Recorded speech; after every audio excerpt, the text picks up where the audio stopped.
Damn. Dumbass technology, man. We back though. Let me share this a few places so that y'all know that we back though. Let me see, man. Shit is so tripping.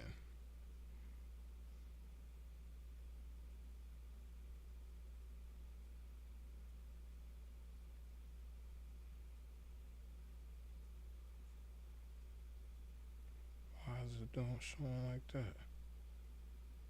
Okay.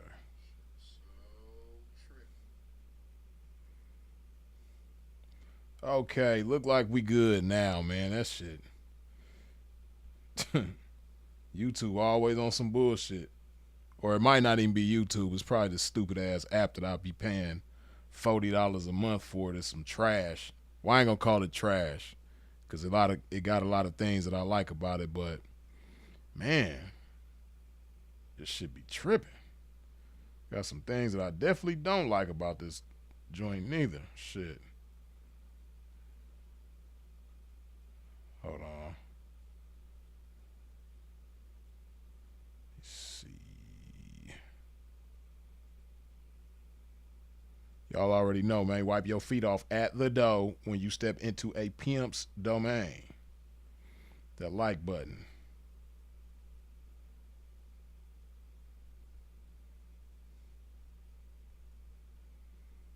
Why is it? This shit. God damn.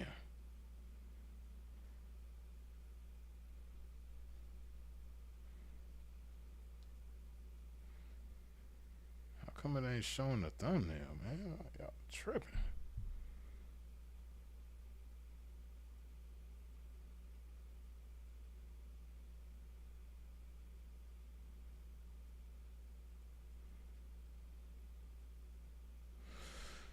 Okay. Hold up. Wait a minute. Once again, cheers to the game.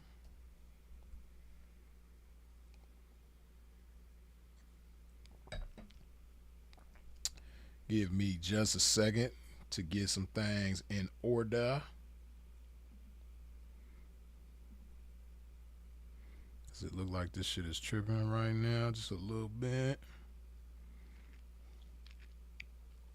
And like I was saying before I ended the previous live that was tripping, we gonna talk about this Nick Fuentes situation, right? This video that he got right now that's kind of viral, where he talking about black people.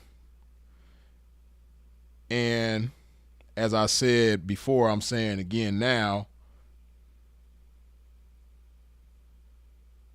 I don't have the original video.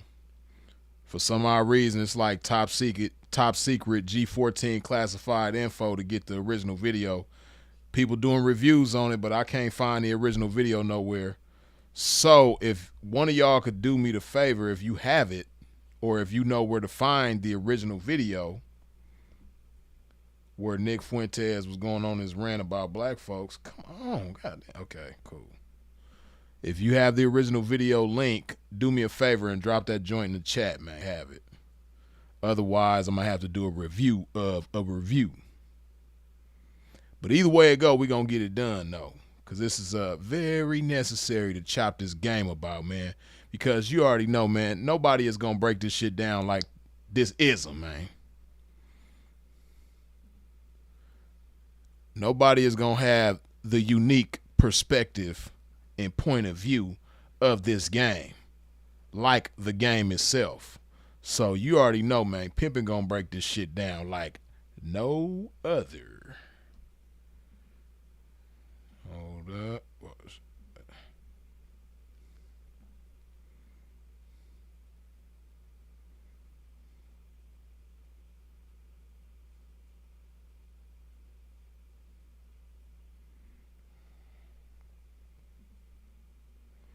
Okay.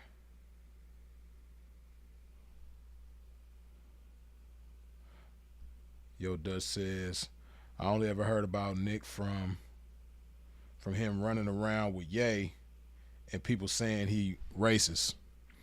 Yeah, I remember a little while back, maybe a couple years ago or something. He was kicking it with Ye, or aligning himself with Kanye. Uh, and he said some controversial things. But you know what? I'm not a Nick Fuentes hater. I think the young man is very articulate and knowledgeable, but at the same time, like many people, he's ignorant to some of the things that he talks about, and he doesn't give you the full scope of certain things. But that's human nature, though. Everybody's guilty of that at some point or another, man. So, but nah, I'm not a Tez hater, man. This the problem with the world right now. Everybody's so damn sensitive, and if people tell how they really see things and how they really feel, everybody try to correct them. Everybody try to point the finger and say what somebody should and shouldn't do, should and shouldn't say. And it's to the point now where it's almost like technically we do have a First Amendment right, but in actuality, you can't even exercise your First Amendment right without a whole bunch of, messed up consequences behind the shit. So, you know, everybody grown, man.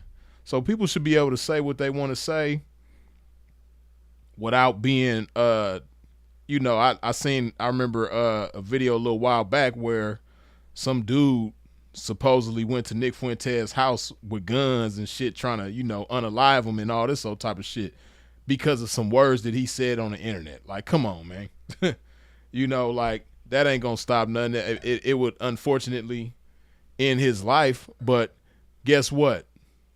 It's millions of people out there that are far worse than a Nick Fuentes. You know what I mean? Uh, and I'm not mad at him for saying the things that he says and seeing things the way that he sees things. But we gonna get his game though, right? That's what we gonna do, because this game is gonna give people a broader perspective and make them more receptive to this shit. You dig?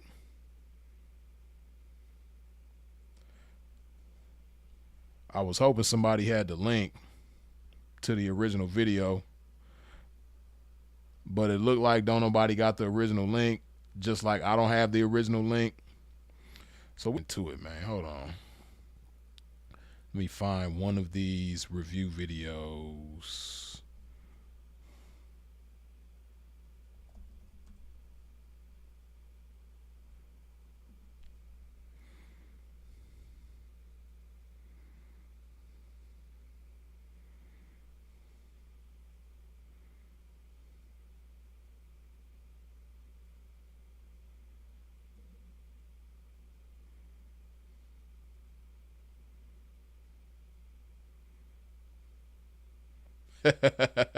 You know what?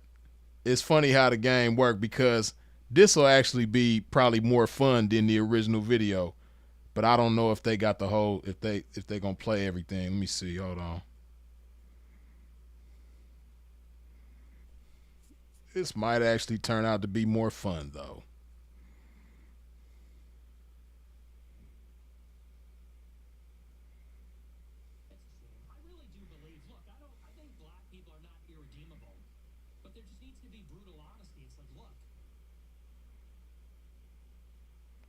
Okay.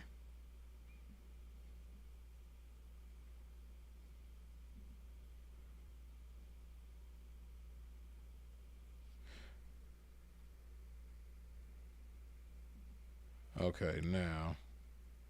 Damn, is it tripping again? God damn.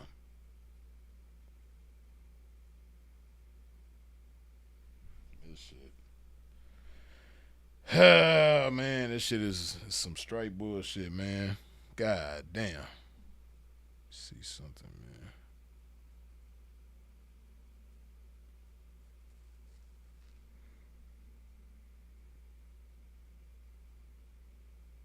This shit is crazy, man. Like, for real, though.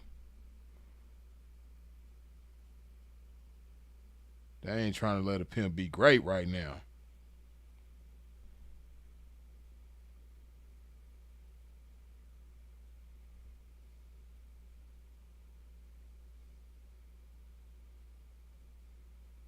Sylvia said, which video? She's. Yeah, he got a lot of them where he talking shit. Damn, this is crazy.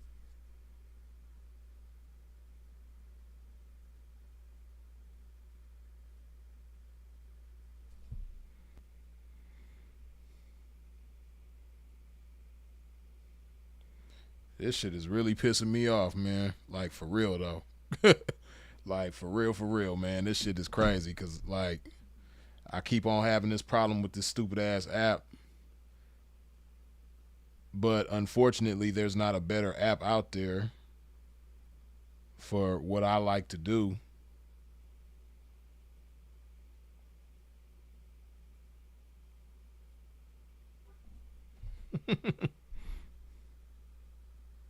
Right, they got the pimping locked in this room. RIP to the spectacular vernacular for sure. Yes, indeed, man. God damn, man, this shit.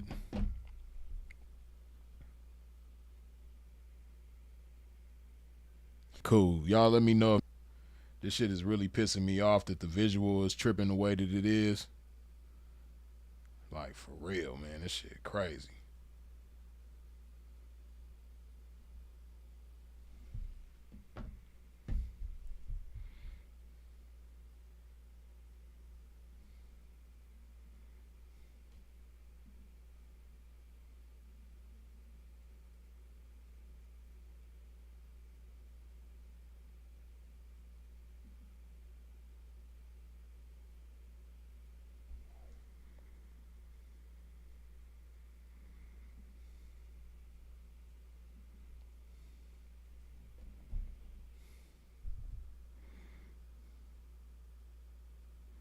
Can y'all hear me? Can you hear me? Can you hear me? Y'all let me know if you can hear me, man. I know this shit, the visual is like really tripping, man, but god damn.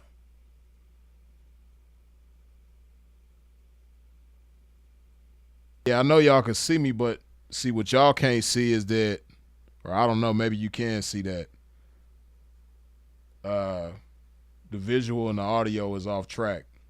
That's why I ended the live and restarted it just now because right, the video stuck. Okay, we can hear you, video stuck.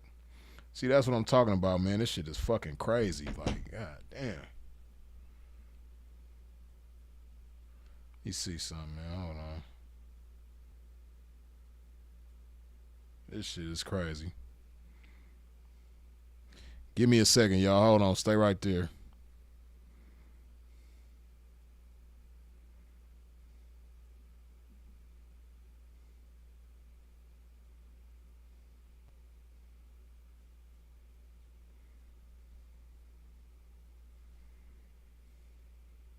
This shit is crazy.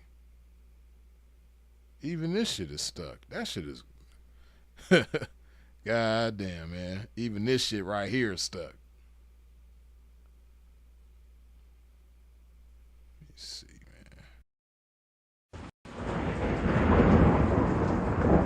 man. Okay. This shit still. God damn.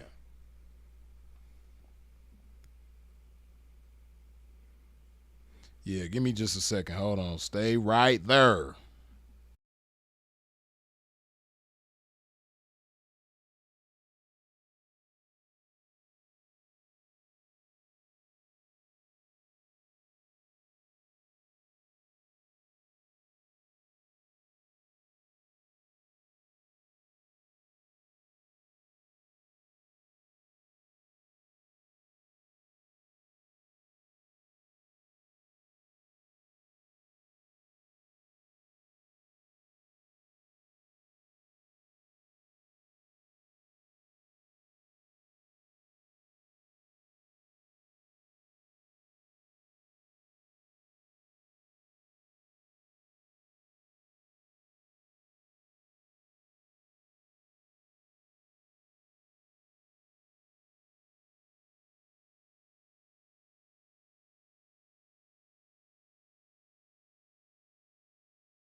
stay right there, man. Pimp just trying to work out these stupid ass technical difficulties, man. God.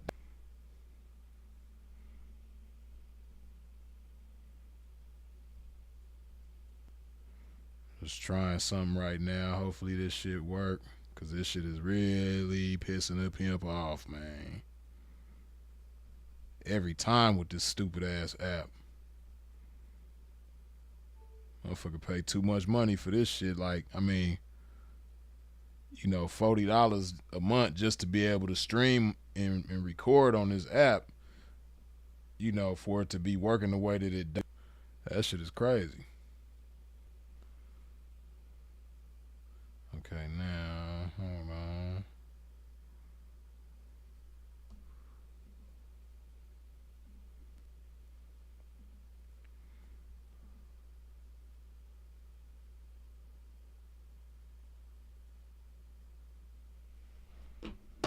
All right, man, forget it, man. Y'all's gonna have to visual right now, man.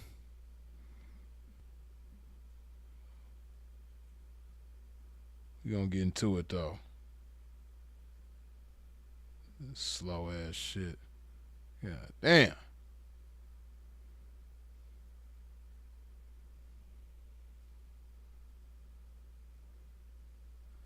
This shit is crazy. It just might cooperate. Hold on.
This is wild.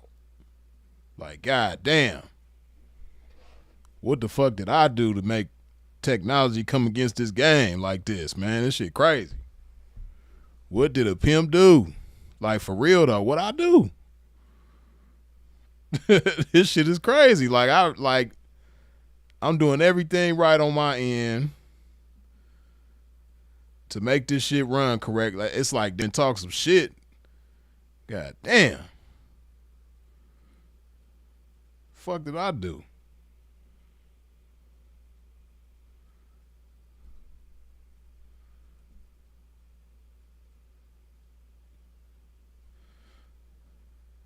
Shit is crazy. Like, for real. God damn.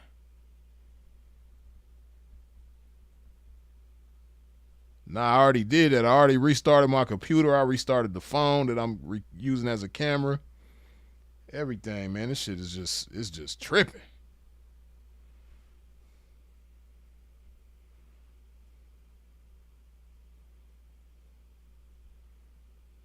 Hold on, I'm gonna try one more thing, man.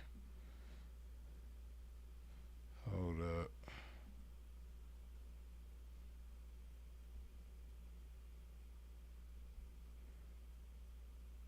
It's like for some reason that the app itself is like, I don't know if this shit is like taking up a gang of RAM or something.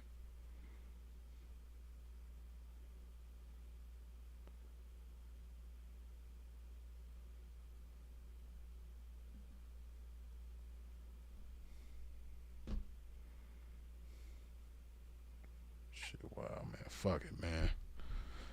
This shit crazy. This shit really pissing me off, man. Matter of fact, let me record.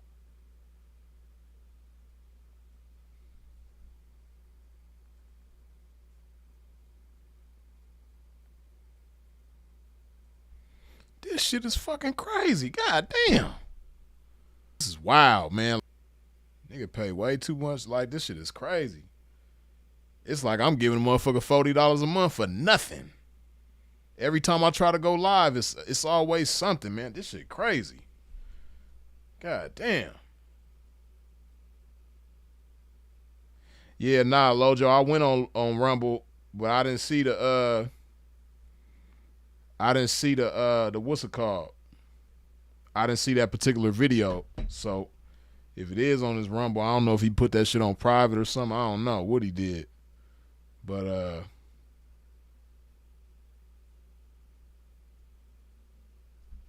shit. See, now the visual is starting to catch up with the audio, but it's like y'all can't even see the internet, the video. Like, god damn. Shit crazy.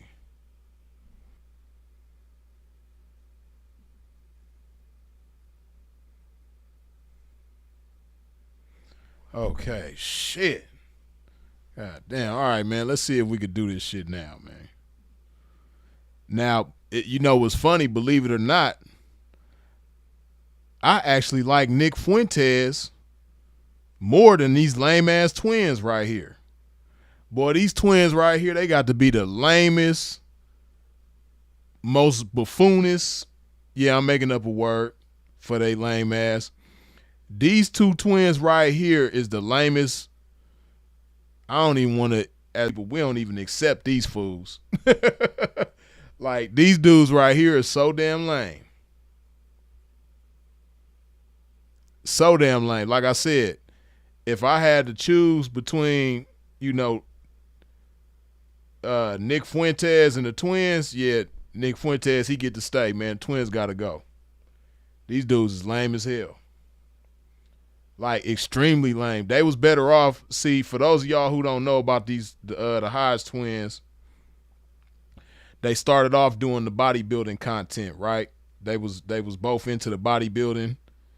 And back then, this was like a long time ago. This is like at least 10 years ago when they was doing the bodybuilding content, right? And, you know, they was cool. You know, political content, man, they really showed just how lame they are, man. But let's see what this video is about, man. Black people are not irredeemable, but there just needs to be brutal honesty. It's like, look, these black people are really struggling, and they're turning into these maniacs. It seems like they don't do anything right. Now look at the twins. You see how elated they are about somebody non-black saying something derogatory about black people? You see how happy they are? Like, hell, man. Obnoxious, they're rude, they're inconsiderate, aggressive, cruel, and, you know, look, nobody hates black people for being black.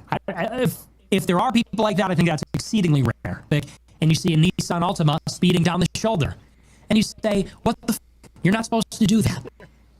If everybody did that, it would just be another lane, and, you know, not everybody can do that. But it's like these people have no respect for decorum. They think the rules don't apply to them. They have no respect for society. Like, that's their interaction is they are a waiter, and they wait on a black table, and the black people don't tip, and they're fucking rude. Like, that's most people's interactions. It's stuff like that. They go to the DMV and they see a black person behind the counter and they say, "Oh, here we go," and the person's rude. Yep. Now, it just goes to show people are not racist. It goes to show people don't like people that are rude. People don't. It's unpleasant. People want to be treated with consideration and respect. And it is true that black people are, in this day and age, unfortunately, seem to have very low moral character. It's not even just the violence, although the violence is pretty striking. If you live your life and you know that you're going to be mugged by black people, it kind of colors your opinion or perception of black people, wouldn't you say? If 99% of the carjackings and stabbings and shootings that you see in Chicago are by black people, when you're walking down the street late at night, guess what you're looking for? Black people. Man, you hit the nail on the head, man. Yeah, we got a show for y'all. Got a damn good show. Before we get to today's video, I wanted to tell you about my new giveaway. F2. Nigga, shut up. We don't want to hear nothing about your stupid ass giveaway. Lame as hell. Okay, let me see, man. It look like this shit done froze again.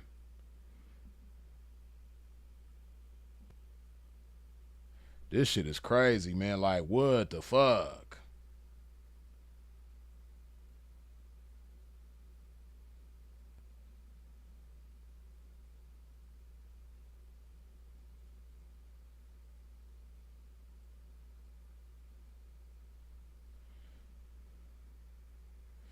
Hey, yo, Dutch, what's the link to the Twitter video? Cause I went on Twitter and I couldn't find that shit.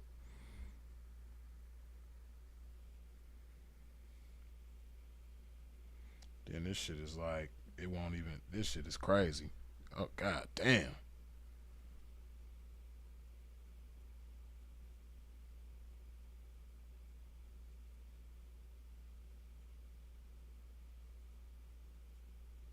Right, okay, so y'all let me know if y'all can hear me, man.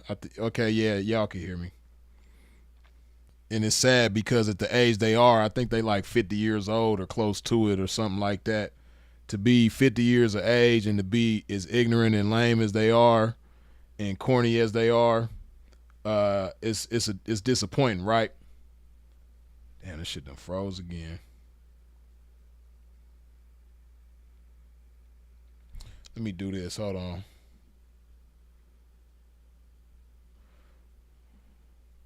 Let me shut this shit down. Maybe that might help a little bit.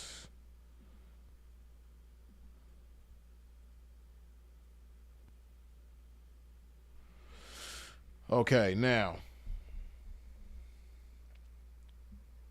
Nah, I ain't gotta make no adjustments. I ain't gotta lower no quality. I ain't gotta do nothing. It's this stupid ass app. You know what I mean? Like every time, like I could be doing anything else on the laptop and everything will be cool. Whenever I open this app, it slows the whole computer down, and I've you know, everything that you need to do to fix this shit, I've done it. Like you name it, I've done it. You know what I mean? I ain't even gonna go down the whole list of shit that I've done. You know what I mean? I done everything possible on my end that, you know, that I shouldn't even really have to do. It's this stupid ass app. You know what I mean? And I ain't the only person to be having these problems, because I was doing a little research about this app, and other people who use this app be having the same problems that I have. So it ain't just me or something that I'm doing or not doing. It's this stupid ass app. And they really need to make this shit free, because for this shit is some bullshit. If I was paying, you know, it used to work cool. It just, the CPU, I done did all that. Like I said, everything you could think of, I done did all that shit. You know what I mean? You know, all the anything that's using up CPU power, I done cleared all that shit up. You know, like the StreamYard. See, you know, StreamYard is like, I just like the way this app functions. Like the features on this app and the way it functions is way better than StreamYard. You know what I mean? But StreamYard don't give a motherfucker all these problems. I might have to go back to StreamYard. But anyway, this shit crazy. Far as Nick Fuentes go, right? Let me see. Hold on. Take this off too.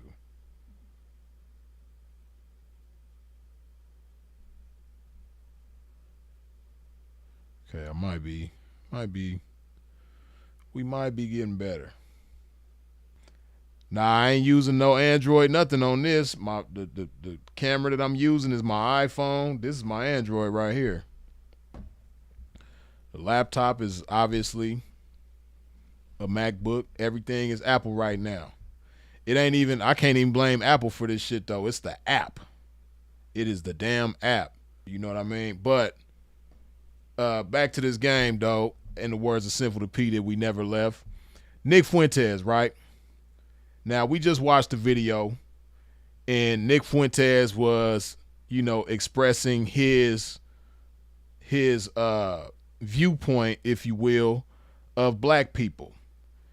He was saying how black people are rude and cruel and inconsiderate, and how you have all these bad experiences with black people, and this is why people see black people the way that they do.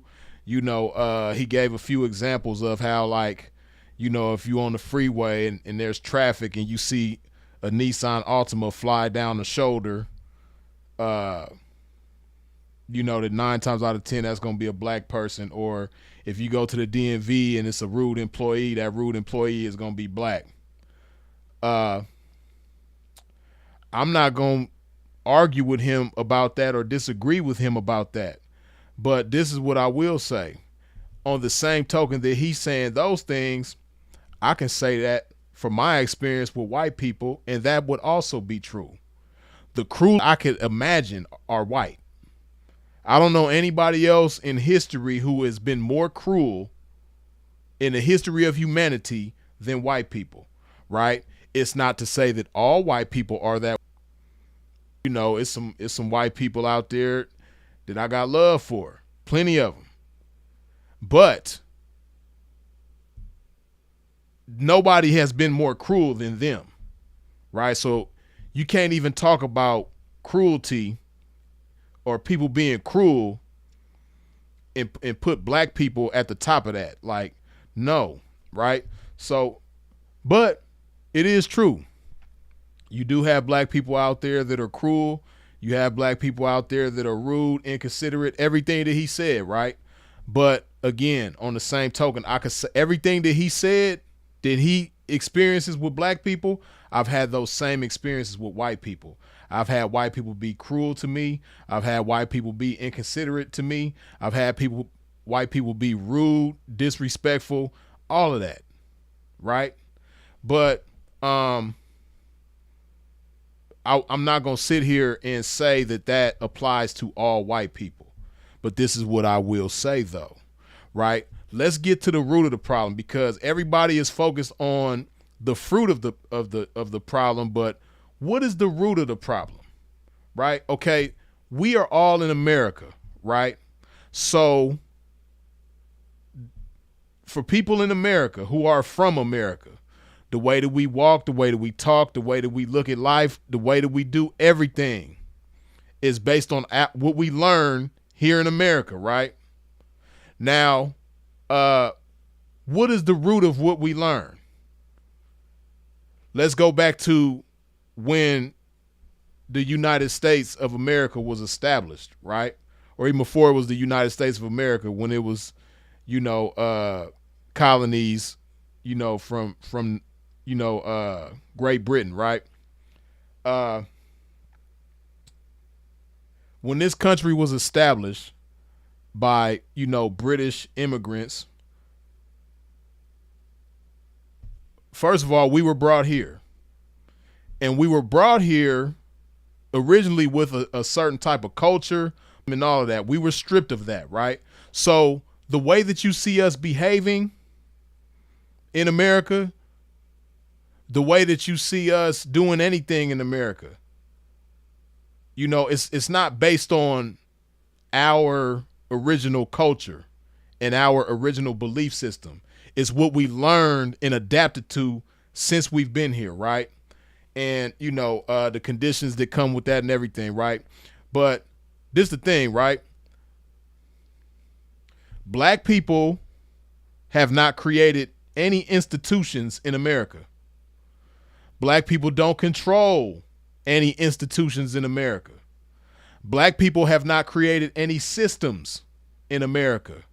Black people do not control any systems in America.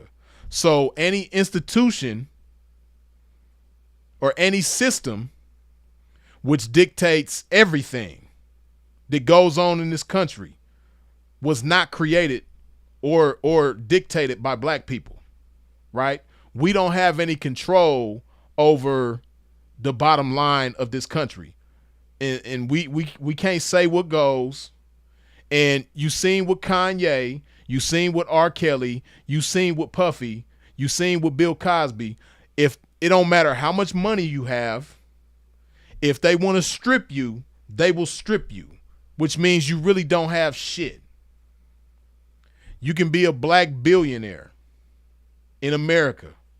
If those people want to strip you down to nothing, they've already proven that they can and they will. So I say all of that to say black people don't control anything in America.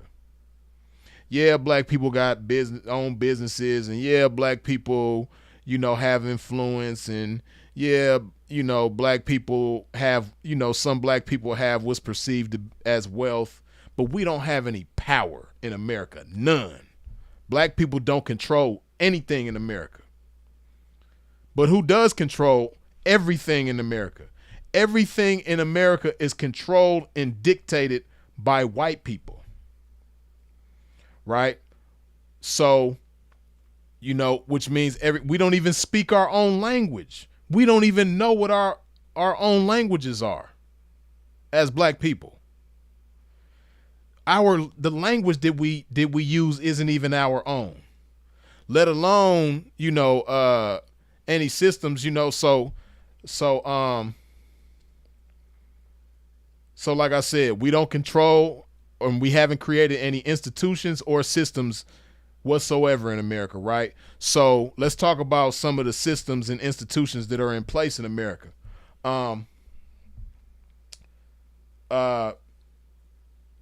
If you go back to the origins of law enforcement in America, right? It's just a fact. The origins of law enforcement in America go back to slave catchers. There was once upon a time where we didn't have police forces in America. They had slave catchers, did patrol plantations and, surrounding areas to catch runaway slaves.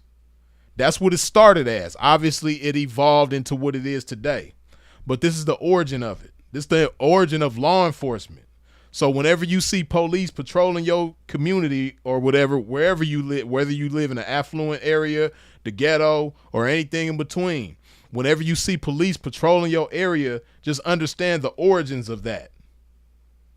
That is the fruit, and the root of it is slave catchers. That's how law enforcement started, right? So, that's that. And there's still remnants of that sentiment from slavery throughout law enforcement today. People can argue with that, but it's just a fact. If you look at the prison system, we all know that at the same time slavery gets abolished in the 1860s, that's the rise of the prison system. Yeah, they had prisons before that, but in the 1860s, put it like this. When slavery was still in effect, there was no such thing as mass incarceration. Like now, it's mass incarceration. They say that it's 2.5 million people currently incarcerated in America. But, like me, myself, I don't believe none of the statistics that they put out there, and like any of them, right? Because it's already been proven that, certain powers that be, professors and shit like that, statisticians, or whatever you call them, people that keep statistics, it's already been proved. People have been caught lying about numbers when it comes to statistics. So, like, I don't, they manipulate the numbers to whatever liking they have, right? So I say all that to say, if they say that it's 2.5 million people currently incarcerated in America right now, it might really be 4 million. It might be 5 million. You know what I mean? But the bottom line is, us as black people, we make up the majority of incarcerated people in America, but we're not nearly the majority of people in America. We I think 12% of the population in America. It might be less than that now, but is somewhere around there. You know what I mean? Benefit of the doubt, let's say 10%, right? Roughly 10% of the population in America is, black. But and that might be a lie. Like I said, all these statistics is lies, as far as I'm concerned.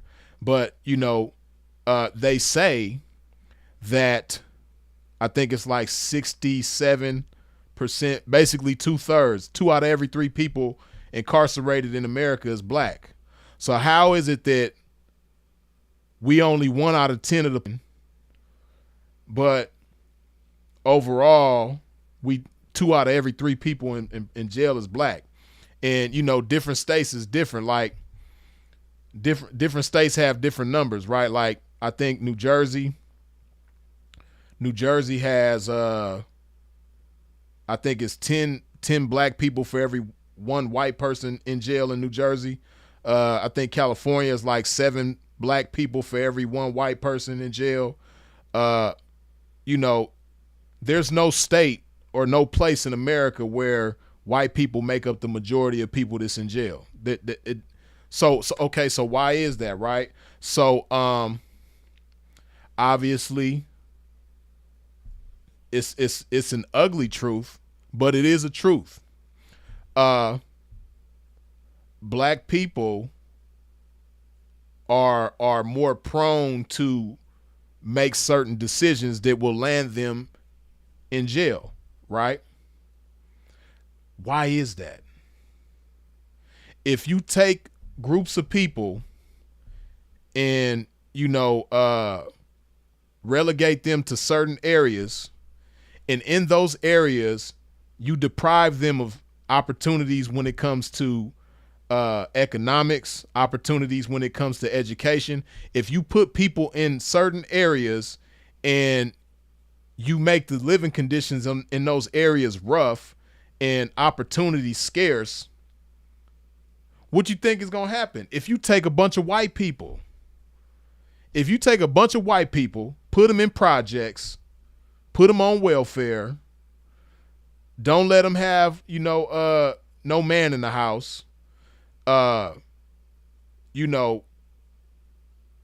give them poor education and manipulated education. That's a whole nother conversation. But, don't give them any, opportunities when it comes to jobs and things like that. What you think those white people is going to do?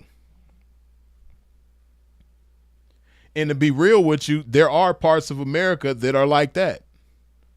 It's not a lot, but you do have areas, you do have white ghettos in America. I've been to some. You got certain areas in America, the ghetto is just, the whole ghetto is white. But instead of projects, they have trailer parks. But it's the same shit though. Now, the only difference is that, with those white people, they still have certain privileges and powers. They just, because of the way that they've been conditioned in those areas, they don't understand anything greater, right? And the same thing could be said about us in 2025, right? Now, the only difference is, a white person coming from the trailer park, they can grow up and be literally whatever they want to be. A black person coming from the projects, they opportunities is going to be a lot more challenging. I'll say that. We just have different challenges just based on the color of our skin, no matter where we come from. But where we come from plays a major role, right? But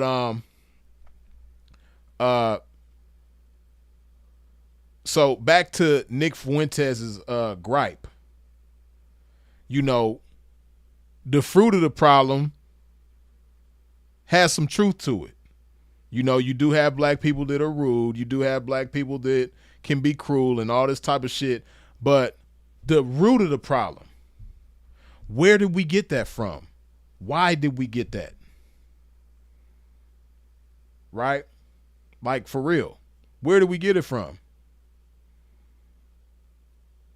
It's all learned. We were taught to be this way. We were programmed to be this way. And in spite of all of that,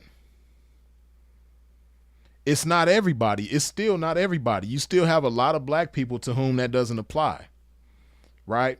And see,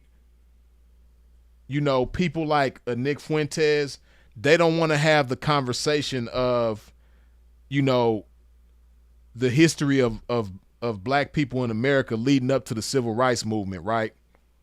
They don't want to have conversations about, black people being targeted and tortured and, just all the atrocities that have taken place against black people leading up into the civil rights movement, right? They don't want to talk about all the lynchings and, what's them two brothers' names, man? They don't want to talk about Reds. They don't want to talk about Herman. It's Herman and Irving Arthur, the two brothers back in, I think it was like 1920, where, long story short, they end up getting burned alive. But, it was because, some white people started some shit with them, and when they try to defend themselves, they end up getting burned alive, right? But it was by no doing of their own, though. But it's so many stories of that. You know what I mean? They don't want to talk about the young brother. I believe his name was George Stinney or George Steiny, the 14-year-old brother that was executed by the electric chair. 14 years old for something that he didn't do, right? These are people that were not troublemakers. These are people that was like just trying to live their life and mind their business, and in the case of George Steiny or Steiny, forgive me if I'm saying his name wrong, but he was a kid. How you take a 14-year-old boy, falsely accuse him, and then give him the electric chair, right? They don't want to have these conversations, right? And they don't want to acknowledge how, those things still have an impact on how we are today in America, right? But they don't want to talk about how, like, before you put drugs and guns and confusion and all of that in the black community, how, we were peaceful amongst each other, right? See, again, before the civil rights movement, black folks wasn't gangbanging and killing each other. We wasn't doing that. How did we get to that point? They don't want to talk about,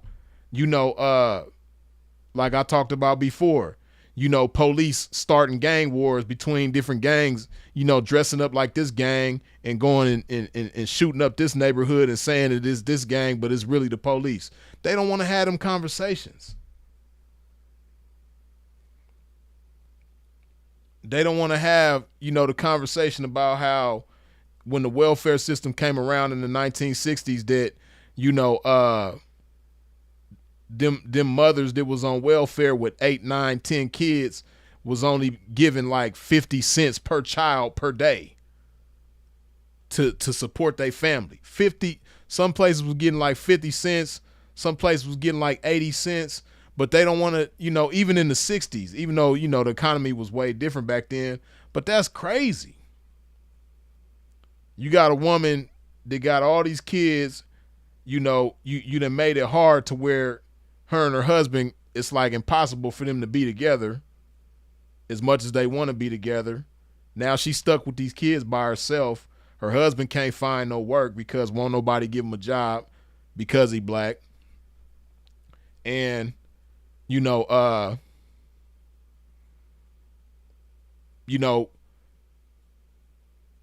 black people got these kids and they trying to feed them on 50 cents a day per child. And then at the same time, you putting all these guns and all these drugs in our community. These are things that didn't happen to white people. Didn't happen to nobody else. It happened to us, right? So, even certain things that may not be going on in 2025, the same way that they was going on in 1965, right? there's still things going on. Right? Like if you just break down the whole quote unquote justice system and all the laws that's in place and how a lot of these laws came to be, you know, how the parole system came about, how probation came about, how how the whole prison system came about. You know, it's all systems did oppress black people. White people haven't been oppressed in America, so you know you can't hold to a standard that's like we ain't even got a fighting chance, right? And people, you got ill-informed individuals or ignorant individuals who get on here and say, "Oh, black people just always want to blame white people for this and blame white people for that."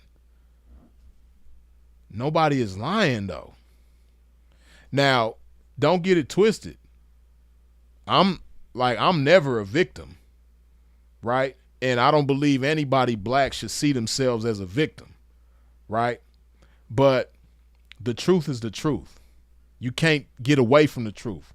You can't deny the truth, right? They've done so much to try to keep the history, the real history. They've done so much to try to sweep that shit under the rug and make us forget about the truth and then act like the shit never happened and, oh, black people is just crazy and ignorant and stupid and wild for no reason. The youngsters in Chicago, they just be, unaliving each other just because that's just how they is. Nobody wants to talk about how they get that way. How did we even get to this point? They don't want to have that conversation. Because guess what? If you go to the youth in Chicago, right? The kids that are like teenagers right now. If you go to them and, give them the same type of education that the white communities get, right? I'm talking about just the school system, right? The public school system. Because people talk shit about public schools, but the reality is in the white communities, even the public school systems are good. They better than the public school systems in the black communities for sure. Right? But if you go to Chicago and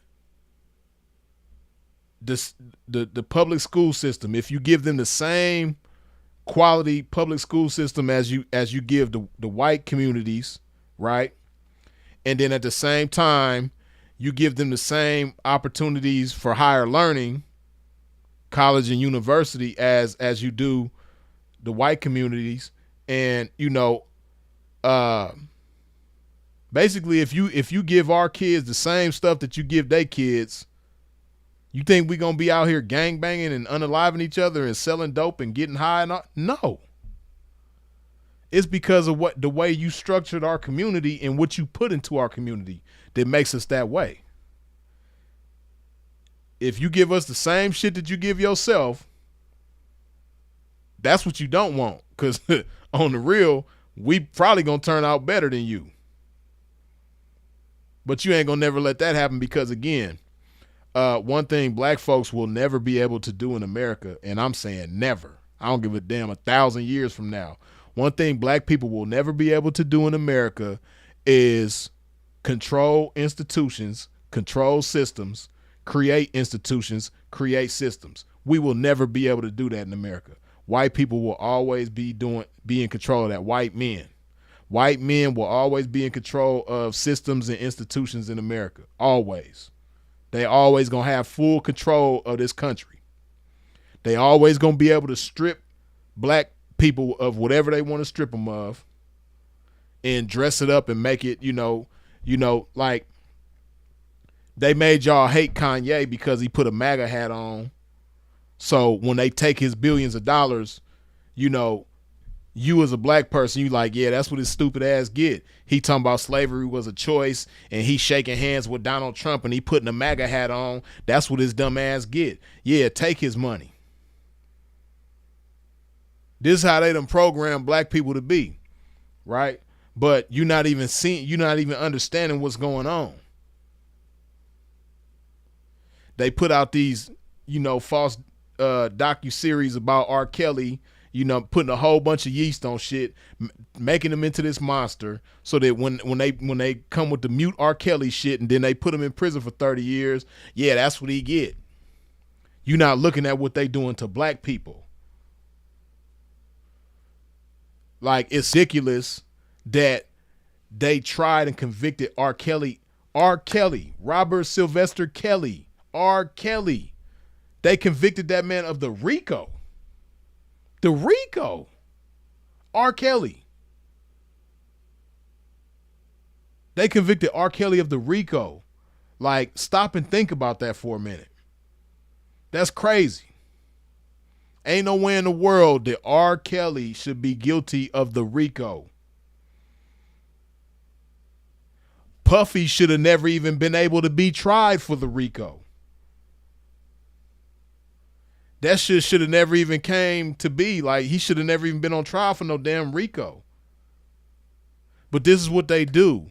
The media puppeteers y'all to dislike your own people.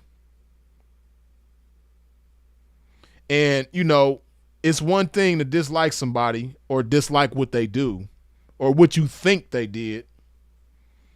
Because the reality is none of y'all was there. None of y'all been in the bedroom with R. Kelly. None of y'all been in the bedroom with Puffy, But, they convince you to hate these people. But you don't see what's going on, though. Right? But, again, we not in control of that. We not even in control of how we think. We should be, and we could be, but we programmed to think a certain way and don't even realize that shit. You know what I mean? Now you got certain white people that are ignorant on the internet, but not like black people. White people don't have a shade room. White people don't have a Hollywood Unlocked.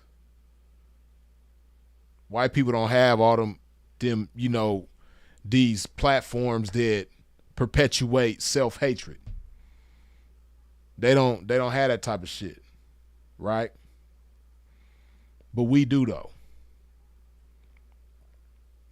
So, yeah, man. So back to the whole Nick Fuentes, rant about black folks. Again,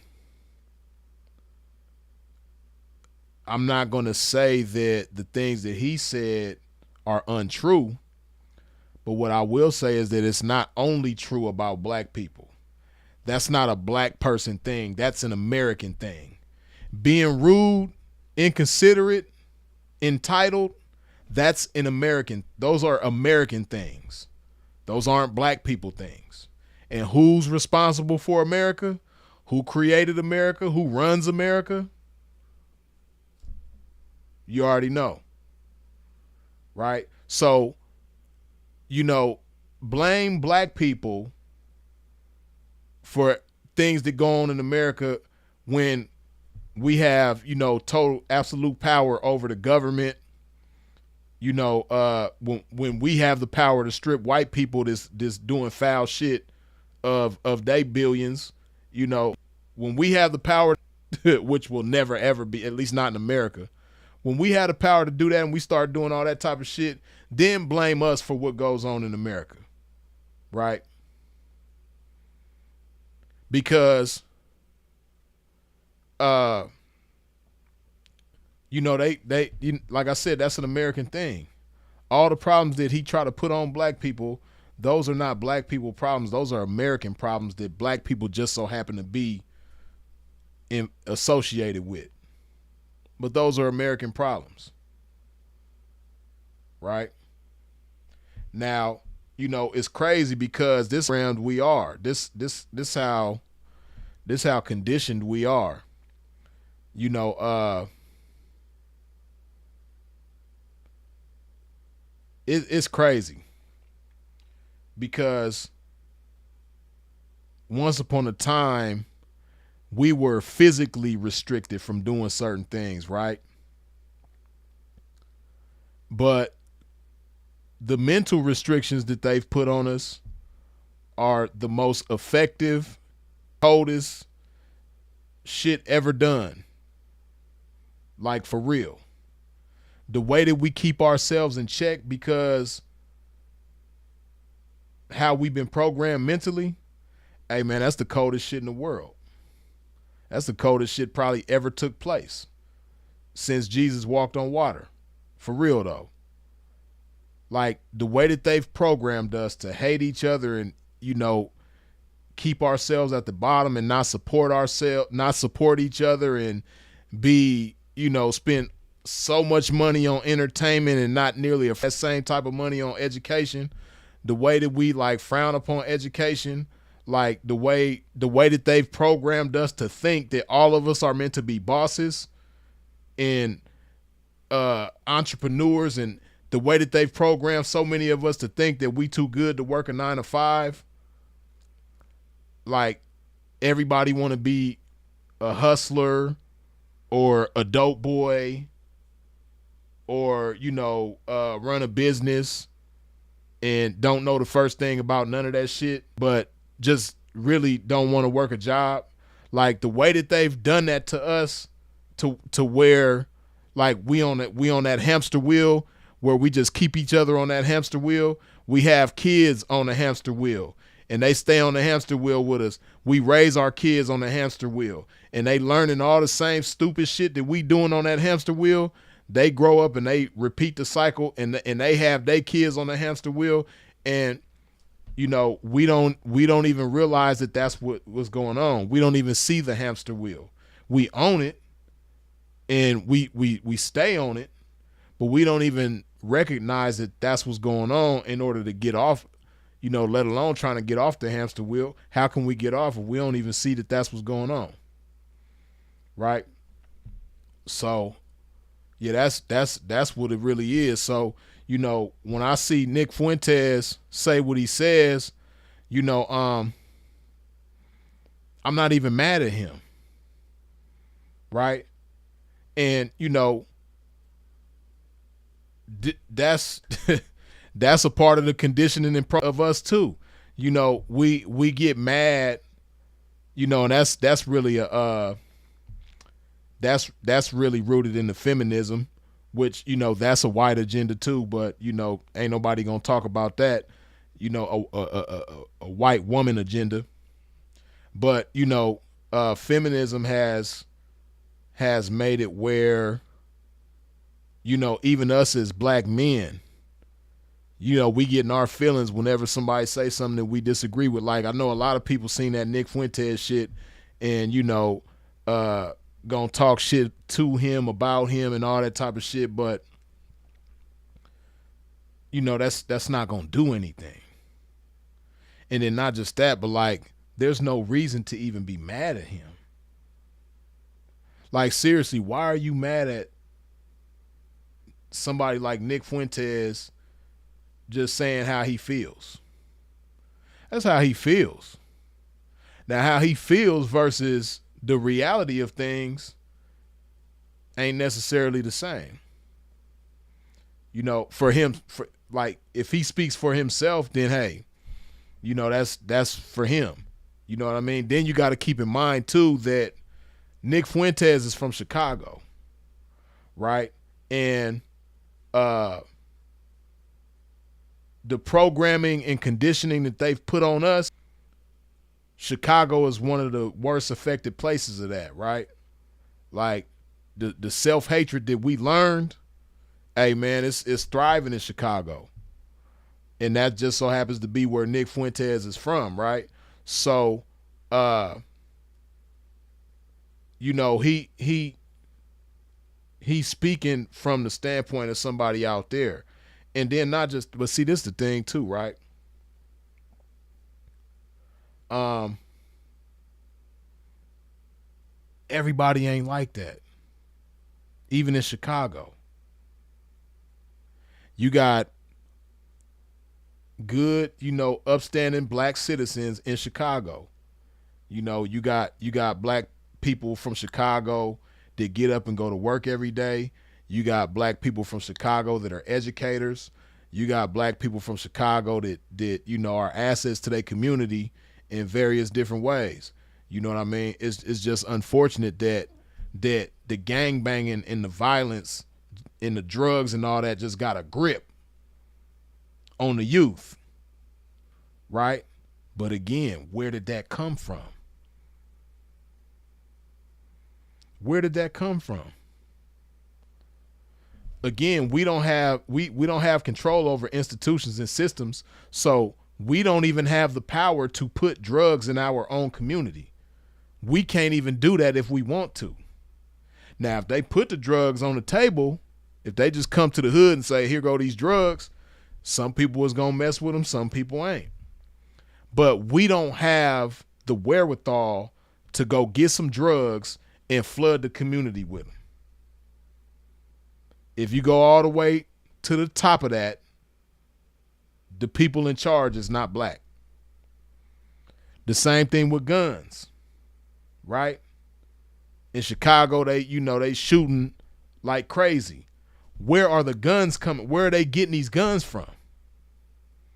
Again, we don't have institutions. We don't have systems. So we don't have the power to flood the hood with a bunch of illegal guns. We don't have the wherewithal to do that. So where is it coming from? Right? So, this is the part of the conversation that a Nick Fuentes doesn't want to have and is not inclined to have. And I'm not even mad at him for not being inclined to have this side of the conversation. But, people like the Hodge twins and just so many others, right? You got so many. Okay, like this is the thing, right? This is the thing. You have a lot of popular content creators that are black on YouTube and TikTok and all these different platforms, right?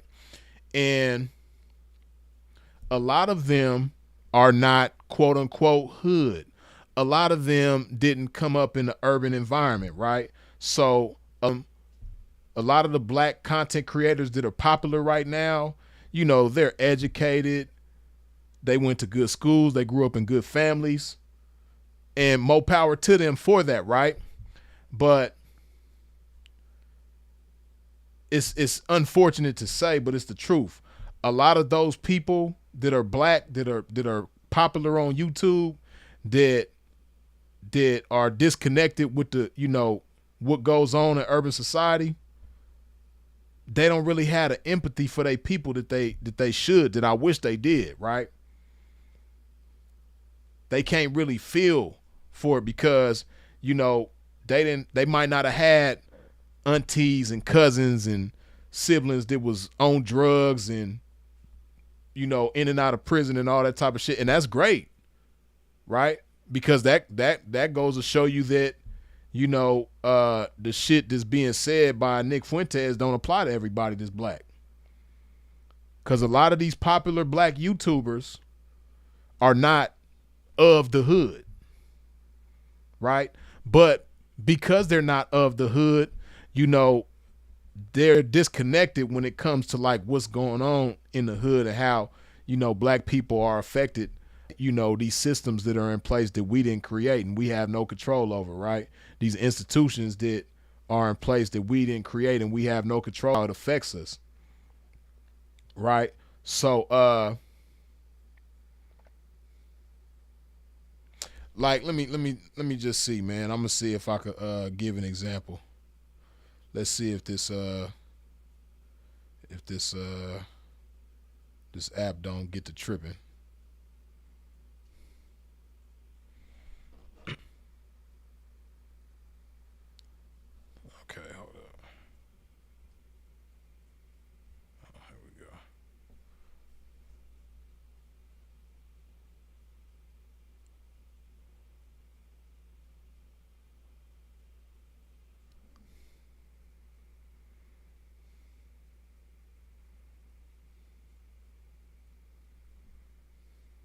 Give me a second, man. My internet already moving slow.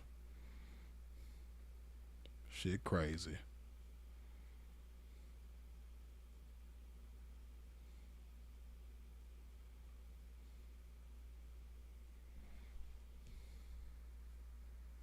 Man, y'all tripping, man.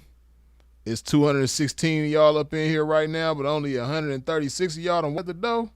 When you stepped into a pimp's domain, what's wrong with you? Who raised you? Man, if you don't wipe your feet off at the door when you step into a pimp's domain and hit that like button, man, get your mind right. Where's bro at, man? Hold on.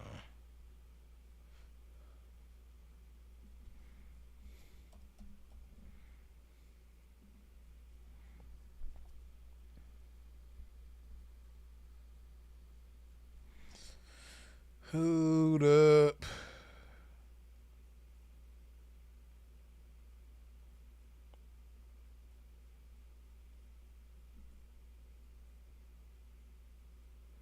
Trying to find this video. Hold on.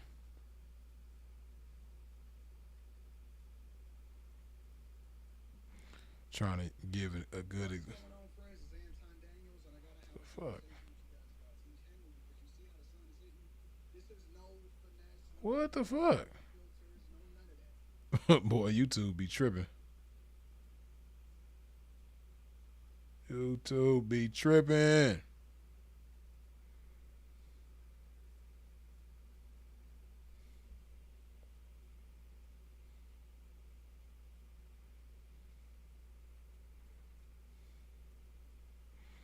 Damn, bro ain't said nothing about this video. He been going hard too.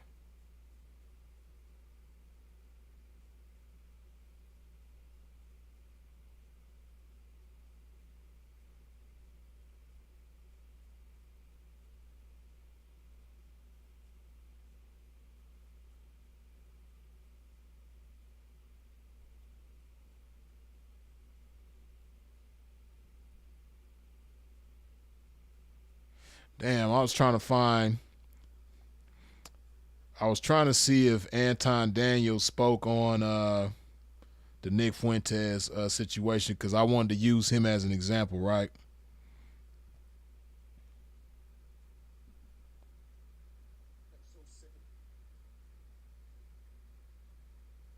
Hold on. Okay, now let's see.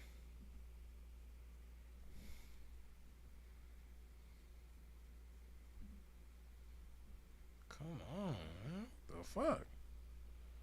Shit tripping. Okay, here we go. Now, let's see.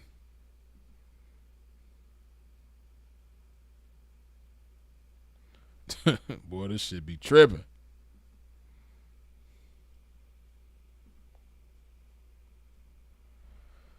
Okay, let's see. Okay, now.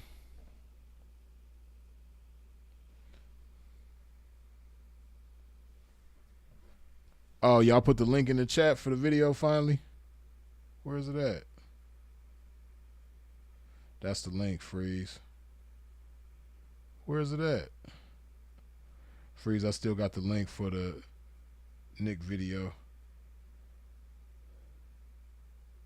Yo, Dutch, I don't see it. I'm guessing you must have posted it, but I don't see it.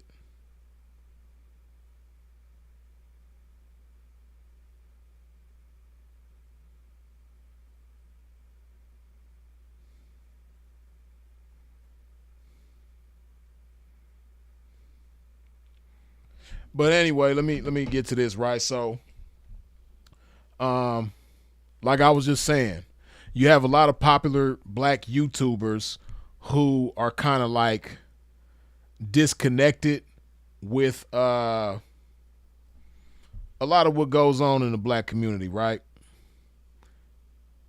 And I believe Anton Daniels is one of those people. Now, I actually like Anton Daniels. I think he's, articulate. He got a cool point of view when it comes to certain things. But as much as I may like him, I disagree with a lot of things that he says, right? But see, that's, you know, just the era that I come from, right? The times that we in now, it's like if you disagree with one thing that somebody says or does, then you're just supposed to hate them and talk shit about them and down them and all that type of shit, right?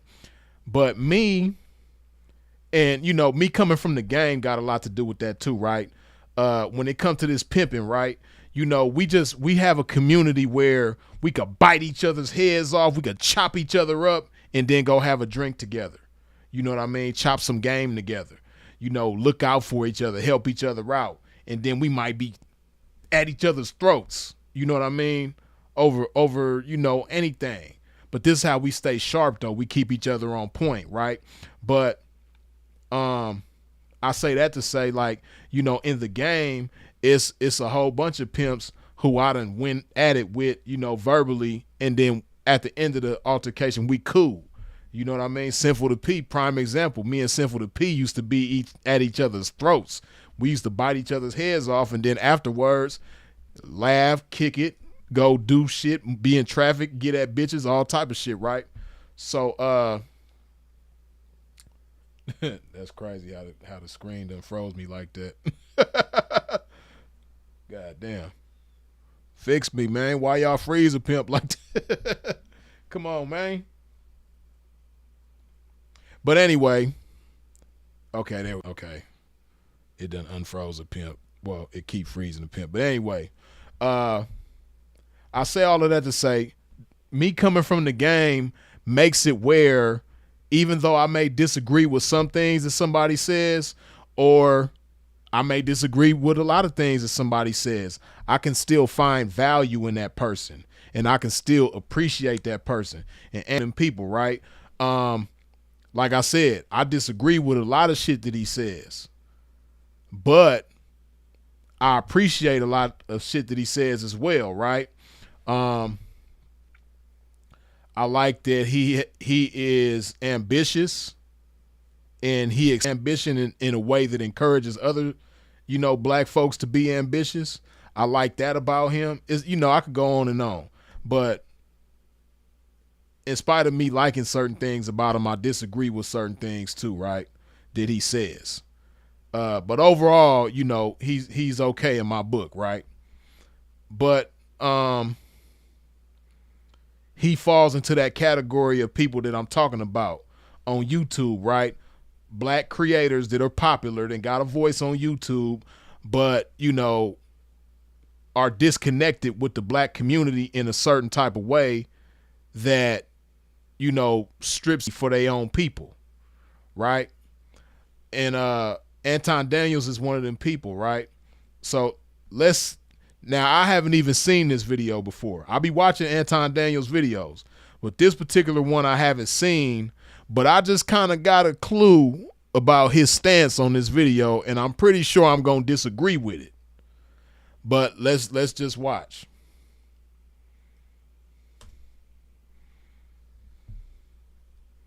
Come on, man. I'm so sick and tired of hearing about privilege. Privilege isn't being white, bonehead. Privilege is living in government housing and calling people oppressors while they pay your bills. Get it? I'm done pretending that any of this bull makes sense. You want to talk about privilege? You want to talk about real privilege? Real life. Privilege is walking around with $300 Beats headphones while you're living on food stamps, while you're on public assistance, and it's paid for by people who wake up and grind every day. Privilege is having the latest smartphone, having logos because somebody else has always mantled on purpose over the last 50 years, because a society of strong men would never put up with any of this. The video had got to tripping. This shit is crazy, man.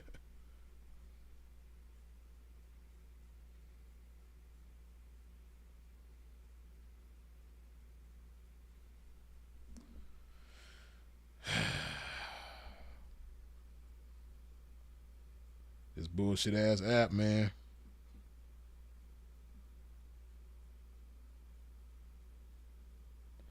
Now see, prime example, right? This white man said some things but he also said some things that I agree with.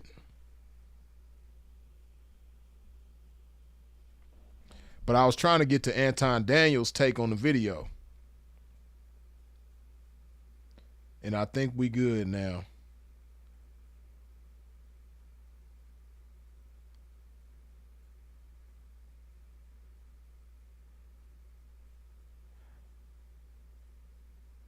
Mop Whack, yeah, I've already done all of that, man. Like I said, that I'm streaming on, man, it be giving me problems. I done everything, the CPU, the RAM, the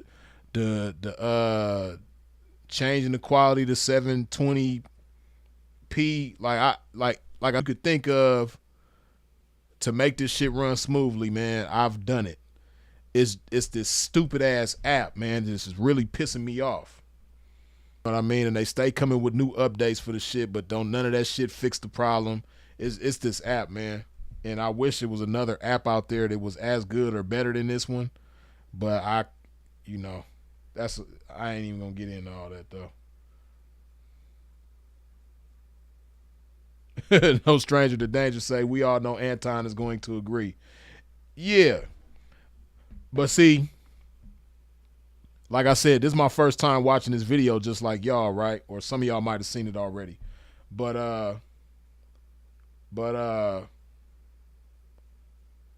gonna play the shit back again because it interrupted the first time. But even though the white guy said a lot of things that I disagree with, he said some things that I agree with too. But I'm pretty sure that Anton is gonna agree with a lot of shit that I didn't agree with. But we gonna break this shit down though. Let's go one more again. Being white, bonehead. Privilege is living in government housing and calling.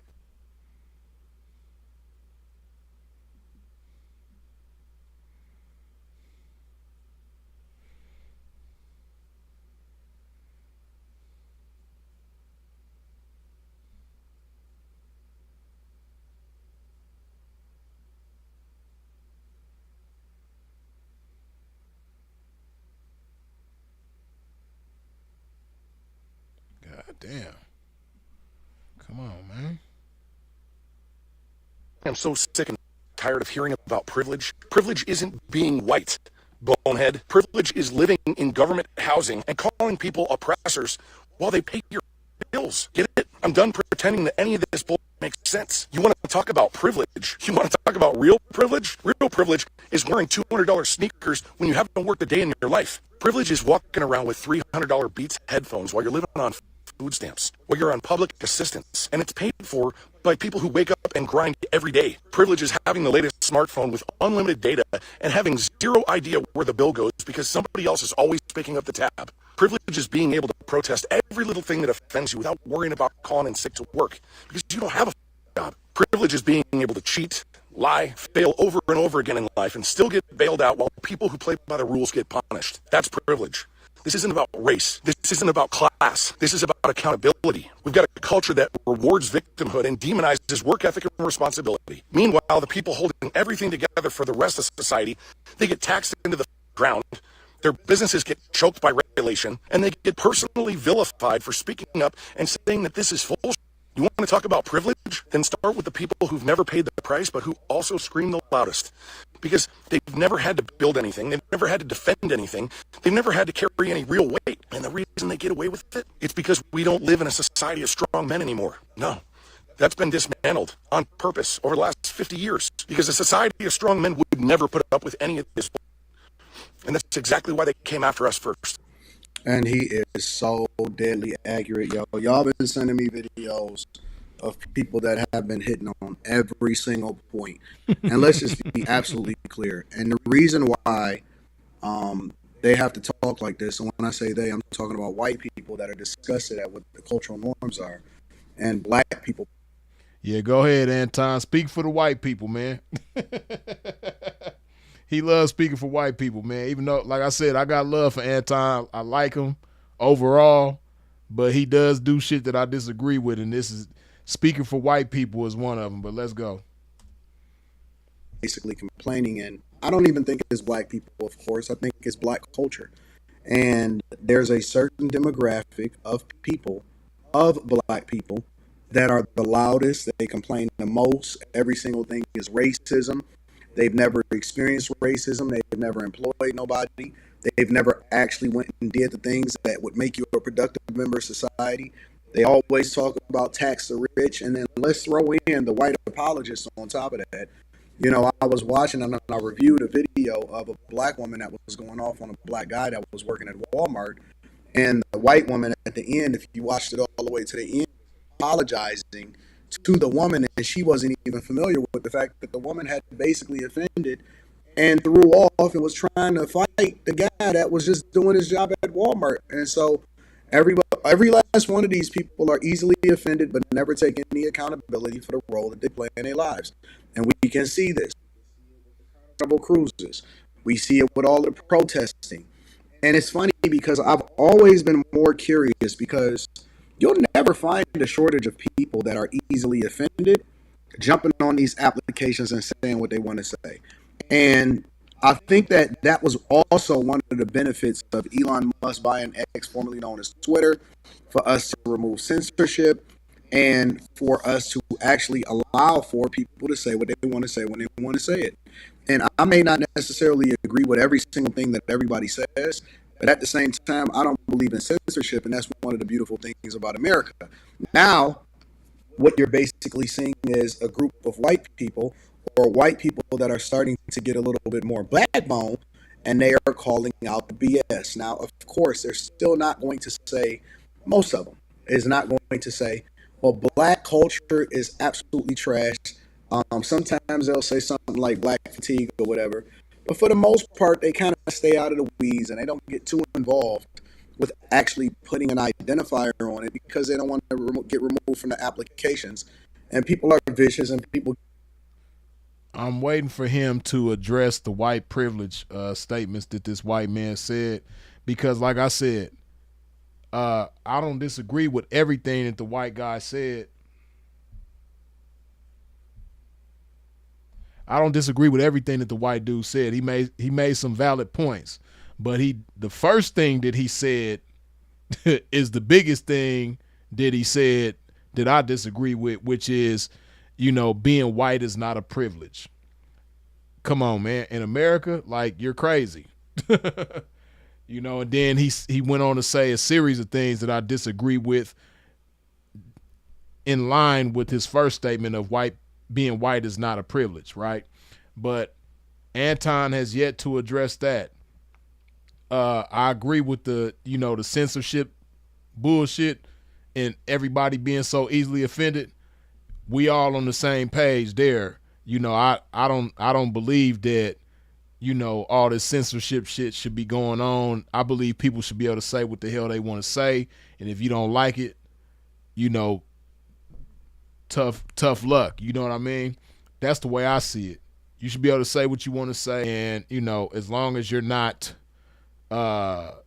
inciting violence against people or anything like that, if you just having regular conversation like a regular adult and expressing how you feel about certain things and your viewpoint, whatever your language is, you should be able to say it how you want to say it, right? So we agree on that. And, everybody being sensitive and easily offended and, the white guy said something about, attack on strong men. I agree with that. Masculinity is shunned. Businesses are being choked. I agree with a lot of the shit that he was saying. But I'm just waiting on Anton to address the white privilege statement.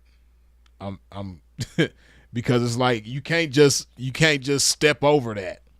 You gotta.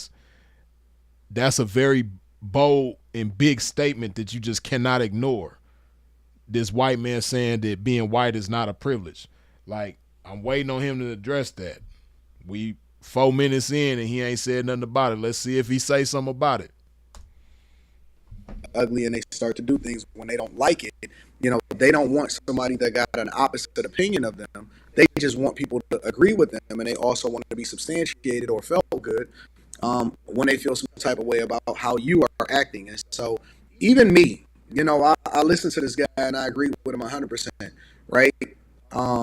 We are overtaxed so that we can give all of our money to social services for people that don't actually earn it, or they don't go to work, or they don't plan on getting off government assistance. And in that instance, you're talking about black people and white people, but overwhelmingly white people because they are the ones that are on government assistance the most.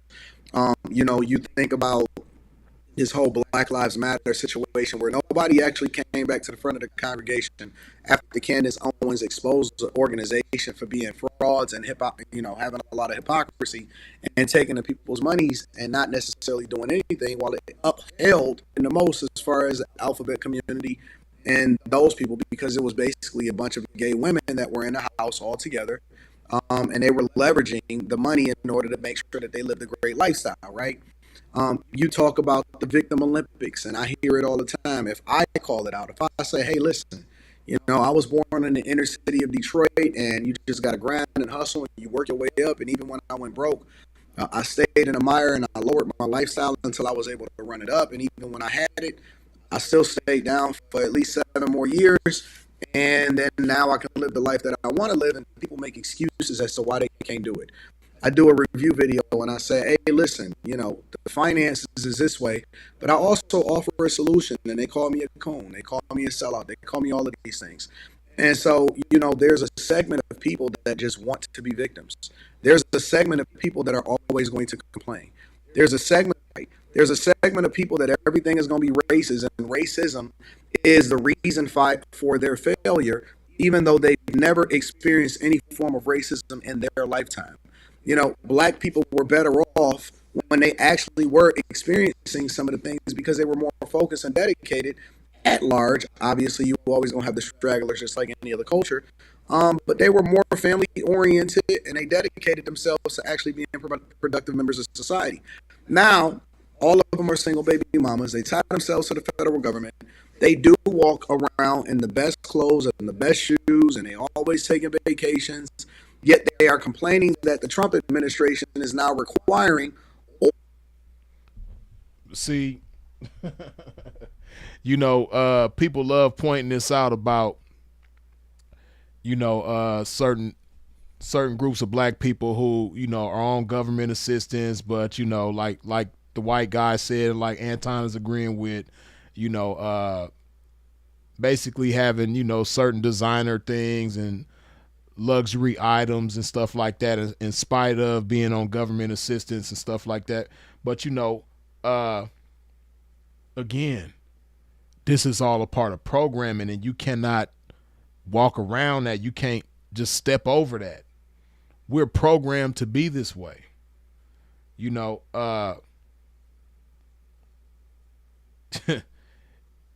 And it's not so much about being a victim, but it's just the truth, though. It's just the truth. If you pay attention to what's going on, certain things are encouraged and impressed upon us that are not encouraged and impressed upon other people. That's just a fact. And like he's saying, he encourages people to grind. I said that before he even said it in his video, right? That's one thing I like about Anton is that he encourages people to be ambitious and get up and, don't have no excuses and things like that. But see, again, there's certain systems and institutions in place that we have no control over. And those people that are in control of those institutions who are not black, not Mexican, not Asian, who are white, they can do whatever they want. Anton doing his thing, he got his money up and he got his shit in order, his business together, all of that. That's great. But if he rubs anybody the wrong way that has the powers that be, if he just so happens to rub them the wrong way, all of that can be stripped of them just like that. You know what I mean? You don't really see that happening to, white men at the rate that it happens to black men. Again, Kanye is the greatest example. Kanye said and did some things that people didn't like and got stripped. of money that was rightfully his. You know what I mean? So Mob Whack, you stupid. He ain't Anton. He ain't black. He Anton. But see, like I said, even though I disagree with a lot of the things that he says, overall, I like Anton.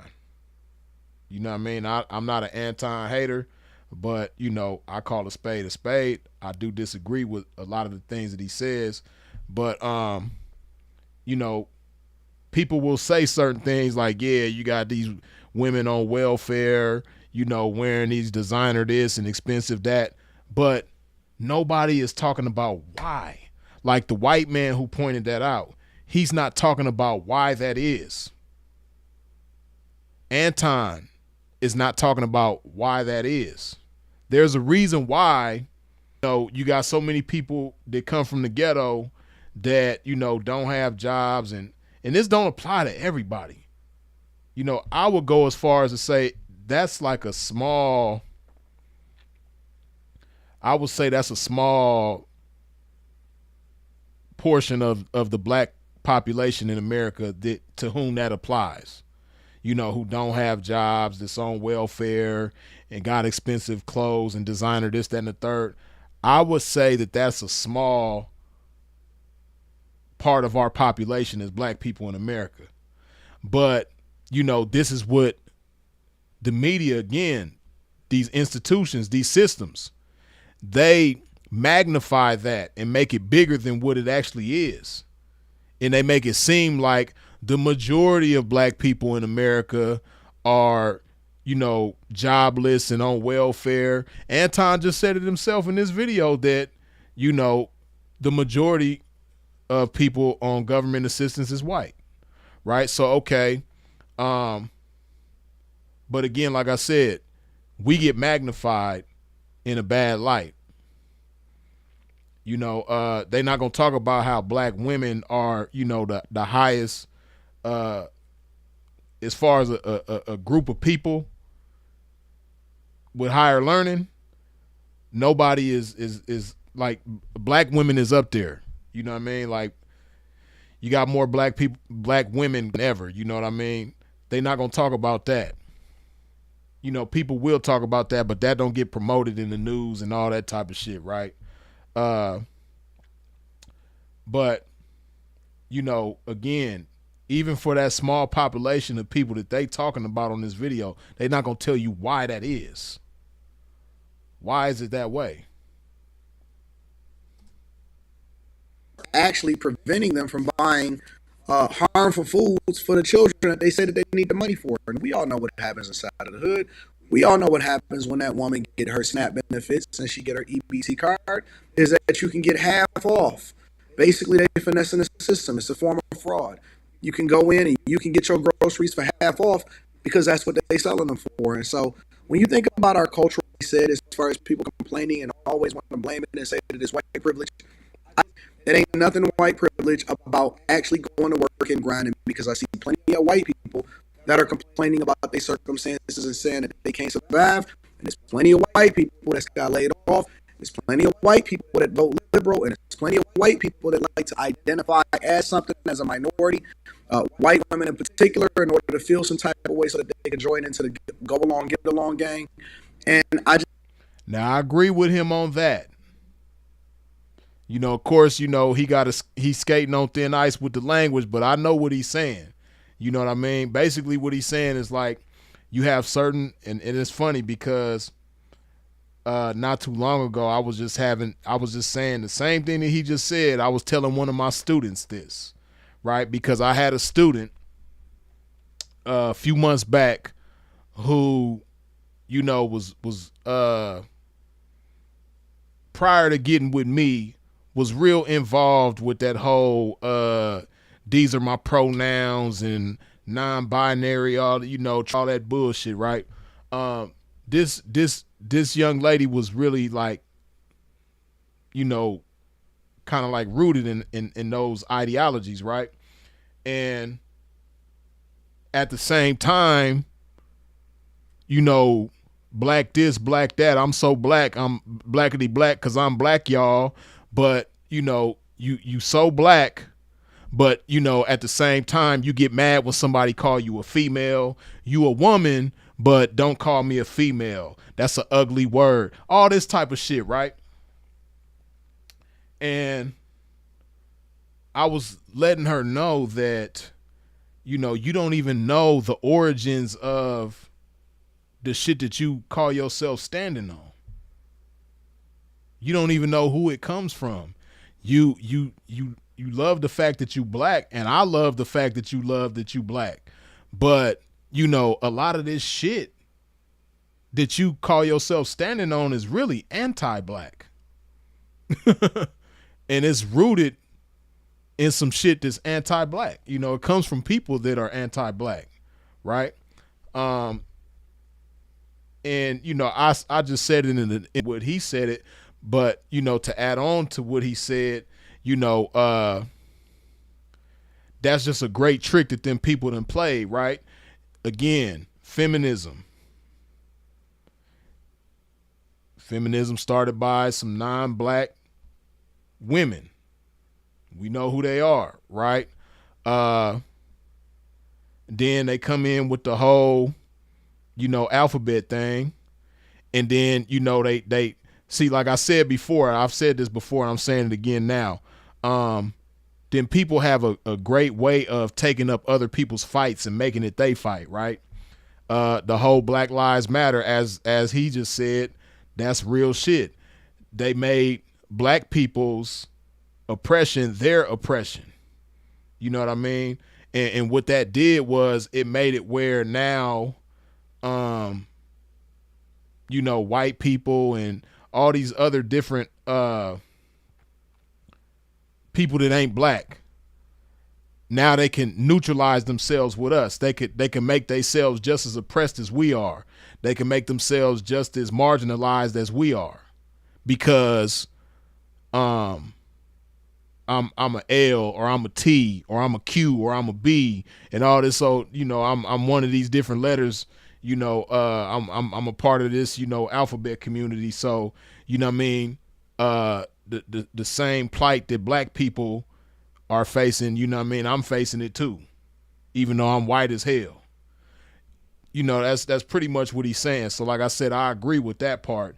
But you notice how he said ain't nothing white privilege about getting up, going to work. He really tried to smoothly agree with it ain't no white privilege. The white man himself, he didn't say that, getting up, going to work and being responsible, there's nothing white privilege about that. He didn't say that. He said ain't no white privilege, period. But you see what Anton did, ain't nothing white privilege about getting up and going to work and being responsible. You see how he slickly tried to slide that in, but it's what I mean? There's definitely white privilege in this country. Always has been, always will be. And it's just the truth. Ain't no way around it. It takes on different shapes and forms, and it dresses itself up in different ways. And it has some great disguises to people who don't know no better. But you can't fool me with no disguise. I know ain't no way to dress up white privilege to where I can't recognize the shit. You could, I got X-ray vision when it comes to that. White privilege is white privilege. Ain't no way around it. Don't agree with it. And I agree 100% with what this guy says. It's about character. It's about doing the right thing. It's about taking care of business. It's about not making excuses. And it's funny because the more that we work, the harder that we work, the more that we grind, they tell me that I have privilege. So I know it ain't even white privilege. What the fuck is privilege? Right? Nothing is privilege. You work hard, you take care of business, you take advantage of the opportunities that's put in front of you, when you capitalize off of it, and you don't make no excuses. And then if you don't go back to the hood and do what they tell you to do, then all of a sudden you become a sellout. Now you want to rob me and take everything from me, and you want me to be in the hood with you to complain about other people that are being productive. People don't. Nah, see this. This is where he always takes these conversations, man. And yeah, I just don't like that. You know, they will talk about this is this one with black people. Black people do this, black people do that, black people don't want to do this, black people don't want to do that, but they never talk about why. You know what I mean? Why is the hood even the hood? Listen to what he just said. You know, you want me to come back to the hood with you and complain, and you want to rob me when I come back to the hood. Why is the hood even the hood? How did the hood become the hood? Who created the hood? We didn't create the hood. We didn't put ourselves in the hood. Like, come on, like you can't step over that. You know, and I know what it be, man. You know, certain people they and you know, I commend him for, you know, having work ethic and consistency and being successful and all that type of shit. But, you know, you have to be one what's going on in this country and what's been going on in this country and what's going to continue to go on in this country. You got to be real about that. You know what I mean? Because again, like I said, there are people that are way richer than him and all of us watching combined that are black that have been stripped of everything. You know what I mean? Like R. Kelly, this man, R. Kelly done sold billions of records. And he was convicted of the RICO and is doing a 30-year sentence right now. Come on, man. Have no jobs, they don't have no education, and even when they get education, they only go to school so that they ain't got to work. They go back to school so that they ain't got to pay student loans, and then they beg the federal government. Okay, but see, why is that? Okay, because that's true. You do have, and again, that's a small part of our population that does what he's saying. You know, goes to school and really don't go to school to get an education. You going so you can get the student loans and the grants and all that type of shit so you don't have to work. You do have people that do that are a part of the black community, right? But again, that's a small portion of our people that do that, for one. But even within that small portion of people that do that, right? Why do we value the money over the education itself? Why do we have people among us that say, and again, back to the whole Nick Fuentes argument, the shit that he's saying and the shit that this white guy is saying doesn't only apply to black people. You have white people also who go to enroll in school just to get the grants and the loans and don't have no intentions on going to class. You got white people that do that too. But again, as far as black people, why are we for the small portion of us that are like that, how did we become that way? How did we get that way? Like the old saying, the old cliche goes, you know, you want to hide something from a black person, put it in the book. Where did that cliche come from? Why do people say that? Why do people say that? See, once upon a time, we were not even allowed to read. You know what I mean? Like we weren't allowed to read, like for real. It was a point in time in this country where black people were not even allowed to read. And, you know, it was like small, you know, like it was like sprinkles of black people here and there who knew how to read, and we'd have to secretly teach each other how to read. Or sometimes you might have a white person that will sneak even the white people that taught black people how to read. Most of the time it would be women. They would have to sneak and do that shit. You know what I mean? So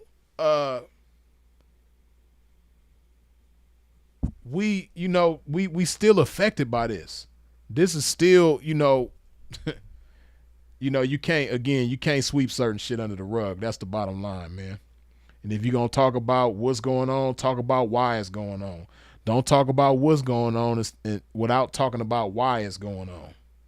It's okay to talk about what's going on, but, you know, put it in the right perspective too. Don't make it seem like, and see, that's what he don't understand. This is what Anton himself with his black ass don't understand about what this white man is doing. The white man is speaking from a perspective of a non-black person, right? And again, the white man says some things that I agree with as far as, you know, the whole victim reward, like people rewarding victimhood and all that shit. I agree with him on that. You know, the attack on strong men, you know, there ain't enough strong men in this country. I agree with that.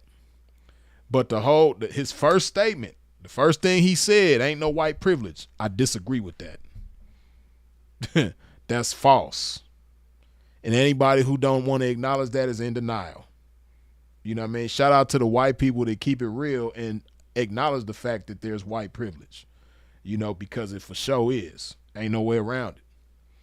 You know, again, they control everything. They control the government. They control industries. They control systems. They control everything. Right? So, and, you know, whenever historically black people have tried to come together and have our own shit, it gets crashed and burned. You know, Black Wall Street is the most vivid example that we know of, but it's been a whole bunch of black, you know what I mean? You had Black Wall Streets all over the country. You had parts of Cleveland and parts of Detroit and parts of LA and as well as Tulsa, Oklahoma, you know what I mean, where black people had their own shit and was thriving. We had our own schools. We had our own everything. You know what I mean? And whenever we try to have that shit going on, they come and crash and burn that shit. So, and now, you know, after they crash and burn that shit, you know, we want integration now. We want to be able to go to your schools and, you know, utilize your institutions and things like that. You know, so they basically programmed us to institutions in our own systems, and they made us not want that and made us want to integrate with them. And now that we have integration, we don't even want our own. We don't want to have our own institutions and our own systems for our people no more. We don't, you know, we don't want to have our own commerce and all that type of shit. We don't even have a desire for that shit no more because we wanted integration so bad, and they gave it to us, and you know, so but yeah, man, you know, again, the bottom line is you can't talk about what's going on without talking about why it's going on.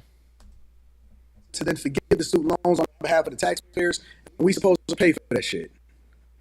And people tired, and they fed up. And they tired of making excuses for you. Look at him. He talking about the white people. He's speaking for the white man. Listen, man. Listen, y'all. My brothers and sisters, man. These white people, they tired. They fed up, man. Even though this their country, they got control of everything. They could do whatever they want, when they want, how they want, but they tired. Come on, man. Stop trying to speak for these white guys. And they tired of being villainized from your own self-inflicted wounds, and then you forcing us to pay for it. Tax.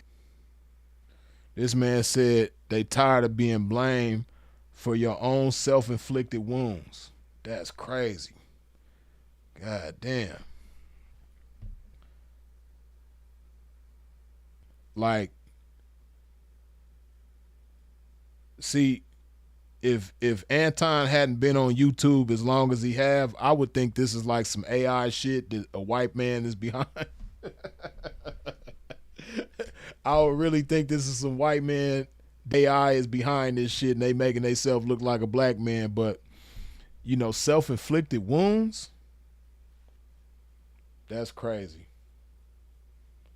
Again, like I said, you know, I like Anton overall. He cool. I'm not an Anton hater, but as you can see, like I said, I never even seen this video before I played it right now, but I already knew he was gonna say some shit that I disagree. But shout out to Anton though. Rich, get out of here with that. Let me know what y'all think inside of the comments. Yeah, that was that. Hold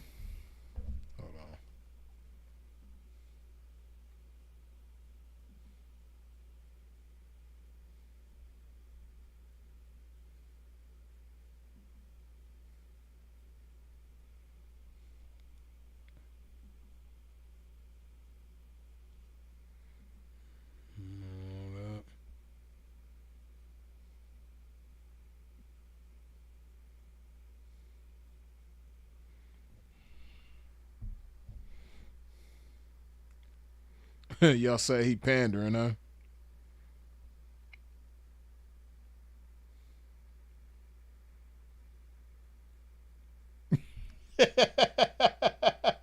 Hey, Sharif, man, something wrong with you. Somebody go check on Sharif, man.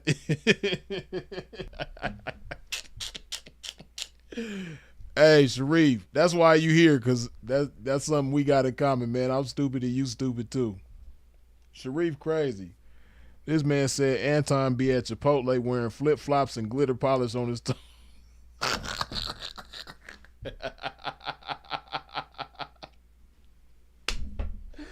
Oh, man.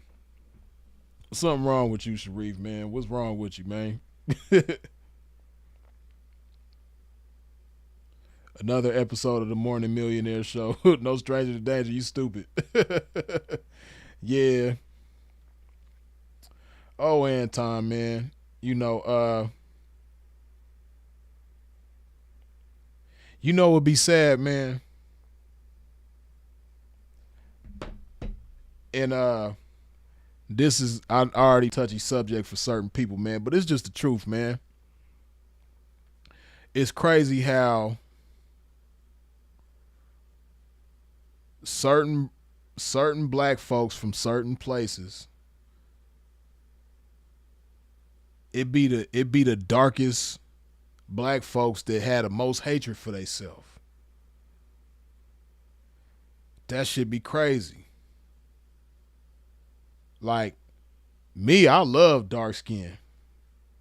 You know what I mean? I love being black, and I love my dark skinned brothers and sisters. Like, black is beautiful, man. That's black is still the most beautiful shit on the planet, man. Like, but it'd be crazy how some of the darkest black folks be having the most hatred for themselves. Like, really don't be liking themselves.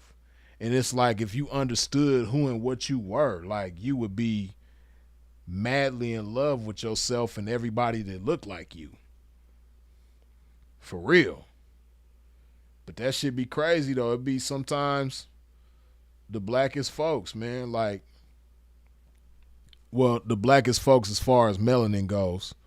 You know what I mean? Like, the most melanated of our people sometimes be the ones that hate themselves the most. And I'd just be like, that shit crazy.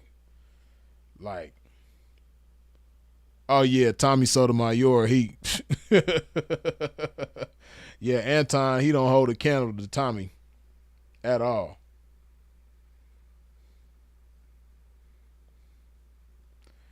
Tommy Sotomayor, he literally got famous off hating black women, laugh out loud. Now, Tommy, I think he's a prime example of what I'm talking about. You know what I mean? I really think Tommy, he really, I don't think Tommy ever liked himself. For real. You know, and see, like, that's why it's important to promote black love amongst your people. Like, you know, I never was taught to hate myself or, you know, frown upon my people or hate my people or hate people that look like me. I never been like that. And, you know, it's unfortunate that you got so many people like that. The house ninjas. Right, support the prince. It all starts with upbringing. And it's crazy because, like people, speaking of support the prince, we come from California, man. A lot of people don't understand, like, people be thinking, like, because we not in the South, that we don't experience racism, man. But shit. California, we man, shit. We got certain places and certain things that go on in California that's just like, man, shit. It's certain things that behavior as far as racism go make you think you in Mississippi somewhere. For real.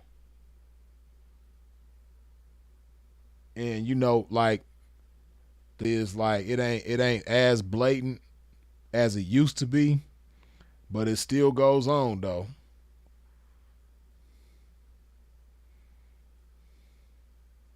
Sharif say all the worst race riots were in Cali. For real. But that's because I think black people in California historically have been a little bolder than, black folks in other places. No stranger to danger say, I'm from Pasadena, laugh out loud. I know racism very well. Hell yeah, I'm already knowing, man, shit. Man, like, man, that shit crazy. Like, Orange County, oh my goodness. See, my pops, right? My pops is 70. He'll be 71 this year, right? I remember chopping it up with him. He was like, man, when I was young, we didn't even go to Orange County. We didn't even go to Orange County for real. But like Orange County, like I've had, man, I've had some crazy experiences in Orange County, man. Sinful to P. I wonder if I think Sinful to P did tell y'all that story about some shit he dealt with some racist ass police in Orange County. I think Sinful told y'all this story. I might save that time if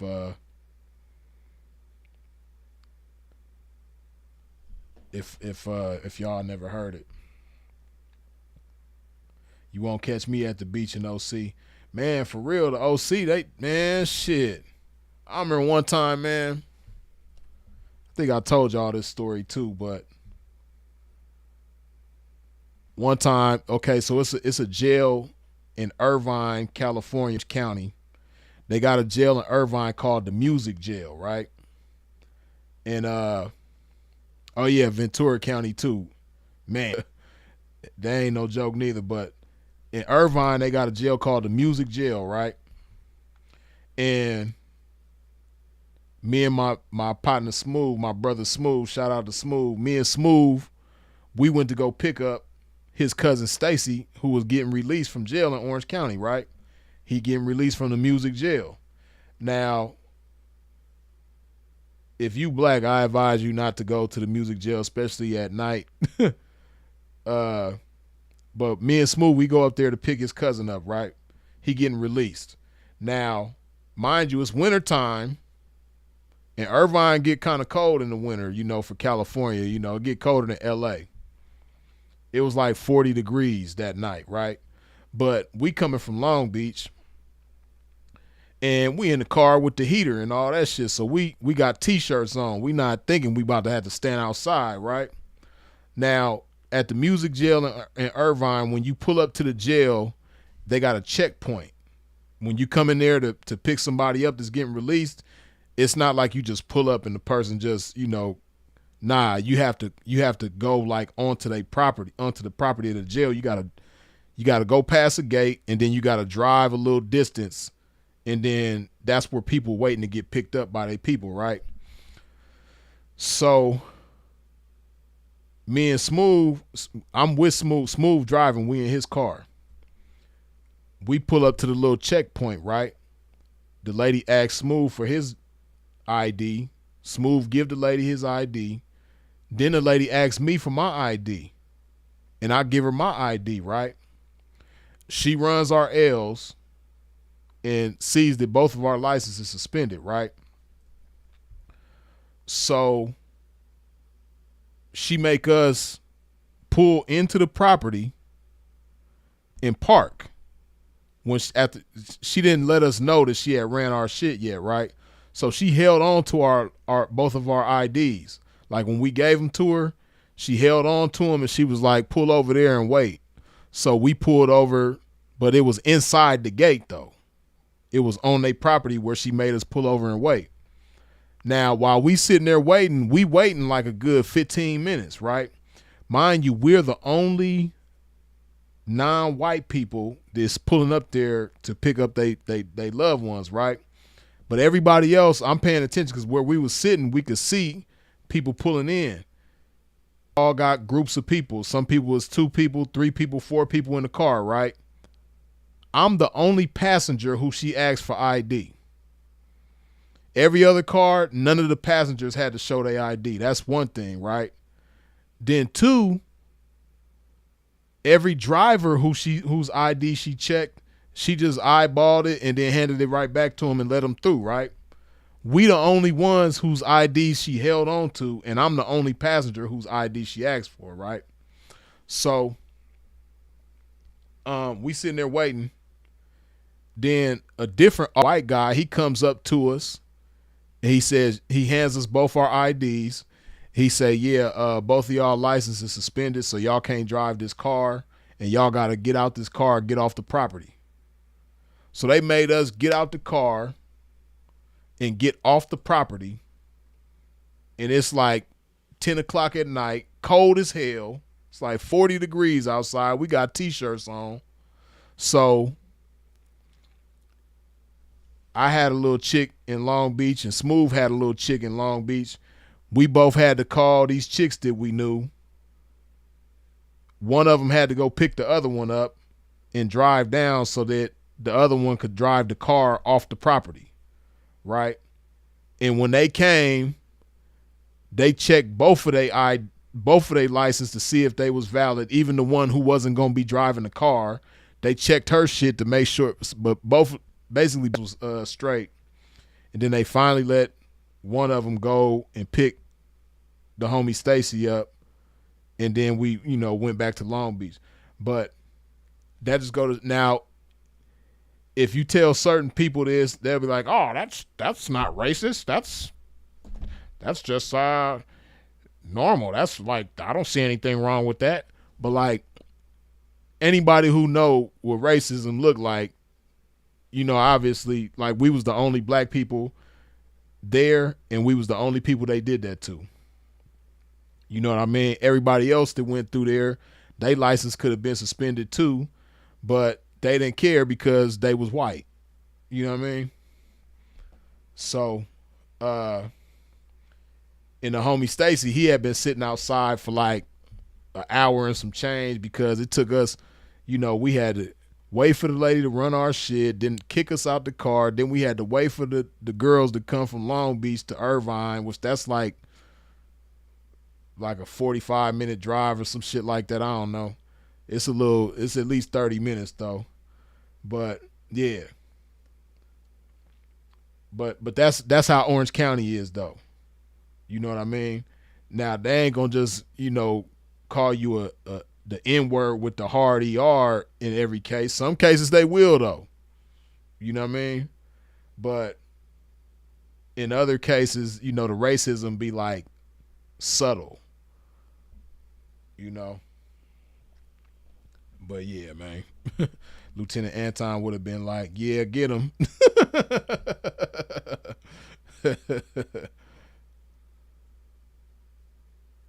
Right, they will say it's because of statistics. Right, or every 10th car that comes through, we do this too, or some shit like that. They probably would have said, but and the homie Smooth was in a we was in a BMW. It wasn't like we was in a bucket or some shit like that. It wasn't like we looked like thugs. Neither one of us got a bunch of tattoos or nothing like that. We didn't look like no gangbangers or no hoodlums or nothing like that. We pulled up looking regular like everybody else, you know what I mean? But in Orange County, being black ain't regular. Man, I could just imagine what it would be like for, you know, a black person that grew up in Orange County. What that shit is like, man. Matter of fact, a cat that I went to school with, rest in peace to the homie Chris Eisinger, man. He got killed by the police in Irvine. I mean, not Irvine, Anaheim. Yeah, rest in peace to the homie, man. He had some issues, like some personal issues that, you know, he was battling with, right? I ain't gonna get into too many details out of respect for his family, but he had some, you know, let's just say some demons that he was fighting. And, you know, that's the unfortunate thing about police in general, but especially police in Orange County. You know, they don't give a damn what your personal issues is. You know, they control freaks. And if you don't do what they want you to do when they want you to do it, it's going to be bad for you, man. So, yeah, the homie, man, you know, called the police on him and they came and, you know, he wasn't, you know, do exactly what they wanted him to do, how they wanted him to do it and shit. So, yeah, they ended up taking his life, man. But, yeah, Orange County, boy, they grimy. But I say all that to say, yeah, California, man, shit. California, one of the most racist states. Well, I ain't gonna say one of the most racist, but it's just as racist as everywhere else. You know what I mean? People be thinking California ain't racist like that, but it's as racist as anywhere else. I'll say that for sure.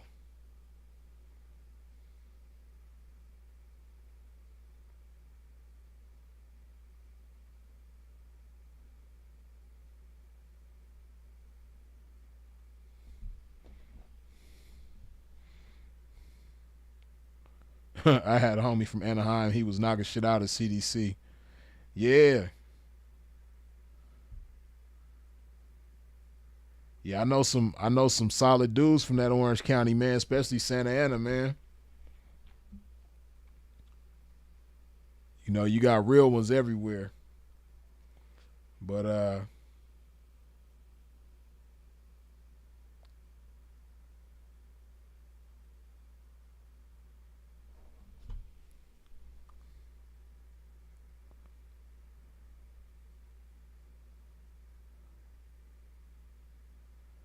Big Freedom say salute, big bro. I don't know if you heard about San Bernardino back in the day, but we used to get in trouble with them white boys every year in high school.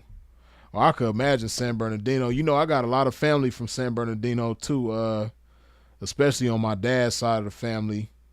Like my dad's side of the family, they all from like San Bernardino and Fontana, Rialto.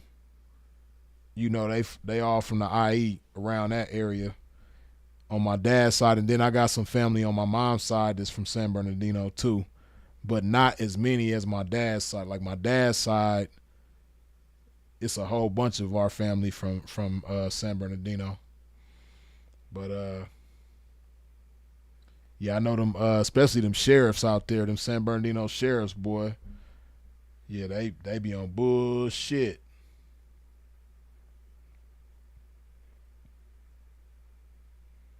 San Bernardino, maybe Detroit, Gary, Indiana. Yeah, and see, that's what I'm talking about. Like San Bernardino, right? Like San Bernardino it's like a place that's just like, it's a dark cloud over that place, especially for black people. Like it ain't a lot of opportunities there. You know, a lot of shit that used to be in San Bernardino, they took it away. You know, like San Bernardino is just like, they got poverty for real. You know what I mean? That's why it ain't no mystery to me. Like people don't understand that. Like you know, LA got the reputation, but as far as danger, man, I'll take my chances in South Central, Watts, Compton, any day over San Bernardino. Shit. Now, East LA a little different. You know what I mean? I'd probably have picked San Bernardino over East LA. I'm cool. I ain't messing with no East LA. But anywhere else, I probably pick that over San Bernardino. Shit, San Bernardino. It's just grimy. It's just a grimy place.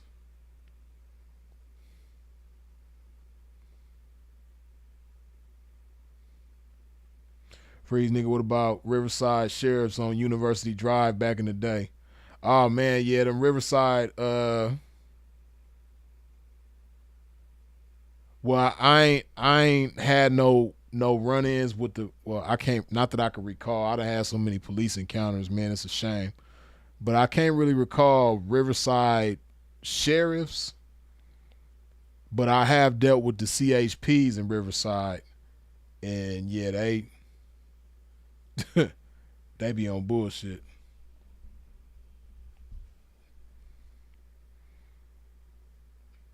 Especially off that 60.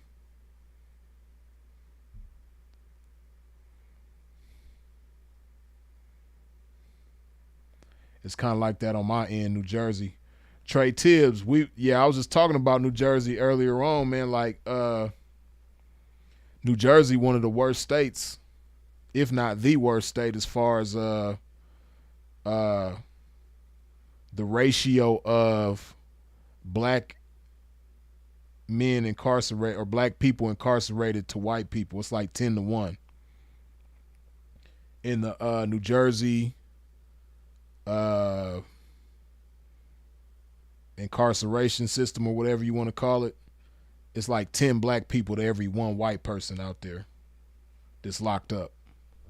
New Jersey, you know, it's a trip. And you know, people don't really think about New Jersey like that. When you think about like racism or, you know, oppression on black people, and, you know, New Jersey was like one of the last states in the North that did away with slavery, I believe. They was like the last state in the North to have slaves. New Jersey was.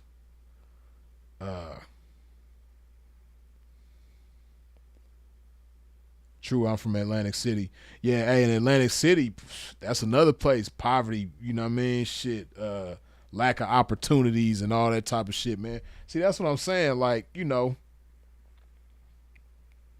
people, they the bad things that black people do, but they not gonna talk about why. Like, what's the root of it? What's the cause of it? What started it? How did it get this way? Who made it this way? You know what I mean? They're not gonna have that. You know, a lot of people don't want to have that conversation. Right, Camden, Patterson, Trenton. Yeah, all them cities is rough. But gentrification setting in. Right.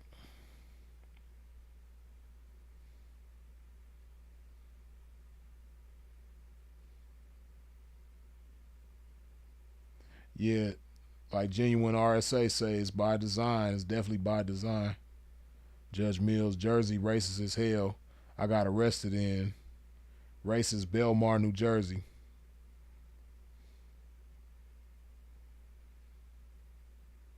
Now, I ain't never had no, you know, fortunately, I ain't never had no police encounters in New Jersey. Yeah, I ain't never had no police encounters in New Jersey. But I remember I got lost. Me and Smooth got lost in East Brunswick. And I didn't I didn't like the energy around there, man. I was like, man, we gotta hurry up, get out of here. But yeah, me and Smooth got lost in East Brunswick, New Jersey, man. I don't even know what the hell we was doing there. We got stranded out there. Oh, that's what it was. We was trying to See, so this back my first time in New York, man, 2002. Smooth went out there to, this before the game. Me and Smooth went out there to hustle, and New York City, the city, man, Manhattan especially, hotels is expensive as hell. So we on a budget, you know what I mean? So we trying to find the closest Motel 6. And we didn't realize,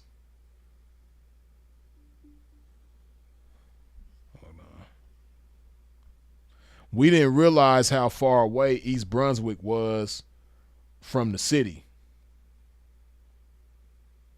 Oh, East Brunswick used to have a lot of Bloods.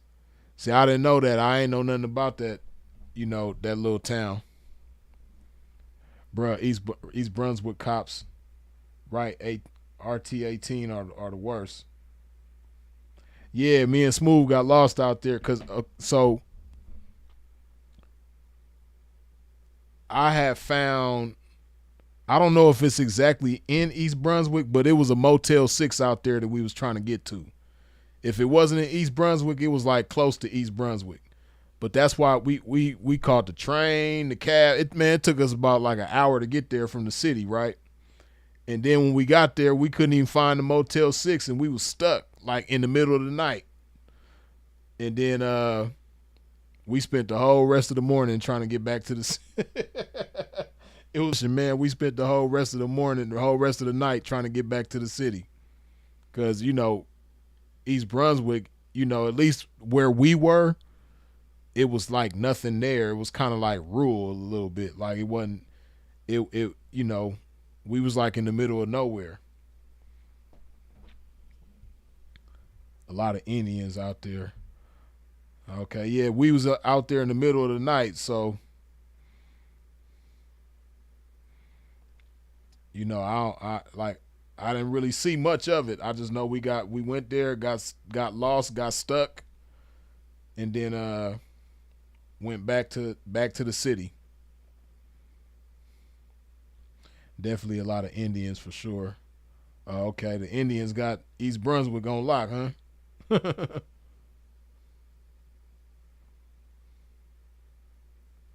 But yeah, Jersey was cool though. I like, I kicked it in Jersey City a little bit.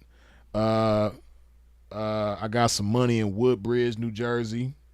You know what I mean? Shout out to Woodbridge. Shout out to Secaucus, New Jersey. You know what I mean? Got a little money there too, though. You dig? Where else, man? Damn. Jersey City, Secaucus, Woodbridge. I'm trying to remember, man. It's been so damn long. I ain't been to Jersey in so damn long. I was getting money out there, though. Jersey was cool, though. I stayed in Perth Amboy, New Jersey for a little. Yeah. Yeah, I don't know about nowadays, man, but as far as the game go, man, Jersey used to give it up. There used to be some money around there. Right. But Sean Carter, Secaucus got a lot of 304s in them hotels. Trust me, I know. You dig? Pimpin' no, for sure. You dig? You got busy in Newark too? Nah, man. We was talking about Newark before not too long ago, man. But nah, Newark was just one of them places that I didn't really have a desire to mess with, man. I kind of passed through Newark a little bit, but I didn't really spend much time in Newark. You know what I mean? I know Newark is kind of rough. You dig? Especially back in like the early 2000s. I know they probably hella gentrified now like everywhere else, but probably not though.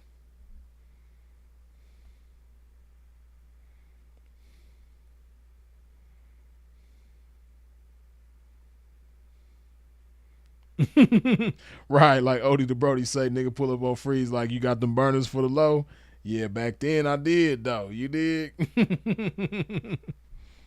Yeah, they grab niggas off the turnpike all day.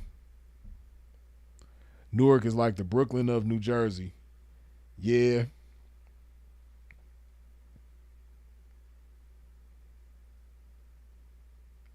Do New York still got them C-Town grocery stores?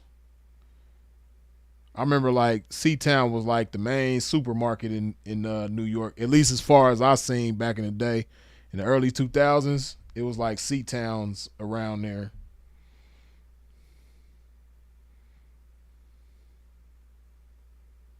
Hell yeah, in the Bronx. Okay. Yeah, cause me and Smooth. So like I said, we went to East Brunswick, New Jersey. Got lost, got stuck, made our way back to the city. Then like I said, we wasn't trying to stay in Manhattan because it was too expensive. So we went to Brooklyn, and we mobbed up to this C-Town grocery store in Brooklyn, and we seen some niggas hanging out right there, and we like, yo man, where's it a cool cheap motel at around here? So it was a group of dudes, and they all was saying different shit. They was like, oh well, you can go over here, get a room for this much, and you can go over here, wooty wooty whoop, right? So it was one cat in the group that pulled us to the side, who we ended up getting cool with. We started hustling with him, a cat named Ralph. And Ralph was like, yo, I got a spot for y'all that I could take you to for the low. We like, come on. So we hop in the car with Ralph, and he take us back to Manhattan, to Harlem. And he had like one of them little, it's a name for that shit. I forget what it's called. But he had, he had like a room that was like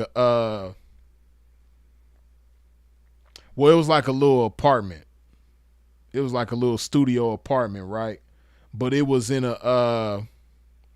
it was at like one of them sober living type places where it had a curfew, like you had to be in and out by a certain time. You after a certain time you couldn't leave out no more, and you had to be in by a certain time. Damn, I forget what that shit is called, but we ended up staying there, and we was just breaking him off daily to stay there. And then, we was on, and we started getting money with him, you know what I mean? Yeah, it didn't have like no full kitchen. It had like a little kitchenette. Nah, not a hostel, but it was something like a hostel. It wasn't a shelter, but it was like the place that it was for people that was like, trying to get off drugs. I forget the name of that shit, man. But it was an apartment though. It was like a little small. It was a small little studio apartment, and it was inside of a place like everybody in that little building. They was like, it was like a drug program that put you in there. You know what I mean? Kind of like a halfway house, I guess. I guess you could, something like that. It wasn't called a halfway house, but it was something though. But it was for people that was like trying to get off drugs. It was like a drug program that put you in there, something like that. But you ended up staying up in there, and we was paying the homie Ralph to stay up in there, and we started getting money with him. Then he took us he was like showing us around the city and everything like that. And I remember he was showing us around Brooklyn, and he took us over by the Marcy Projects. He was like, yeah, you gotta walk with your gun over here. He's like, Marcy ain't no joke. You gotta walk with your gun over here. And at that time, that's when Jay-Z was like at his peak with the music. You know what I mean? It's the early 2000s. Like, Jay-Z was that dude at the time. It's like Blueprint days, the first Blueprint. So, everybody, he made the Marcy Projects famous. So, yeah, we went over there. Marcy wasn't no joke back then. Probably still ain't no joke, but back then Marcy was it wasn't no place to be. That's for sure.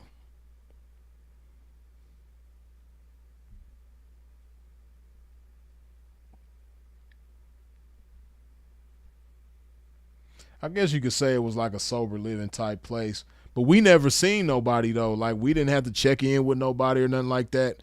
We could come and go as we please. We just had a curfew. We like if we wasn't in by a certain time, then we would just have to be out all night. And we probably did that a few times. Cause that's one thing about Manhattan. It's always something to do. Manhattan always got some shit going on, for real. Like when they say the city that never sleeps, that's for sure Manhattan. Like Manhattan is cracking all the time.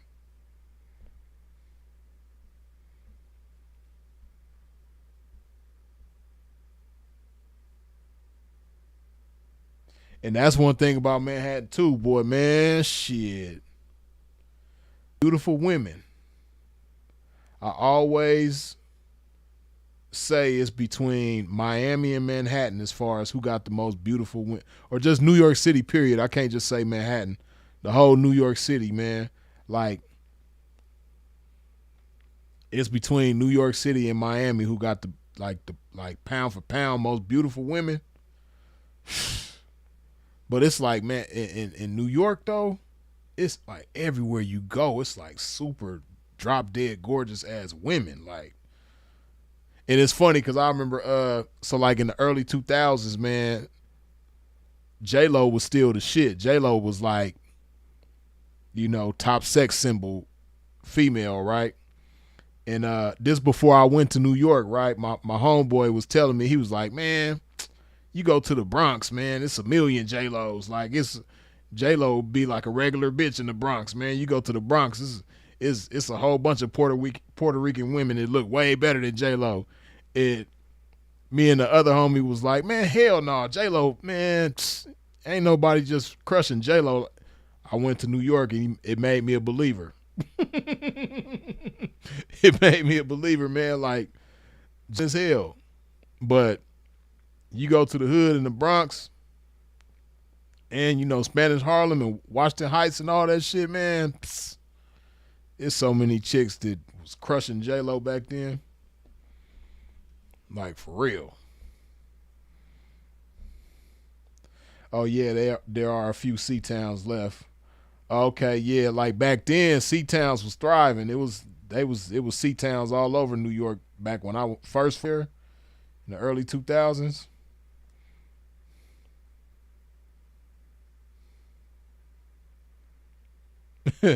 Judge Mills say, man, around that time I ran through so many PR and DR women. Yeah, the early 2000s was a beautiful time, man. And in New York too, for sure.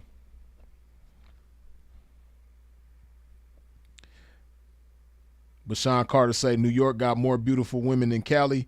See, it's hard for me to say because that's where I'm from.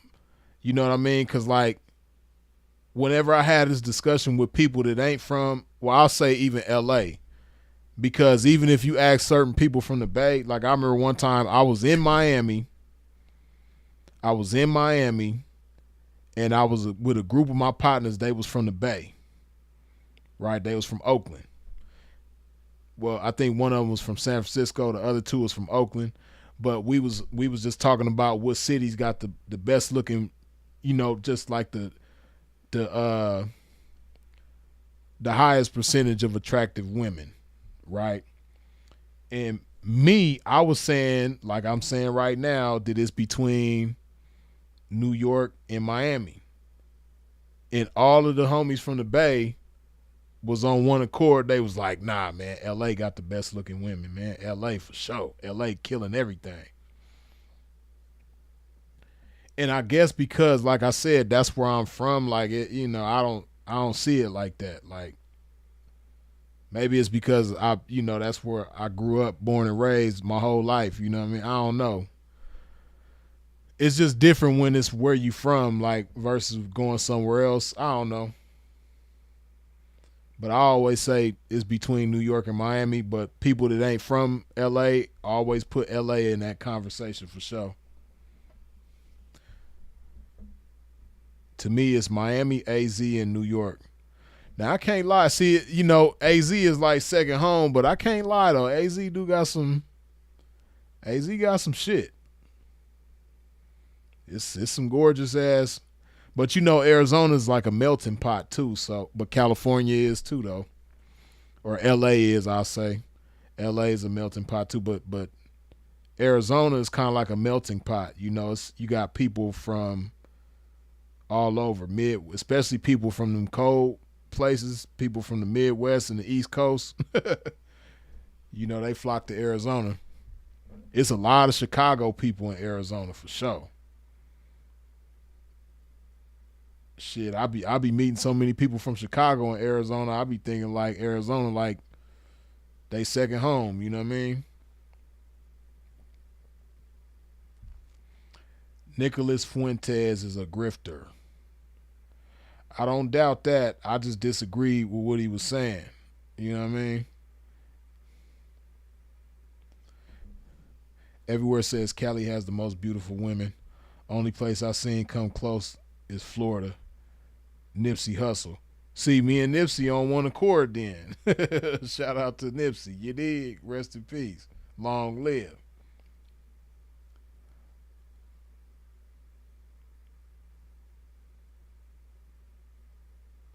Charlotte, North Carolina. See, I ain't really kicked it in Charlotte like that. Oh yeah, you can't leave Texas out though. Texas got them too. Okay, so I've had this conversation with y'all before, right? But now if you break it down like in ethnicities, this is how I break it down, right? Now, black women, the DMV, especially DC, but I'll just say the DMV as a whole. The DMV got the best looking black women. Best looking sisters is in the DMV. As a region, for me, for what I like, hey, I ain't seen a place that's messing with the DMV far as sisters go. The DMV, man, just thinking about that shit, like DMV got the best looking sisters. Now, as far as white women, I would have to say Portland, Oregon. Portland, Oregon got the best looking white women. And now if I just think about just Latinas, it made me think LA. But I don't know, like far as Latinas,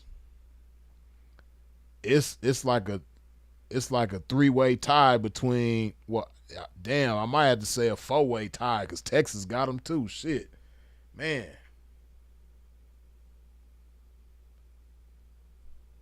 But yeah, DMV got the best looking sisters for sure. Portland got the best looking white women. Asian, as far as the United States go, that's easily Hawaii. Hawaii easily got the best looking Asian women. You know what I mean? In the whole country, man. Ain't nothing messing. The Bay Area might come, second to that. Bay Area got some gorgeous Asian women as well, but Hawaii takes the cake by a landslide. Like you want some gorgeous Asian women, especially particularly Japanese women, but just Asian women, period. Hawaii. For sure. Pacific Islanders, they homelands, that's LA for sure, yeah. LA, I'll just say Southern California. Southern California got the best Pacific Islander women for sure. Yeah, Southern California for sure. We got that. Like, damn, see, it's like break down, different ethnicities, man. I don't know. And East African women, Minnesota. There is no competition. We talk about Somalian mainly, but Minnesota got, they little sprinkles of Eritrean and Ethiopian and Sudanese and shit like that. You know what I mean? They got their little, but it's mostly Somalian though. But I'll just say East African, Minnesota for sure. Ain't nobody touching Minnesota. You know what I mean? Boston got some heat too. Now I haven't been to Boston. I haven't kicked it out there, but they do got the Cape Verdean sisters out there. You know what I mean? It's some gorgeous Cape Verdeans in Boston, boy. Shit. I done met some beautiful women from Boston, though, period. Not just Cape Verdeans, but yeah, Boston got some. Damn, Stockton. Damn, correct vision. You right about that. Stockton do got some. They do got some nice chops in Stockton, though, for sure. Minneapolis, D.C., Toronto. Definitely got the East Africans. Yeah, D.C. too. I forgot about D.C. They do got a lot of East Africans out there too. Toronto, I ain't been yet. Is there a Blade in Minneapolis? Yeah, the Blade in Minneapolis is Lake Street, but it ain't really like it's on life support. You know what I mean? It ain't really active like that.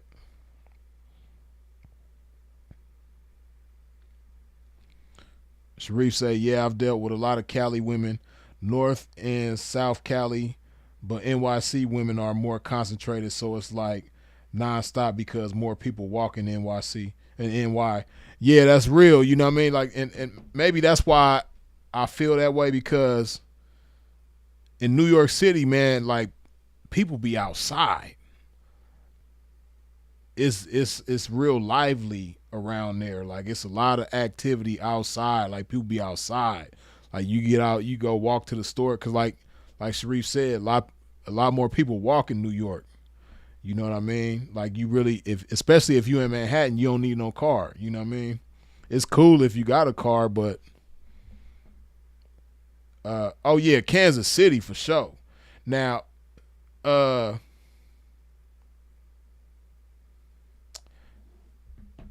I want to say like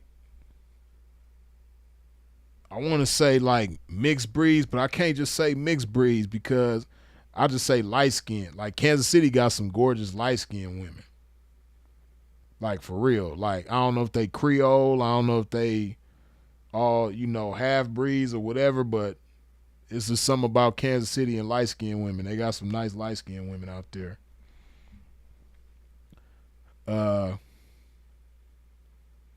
Dark skinned women, brown skinned women, that's DC for sure.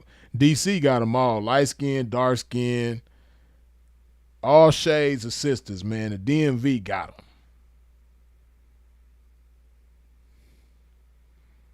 Detroit got some fine ass chocolate spinners.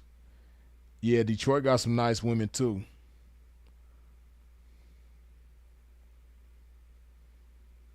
Damn, I feel like only the West Side cities have an active Blade. Well, nah, it ain't just the West Coast, but it's, California is the Blade capital. Like there's no place anywhere that got more blades than California, right? Especially active blades. A lot of places have blades that used to be active but ain't as active no more.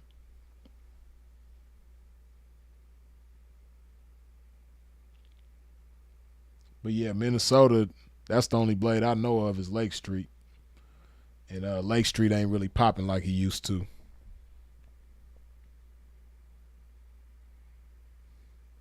What do you think about the decline of people going to Vegas? A lot of people ain't making money like they used to. A lot of shit is way more expensive than it should be. And that's the problem with Vegas right now. Vegas is there's a channel that I watch. I forget dude's name, but his channel is something like I'm Not Leaving Las Vegas or something like that. I think it's his name and I'm Not Leaving Las Vegas. But he's like very informative. It's a few other channels too that are like that. but he's like the main one that I see that really breaks down a lot of what's going on in Vegas and why tourism is down around there. But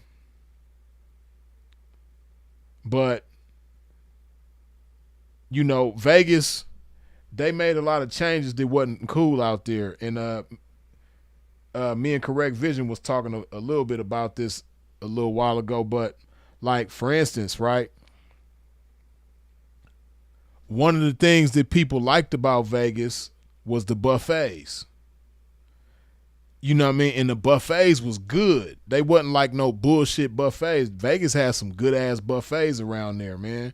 Like, you used to could eat good around, or like, you know, $4 steak breakfast, steak and eggs. You know what I mean? $4, $5. Ellis Island. You know what I mean? Before it was the Cromwell, when it was Bill's, they had a little steakhouse in there, or not steakhouse, but like a restaurant where you get steak breakfast. So they took all of that type of stuff away, right? They ain't really got the buffets like how they used to, right? There used to be a lot of good buffets that they've taken away from Vegas. A lot of the hotels around there, especially around the Strip, they've added like ridiculous resort fees and state fees and city fees and fees on top of fees. So like, say you book a room, you might go on like Expedia or Priceline with one of them third party sites, right? And you book a room in Vegas, and the room rate that you book, it might say that the room is going to be like $80 a night, right? And you'll pay for it. You might prepay for it, right? And it say $80 a night. But then when you get there, they got all these new like resort fees and hidden fees and shit like that. And now the room is like 130, 140, 150. You know what I mean? And it's like you kind of like stuck now because you done already paid for part of the room, but then they hit you with these extra fees. They got a lot of shit like that going on. I believe they took away a lot of those shows that they used to have. You know what I mean? Like, damn near every casino on the Strip used to have their own different shows and shit. They took away a lot of them shows. What else? Oh, and then now you got to pay for parking at every casino on the Strip damn near, with the exception of very few. You got to pay for parking now. It's just, you know, they did a lot of shit that wasn't cool, you know what I mean? And then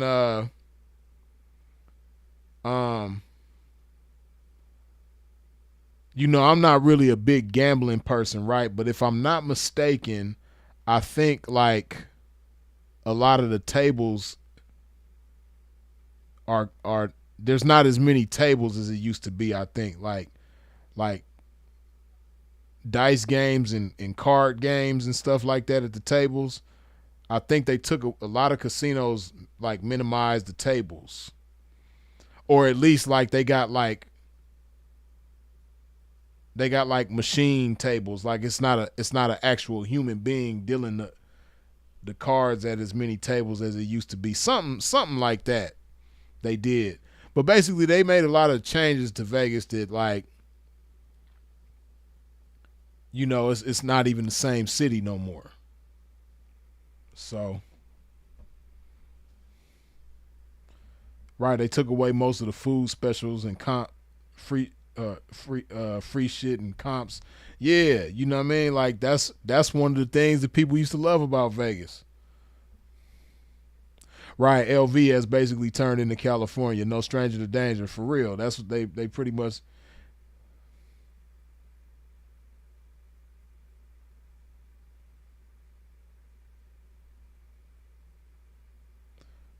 Freeze, you think they'll be booming once the NFL season starts, especially with the sports betting? To a certain extent, yeah, but you know that's only one aspect of Vegas, though. Yeah, the sports is gonna, you know, be cool. Like you said, the sports books and all that shit is probably gonna be doing good, and then they got the Raiders there. I don't know. I don't know when the A's are supposed to start playing there. Is the A's supposed to start like playing there in the next season or something? I don't know. But you know they got the A's coming there. So they're gonna have baseball now. That's gonna be big. That's gonna be big right there. Vegas with a baseball team. But the sports alone, like I said, that's like even with the baseball, even with the A's leaving Oakland and coming to Vegas, even with that and them having the Raiders and all that shit, that's only one. That's not what makes Vegas thrive, because Vegas was thriving without that, right? So those things are really supposed to just add on to what was already working. You know what I mean? And since the Raiders came there, they started making all the casinos pay for parking and all that shit. Now it's just, you know, it ain't cool like it used to be.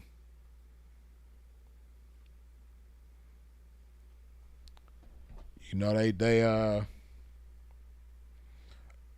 A Stadium still being built. They ain't done with it yet. That's kind of what I was thinking. Correct vision. I was thinking that they probably wasn't done with it.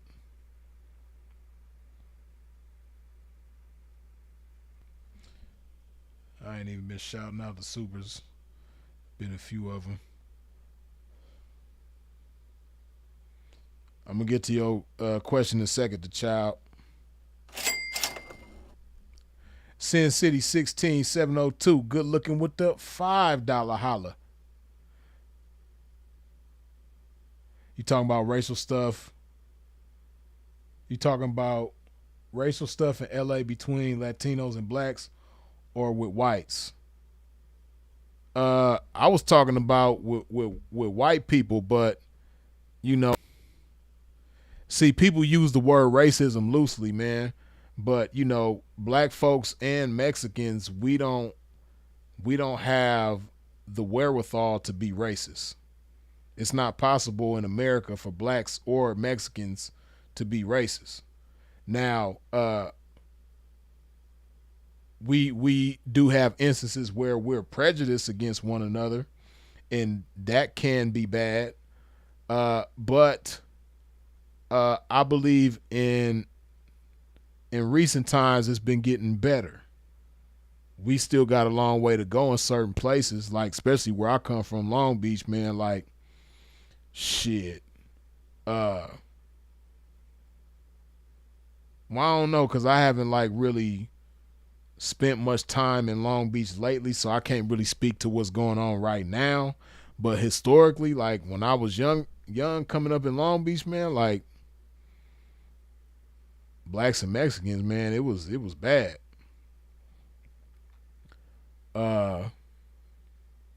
So, but yeah, you know, when I was talking about racism, I was talking about with white people. Uncle Zell, good looking with the $5 holla. Appreciate you.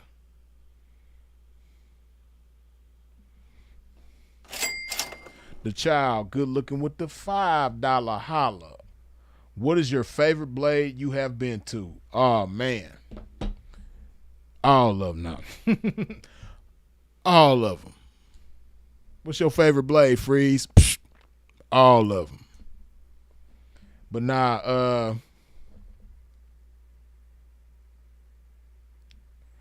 my personal favorite blade,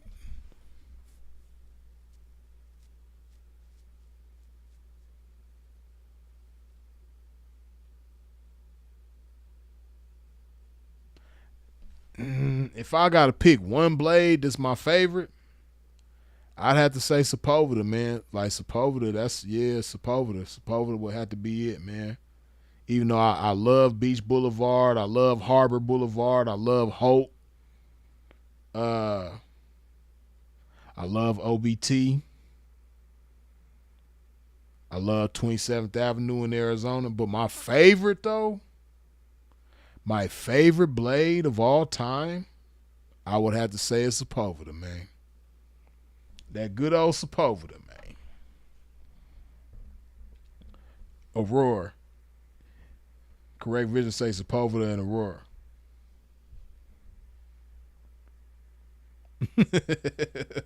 Sepulveda Prince say, laugh out loud, say that then, P. Act like you know. For real, man. Sepulveda, man, it's just, like, man.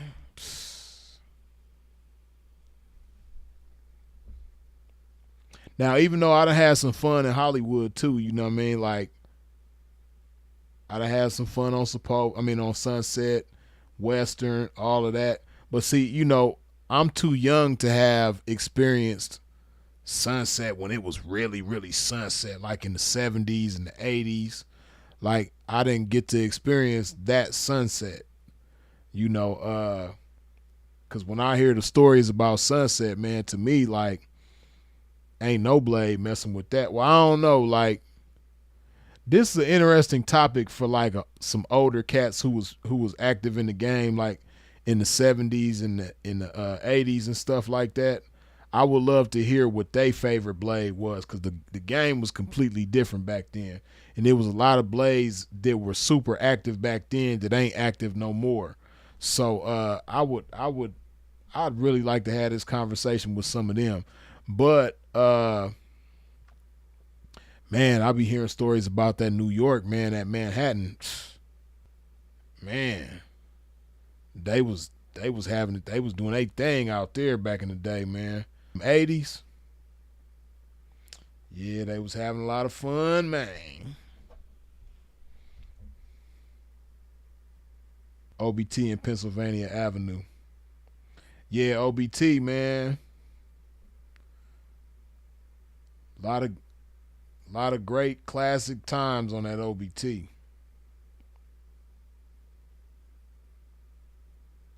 Okay, I saw you had the SDSU logo.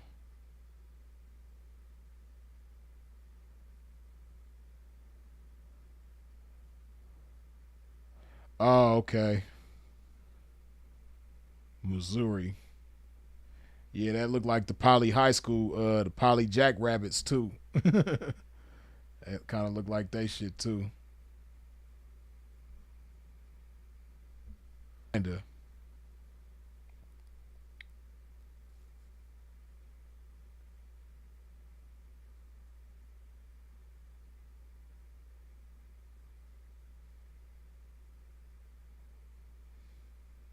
I need to go to Figueroa. I see there a lot of girls there. Yeah. Fig is like really a fashion show though, man. And because of social media and the internet, when people think of California, that's the first thing they think about is Fig. But Fig ain't the only place, and it ain't necessarily the best place to do your thing, man. Fig is cool though.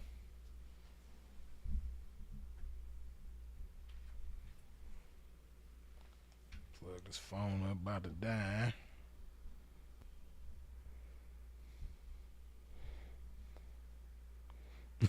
Death Trap.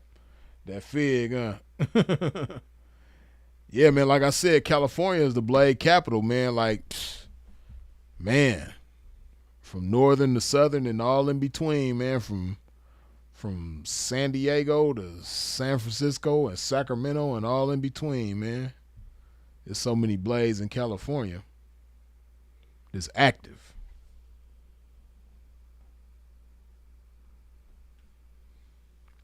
Death Trap like sting operations. Nah, not like that. See Fig. See, this is the thing, right? It's a lot of stuff that don't get televised, right? Fig, you ain't really got to worry about no sting operations. I mean, they kind of be happening sometimes, but that's not your biggest concern. Your biggest concern on Fig is not no sting operations. Your biggest concern on Fig is the fact that you in gangland, right? It's South Central LA, so it's a lot of gang banging going on, especially depending on what part of Fig you go to. Now, the most popular and commercialized part of Fig is the 60s. You know what I mean? Between Gage and Florence, which is in the 60s numbers of streets like 64th, 65th, 66, 67, so on and so forth, right? You know, that's more like the fashion show, but it'd be a lot going on though. You know, jackers be out there, set trippers be out there. You know, it's a lot going on Fig. You know, like I said, the sting operations, that ain't really your biggest concern on Fig. Your biggest concern on Fig is making it home safe.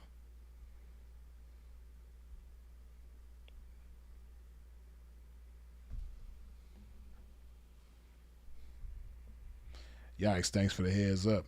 Yeah, I mean, you can go there. I mean, you just got to be aware of your surroundings, man. You can go there, but you just got to be aware of your surroundings. The YNs is the biggest concern. Yeah, like it's like, for instance, like if you on Fig, you know, you don't want to pull up to no stores, no gas stations. Do that off of Fig, either before you get to Fig or after you leave Fig.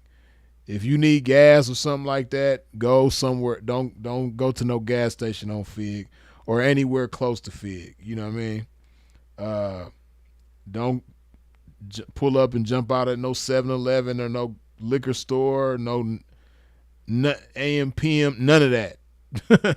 Don't do none of that.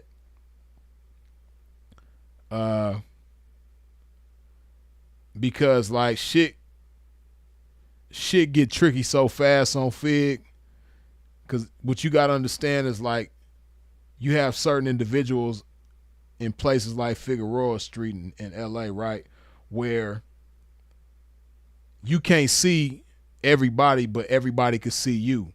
Like, especially when you're not from over there and you're not familiar with the surroundings and people around there not familiar with you.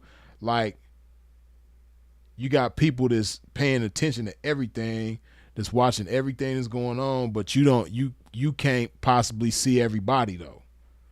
Right? So if you hop out, if you pull up to a store and jump out and walk inside the store, like there's eyes all over the place that's watching you do that, but you can't see what eyes is seeing you. So, you know, shit can get tricky quick because of that. You know what I mean? And you got to understand, you know, LA has always had jackers, but the pandemic gave birth to a whole lot more jackers. You know what I mean? The rate of jackers has skyrocketed since the pandemic. You know what I mean? It's a lot of other people that was probably doing something else before the pandemic that since the pandemic, they're jackers. So, you know what I mean? Like, you got to keep that in mind too. And that ain't just LA, that's really everywhere. Like, jackers everywhere has went up. But in LA, since the pandemic, man, jackers is out there. You got people that treat, you know, being a jacker like it's a full-time job. Like, they get up, you know, early, start their day as a jacker. You know what I mean? They staking people out and seeing what's going on and plotting on people. They treat that shit like a 9-to-5 for real. So, right, of all races, you got Mexican jackers, you got black jackers, you got white boy jackers, you got Asian jackers, Indian jackers, Pacific Islander jackers. You got, man, in LA, every kind of, you know, Middle Eastern jackers. Like, every kind of jacker you could think of is in LA. For sure. E14, aka Fig Jr. Now it's funny, Correct Vision, because, you know, I always had this debate with people, man. But now people, because of the reputation, people always assume that Figueroa is more dangerous than E14. But for me, I believe Defoe is far more dangerous than Fig. Yeah. What's going on? Yeah, I think Defoe is more dangerous than Fig. That's just me, though. That's my belief.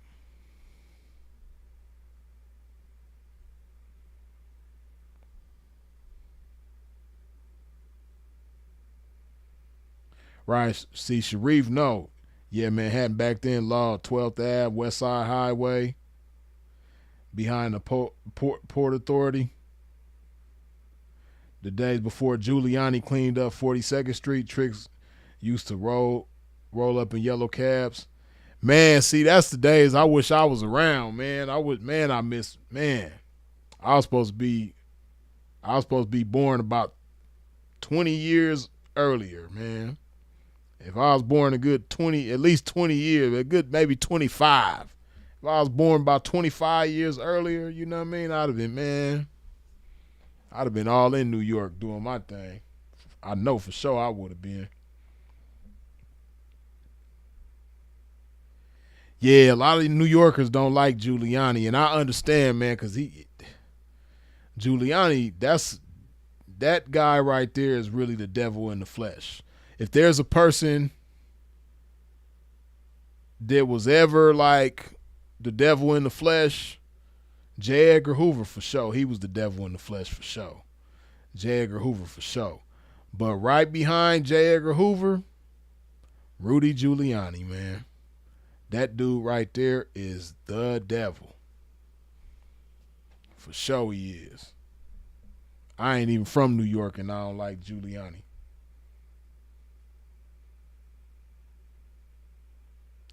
But Sean Carter says, why is E14 more dangerous? I can't even really explain it, man, but it just is, as far as I'm concerned. Like, I just know of more, dangerous incidents that have taken place in the game and just period, you know what I mean, on E14. And then, like, when you're there,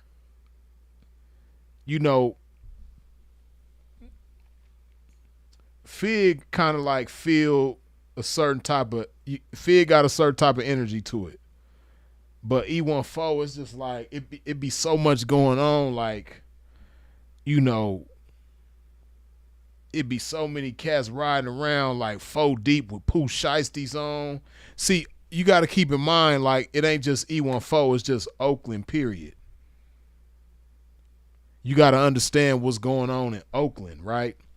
In Oakland, it's another city that's just like, man, it's just like it's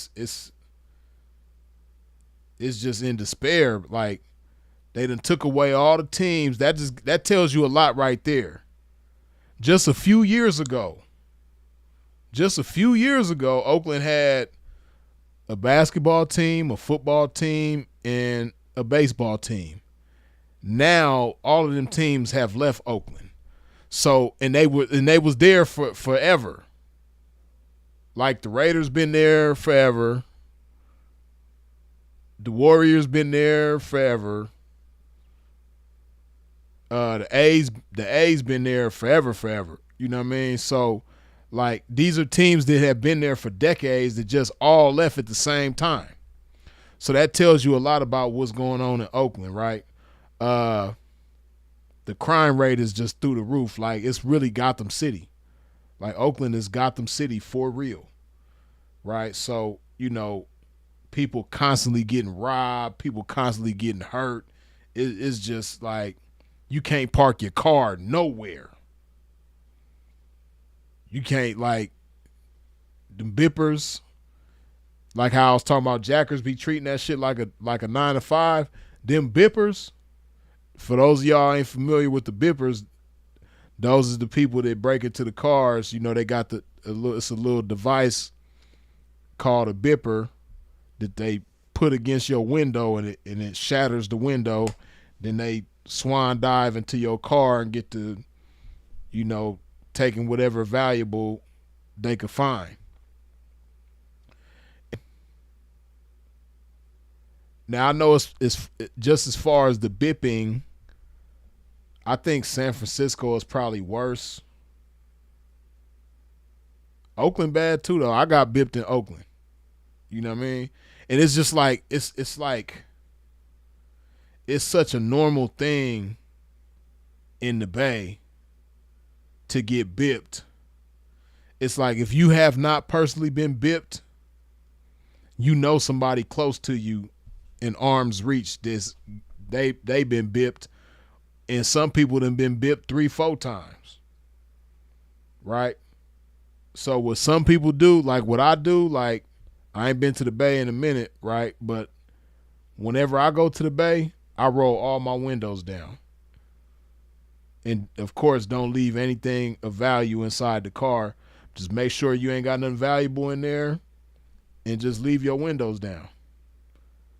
Because like me, the window that they broke, I had to pay $600 to replace that window. Right? So rather than pay $600, and other cars the windows ain't as expensive. You might only have to pay $200 or $150 or whatever. But whatever it is, it's an unnecessary expense if you just roll your windows down. So that's what I did. After they bit me, and they more than welcome to go inside, look around. Hey, they more than welcome to go inside and look around, man.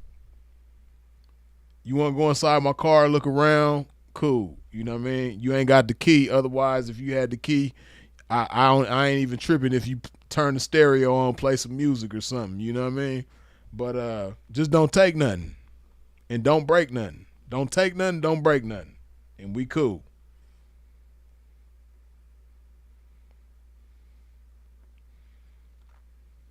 But yeah, the Bay, man, you can't park. Right, like Go Young DJ said, they bipped you when you was out there for K-Red's funeral. Yeah, they did, man. In the middle of the afternoon, it was like 2 in the afternoon. In downtown Oakland. You know, downtown Oakland pretty active. It's a lot of people moving around, all that type of shit. They didn't give a damn. And them bippers be bold like that too. Like, it'll be a bunch of people around. Man, they will go right in your shit and take everything and not give a damn who looking or who trying to do what. Oakland is a different type of place.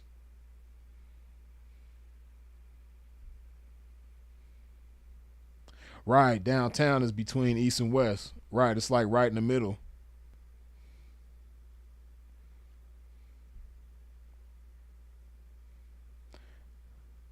Ain't no 3 dudes from St. Louis came to Oakland and took it over in 3 weeks, stopped the cap. Who said that?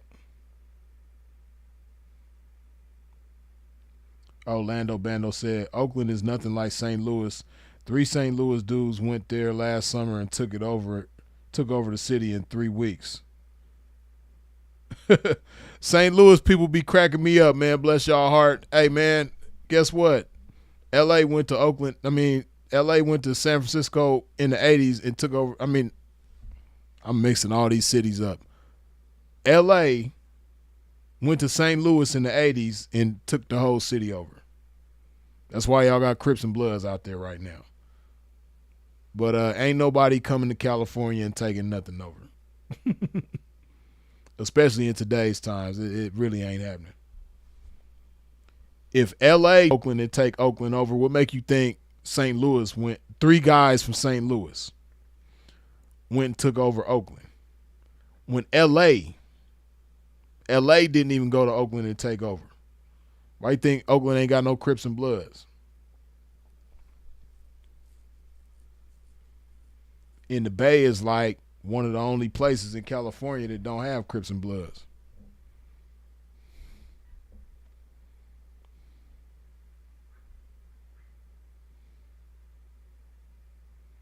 Right, no stranger to danger. We pretty much said that at the same time. Oakland didn't even allow LA to take over. That's what I'm saying. Like, LA didn't go out there and take over.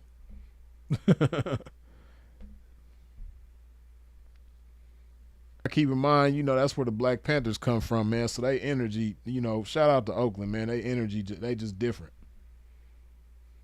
They got their own thing. And, it is what it is.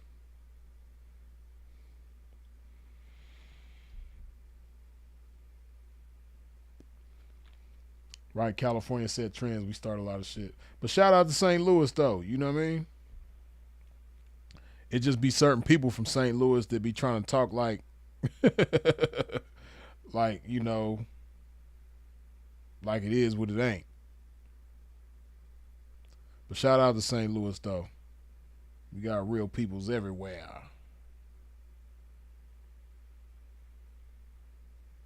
(607) Nelly Chingy, Ain't a Love. I like St. Louis. St. Louis rough. You talk about poverty, man. See, that's another place. Like, like I said earlier, back to the original topic, people be trying to say, black people this, black people that, but they don't want to talk about the reasons why and what's really going on. St. Louis is another place where, man, I ain't been to St. Louis in a minute, man, but I know that poverty around there ain't no joke. St. Louis is like, it's man.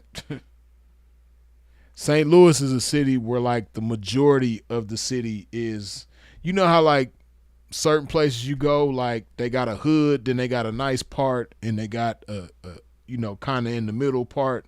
Like St. Louis, at least from what I seen back in the day, I don't know how it is now, but back in the day, like the whole city was the hood. Everywhere I went in that city was the hood. I didn't see nothing that wasn't the hood. Baltimore like that too, you know what I mean? Baltimore is another city that's like the whole city is the hood. New Orleans too. The whole city is the hood. But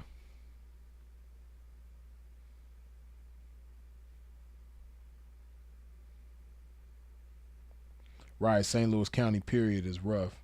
Yeah, St. Louis, man, shit.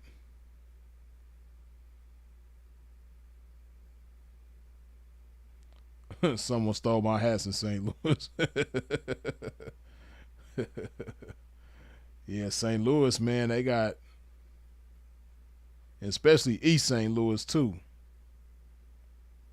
For those of y'all who don't know, East St. Louis is a different city, and it's over the bridge in Illinois, but they right by each other though. But East St. Louis is a separate city. But East St. Louis, man, shit, that place is rough.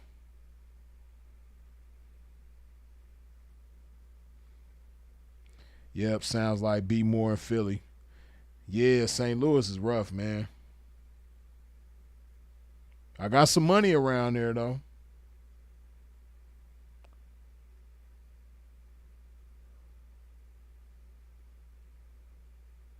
St. Louis was the first place I ever been to that the city and the county was the hood. Yeah.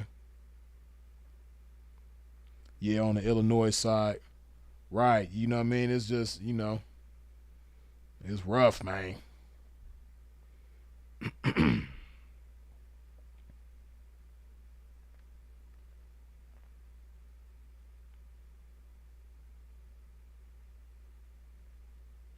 Another death trap.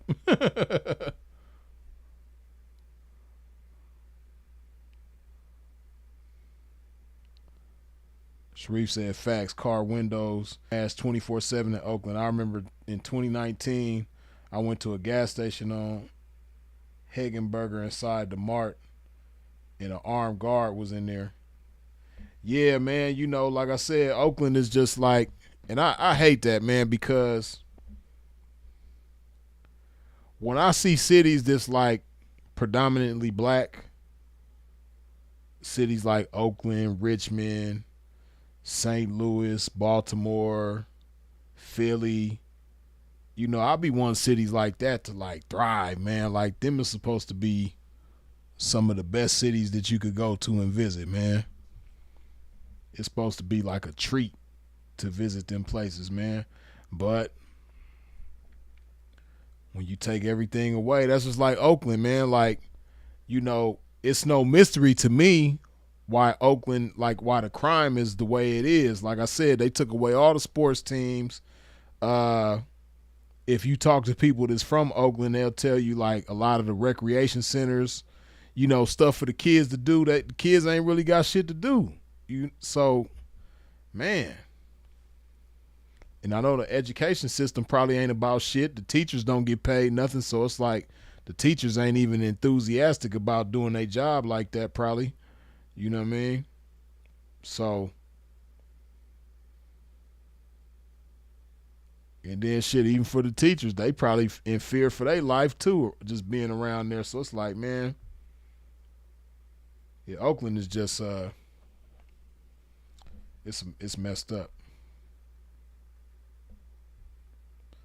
Carl Popper say, "What's up, my MAGAs?" Hey, the MAGAs is welcome in here, man. I'm not one of them people that's like, "What? You a MAGA?" You know what I mean? I'm not like a gang banging politician. I ain't even really into politics. You know what I mean? I don't care about conservative, liberal, left wing, right wing, red, blue. I don't care about none of that shit. Like, everything is the same. Black folks been getting the short end of the stick forever, so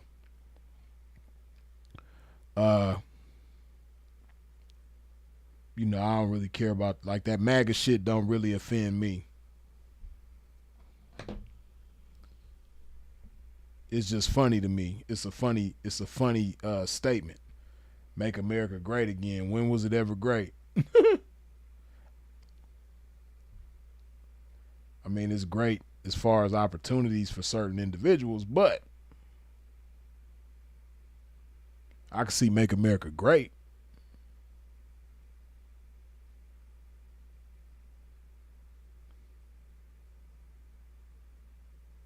But respect to you keeping it unpolitical. Paul said you better than me. But see, that be the thing though. Like, see, that's one thing I will say, man. That Trump kind of I can't really say it kind of really did. Well, I'll say Trump amplified it. I'll say it started within the Obama administration, and the Trump administration amplified it. But the division between parties, like the lack of respect between Democrats and Republicans, and like the tension between Democrats and Republicans, I'll say that it started with Obama, and Trump amplified it.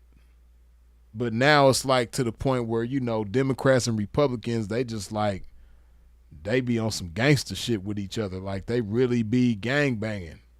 Like, politicians gang banging. That's really how that shit is. Like, they just don't, you know, they don't know how to respectfully deal with each other. They don't know how to reach a common ground with each other like they used to.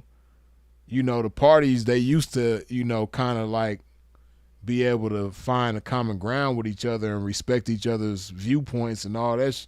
Now, shit. Ain't none of that. It's gang. You know? But like I said, it amplified with Trump. It kind of started with Obama, you know what I mean? With a lot of things that Obama, like, endorsed and co-signed. He kind of caused a lot of division between people, but Trump amplified that shit. You know what I mean? Like, you got certain people that's family members that don't even, like, you know, I like me personally, I got people in my family that like, you know, this person support Trump, so like these people over here don't mess with him because he supports, and they blood family. Like that's the type of division that, you know, again, I ain't gonna say Trump started it, but he definitely amplified it. You know what I mean? Like Trump made it on some gangster shit. Right, red, blue, sounds familiar. Right, exactly. The original red and blue beef. They really did start the gangster shit though. You know what I mean? A lot of people try to put it on the Bloods and Crips, but nah, that's the Democrats and Republicans. Donald Trump is a chump, but rather him than Kamala, she goofy as F. You know, just like, man, I ain't gonna say what I will or won't do. I just hope that America never has a female president, man. That's when you know that the country has officially gone to shit. If we ever get a female president. You know, like I say all the time, females are better suited for certain things than men are. Men are better suited for certain things than women are. And, you know, one of those things that women are better suited for than men is not leadership. You know what I mean? Like, nah. Alone. Don't even mess with that. Like, don't try to like, don't do that.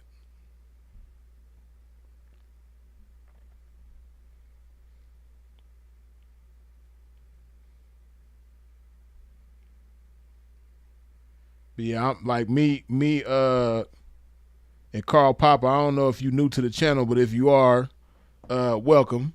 You know, but me, I'm not a, wait, what do you say?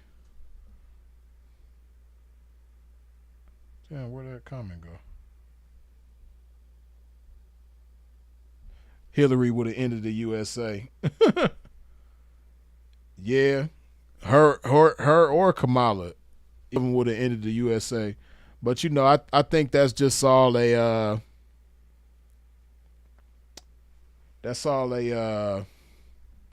don't know, a thing to get people. I think that's all to get certain people enthused by politics. I think it's a ploy. Retro says, didn't explain Margaret Thatcher.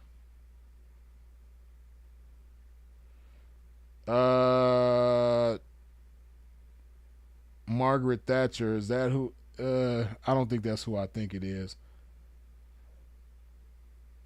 I got Margaret Sanger in mind, but Margaret Thatcher, who is that? Let me see.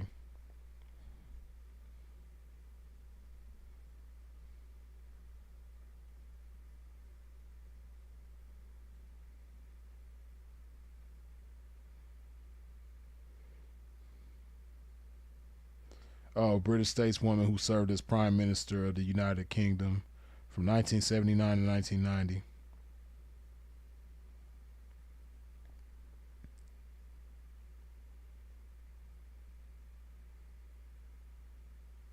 Damn, y'all can't hear me? Palm saying what happened to the sound.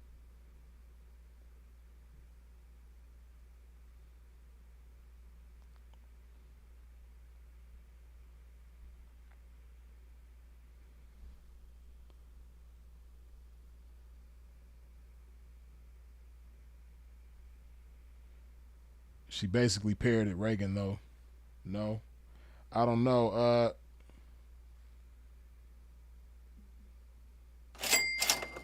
Retro, good looking with the $3 holla. Margaret Thatcher was a great prime minister.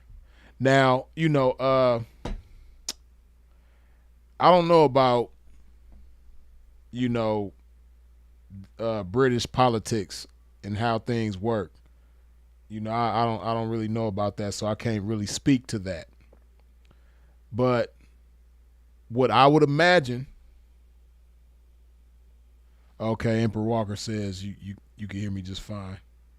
Palm, I don't know why Palm can't hear me, but uh, again, I'm not familiar with British politics like that. But what I could imagine is that uh, while Margaret Thatcher was the prime minister, there was a man behind the scenes somewhere puppeteering that whole situation, and she was just the face of it. I'm pretty sure. Like, I'm pretty sure. I can't see the British just letting the woman just have total control of everything, and there's not a man silently, you know, behind the scenes controlling everything.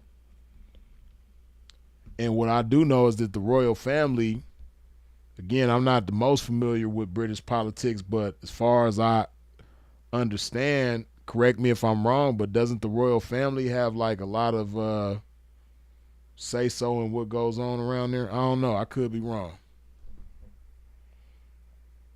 She was tough as nails. She might have been. She might have been tough as nails. But I just don't see her like, doing,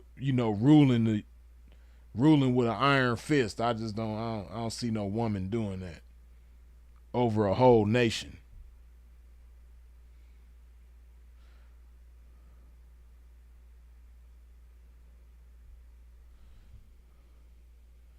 Let me go. Palm, good looking with the $5 holla. When facing adversity in the game / life and setbacks, how do you keep your head up and focus? How do you keep your mental strong and outlook positive? Good question, Palm. Uh, in today's times, that's more crucial than ever, right? Staying focused and, keeping your head up and being mentally strong. That has a lot to do with,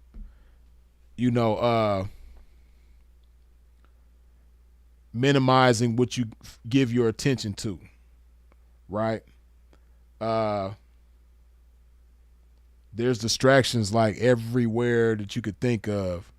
From the moment you open your eyes when you wake up in the morning, distractions are predatory towards you. So, you have to know how to, delegate your focus the right way and not give too much focus to the wrong things, unworthy causes, making unimportant things urgent and making important things not so urgent. It's real easy to do in today's time. So me personally, what I do is I minimize what I give my attention and my focus to. Lately I've been spending a lot less time on Instagram. Lately I hardly even been on Instagram. I ain't really been on TikTok. Lately, the only social medias that I've been on have been Patreon and YouTube. That's really it. But I would say, give yourself like set things up as far as like, because I know that's a problem for a lot of people when it comes to focus is, getting wrapped up in the internet, right?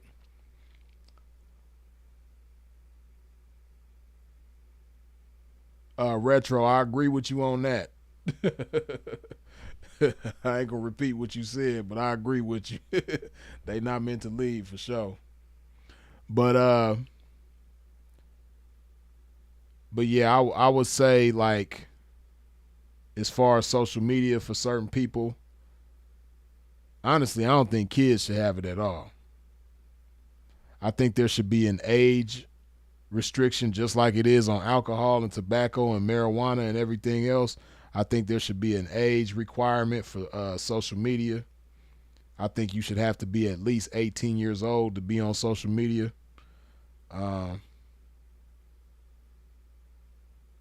Because now, we have a generation of people that's grown right now who were raised, on social media and not able to focus on things that they need to be able to focus on, right? So yeah, I don't think kids should be able to be on social media. Really, the internet. Period. Shit, kids shouldn't even. They need to come out with like flip phones specifically for kids. I would love that. You know what I mean? I would love it if they had flip phones for kids and like it was illegal for kids to have smartphones. That would be dope. Kids should only be able to have flip phones where you could call, text, and with the T9 too. Like not no fancy touchscreen flip phone. Nah, they got to do it the T9. Like they got to press, you know what I mean? They got to press 8, however many times to get to the letter Z and all that shit. They got to press 2, 3 times to get to the letter C. Yeah. They should have to do that. That's what kids need. For real. Texas banned them in the class I read. Yeah, they need to. They need to. But it need to be, everywhere. China has new laws on gaming and social media. It's like an hour a week. See that, that's what America need for real. America needs something like that, especially for the kids. If you're an adult, even though it's like it's really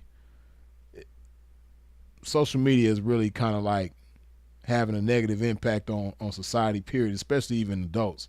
But kids, though, kids shouldn't be able to be on social media. They shouldn't be able to have smartphones because, like being able to get on corn and all that type of shit, that, it just ain't. It's a lot of unhealthy shit on the internet for kids.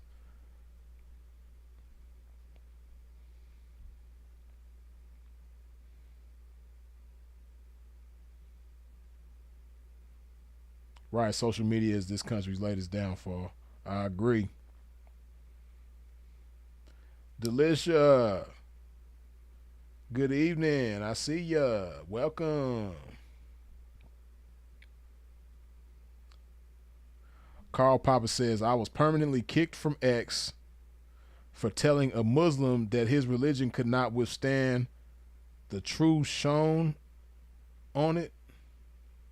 The truth shown on it from the internet and likely would die out in his lifetime.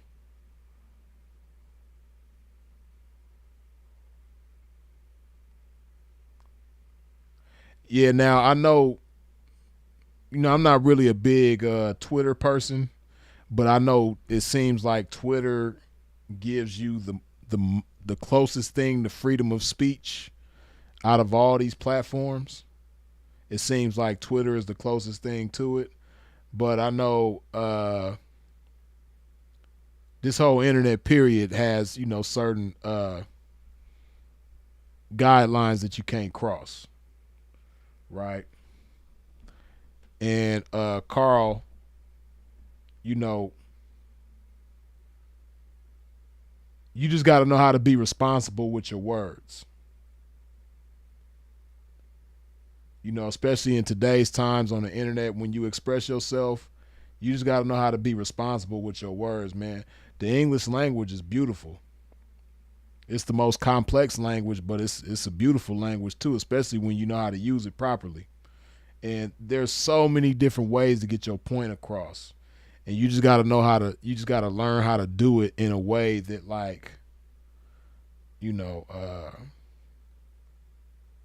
where you can sustain yourself.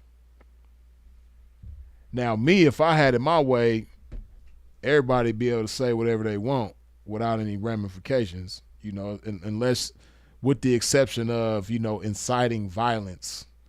I think people should be able to say whatever the hell they want.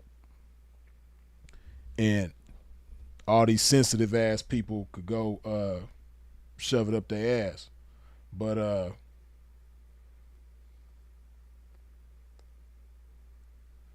yeah, That sucks that they banned you though. Awful stories about unaliving on the internet affect my mental health. Yeah, hey, Retro, it's funny you say that, right? Because I think that's a problem with the internet too, and I talked about that not too long ago. But there's so many things that us as human beings should be affected by in a certain type of way that the internet taken away from us, right? Like what you said, unalivings. Social media has made it, or not just social media, just the internet period has made it where, people aren't affected by somebody losing their life the way that we should be, right? Like me, I don't watch them kind of videos where people get unalived. Like a lot of different celebrities, like Nipsey Hussle, for example. Still to this day, I haven't seen that video. Don't want to see that video. A lot of other, famous people have been unalived on camera, and me personally, I don't watch them videos. There's like a very small few that I've accidentally seen that I didn't realize what I was watching until it was over with. Like Slim 400, rest in peace. I accidentally seen that video, and I hate that I seen that video. But that type of stuff ain't cool. As a human being, you supposed to. I don't give a damn how tough you are, how many people you done unalived. When somebody loses their life, it's supposed to have a certain type of impact on you, right? And even things that are not as extreme as that, right? Just like appreciate, like for us as men, appreciating the beauty of a woman, right? I've told this story before, right? But just to give you an example, Retro, what I'm talking about, right? I remember in the early 2000s, right? I was with my partners, and we were at the KFC on Crenshaw. I don't think it's exactly on Slauson, and I don't even know if it's still there. But back in the early 2000s, it used to be a KFC on Crenshaw, like not too far from Slauson, right? And I remember me and my boys was up there. We was like 4 deep in the car, and we seen this chick that was so gorgeous at the KFC. And this chick became our standard. She was so gorgeous to where, like, even a year after that, one of us would be like, man, I was at the mall, man, and I went up in Foot Locker, man. There was this chick in there that was so bad, wooty wooty woo. And one of us would be like, was she bad as the KFC chick? Nah, man, she wasn't bad as the KFC chick, but she was bad though. Or man, I don't know, she might have been as bad as hell no, she wasn't fine as the KFC chick. But that just go to show you how different it was back then, right? Where we could see one woman outside, and she had such an impact on us that she became our standard for at least a year after that, maybe longer, right? But nowadays, if you on social media, it's so many like attractive women being shoved down your throat. It's like you don't even have the same type of appreciation for a woman's beauty that you're supposed to have as a man, right? And the same thing go for women too. It's all kind of dudes on social media that be thirst trapping too, they damn self, which is kind of strange for a man to do, but it goes on though. So, the internet has just made it where, the shit that it does to our minds is like, it ain't cool. Like I've said before, and I think I think my statistics that I'm using are outdated. I think it's probably worse now, but I know a few years ago, the average person in America was spending 5 hours a day on their phone. It's probably worse now, but us as human beings, our minds aren't made to, consume that much information in such a short time frame. you know, and I always use the analogy of eating food. You know, imagine if you spent 5 hours throughout your entire day putting food in your mouth, like 5 actual hours, like 30 minutes here putting food in your mouth, 45 minutes here putting food in your mouth, another hour here, and it's a total of 5 hours throughout your day where you putting food in your mouth. You would be sick. First of all, you would be sick trying to consume that much food, for one, and then two, your body wouldn't even be able to digest that much food in such a short time frame, right? But that's what we doing with our minds, though. We over consuming information from our phones throughout the day, and then we not even giving our minds enough time to process and digest that information, right? So, like even me myself, I'll be having it like I'm kind of doing right now, like taking a break from certain social medias because, like, generally I'm known for my memory, right? Like people who know me know that I usually have a good memory. I remember a lot of shit from decades ago that the average person wouldn't remember, right? So one good thing that I'm known for, people who know me personally, is my memory, right? But when I spend too much time on social media, I notice my memory isn't as sharp as it normally is, right? Like I'll think to do something, right? Like I'll think, let me go pay my phone bill. And I'll open up the internet browser to pay my phone bill, just speaking hypothetically, right? I open up the browser to pay my phone bill, but then when you open up your internet browser, what's the first thing you see? News, right? And you might see some news about Donald Trump or some news about Elon Musk or some shit like that. Then you click on that and, you know, that'll lead to you clicking on something else and you forget that you got on here to pay your phone bill. And you be like, damn, I opened the internet to do something, man. Damn, what the hell was I trying to, oh, my phone bill. Or sometimes you just might not remember what the hell you opened the internet up for. So it's just shit like that, right? So, you know, me myself, like I said, I do my best to narrow my focus down to the right things. Now, don't get it twisted. The internet is a beautiful thing. At the same time, you just gotta know how to be responsible with it. And, you know, again, honestly, I don't even think kids should be able to. I think that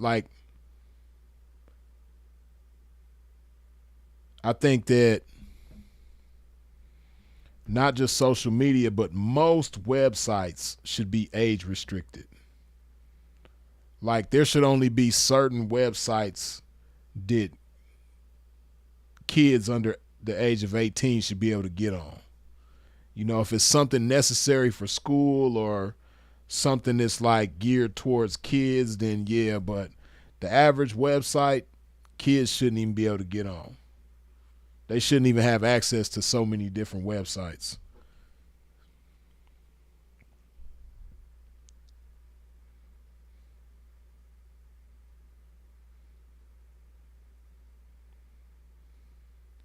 Yeah, correct vision. That's what I'm talking about. Shit like that, man. Like,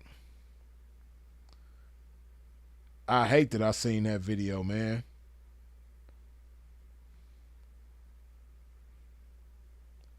You know, people shouldn't be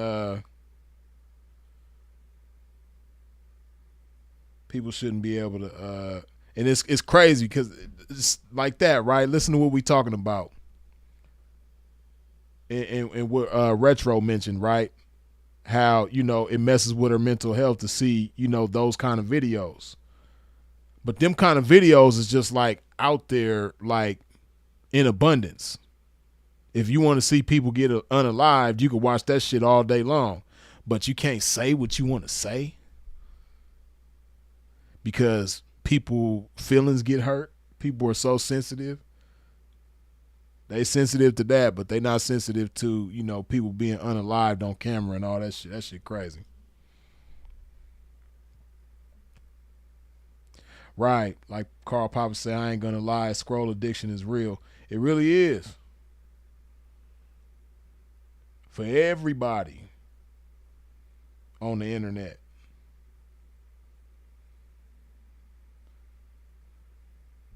UK will require ID for social media.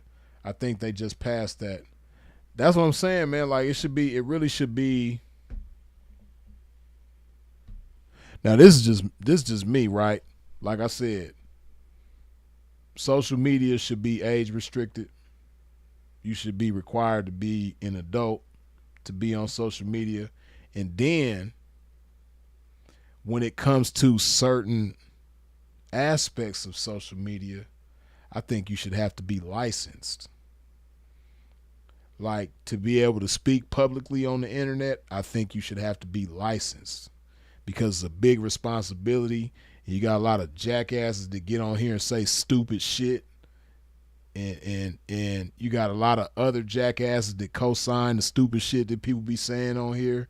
You know, it's like it's a the internet is weak people and cowards haven. It's a haven for weak people and cowards, right? People that shouldn't be, that people that aren't responsible enough to handle the responsibility of speaking publicly, because that's what we're doing when we get on here, right? You know, even though some of us, our audiences might not be as big as others, but you got some people that got a real big audience that are irresponsible when they speak. You know? And some people could be more responsible when they speak, but like for instance, right? See, I'm not no hater. And even though certain people I think are lame as hell, I think they're good speakers. And if there were certain requirements to speak publicly, they'd be even better speakers, right? Like the boy Myron from Fresh and Fit, right? Myron is a good speaker. He articulates himself well.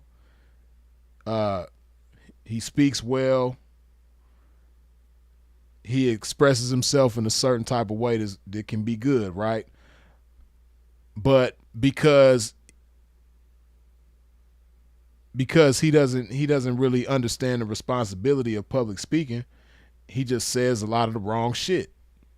He says a lot of stupid shit, right? And as a result, he reaps consequences that I'm pretty sure he'd rather not reap. But if he had to go to like a DMV, so to speak, for public speakers, right, where you had to take a test and you know go through a certain course or what have you in order to speak publicly on these social media platforms, if he had to go through that, I'm pretty sure he'd be a lot more responsible with his words when he speaks on these platforms, right? It's just like with cars, right? Imagine if everybody could just get a car when they feel like it, and there's no speed limits, there's no traffic lights, there's no stop signs. Everybody could just get in the car and just drive how they want, when they want, where they want, all of that, right? The roads just ain't regulated at all, but everybody got a car and they could drive and do whatever they want, right? Just imagine how crazy that would be.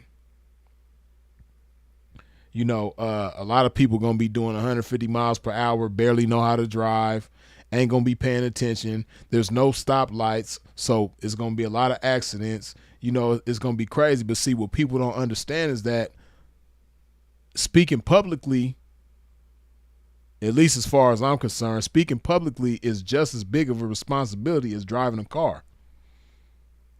And we got all these different regulations for driving cars, but when it comes to speaking publicly on these platforms, you know, the only regulation is you can't say this and you can't say that.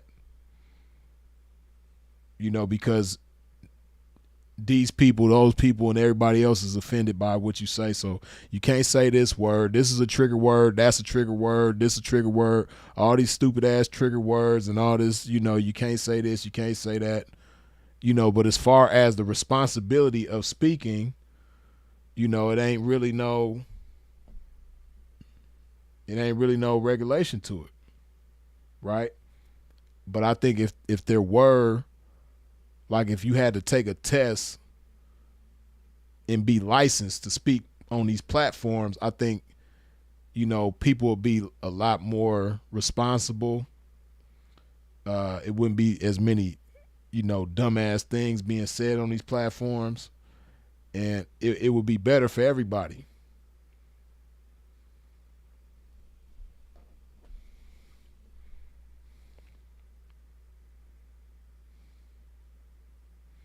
I mean, have you listened to Full Fuentes podcast? Not just good blurbs that get shared. Carl Papa, see, I don't think you were here in the beginning, right? But me myself, I haven't watched the full episode of Nick Fuentes podcast, but I'm not opposed to it though. And like I said from the beginning of this live, I'm not a Nick Fuentes hater. And, he's another person that I think is, very knowledgeable and educated and speaks well, articulates himself well. But, see, public speakers that people could learn from, right?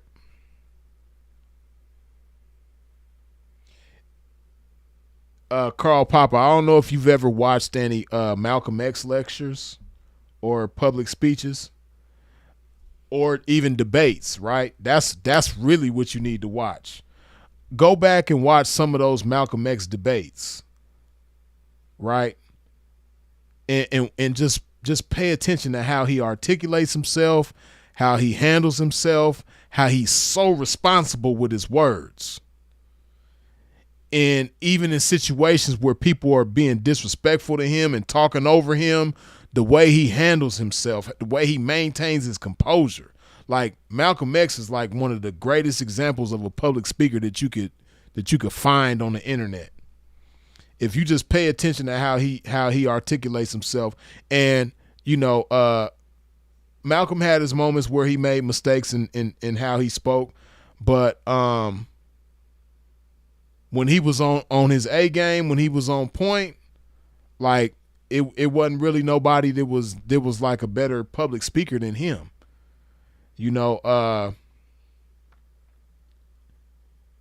He's somebody that is a great example of that.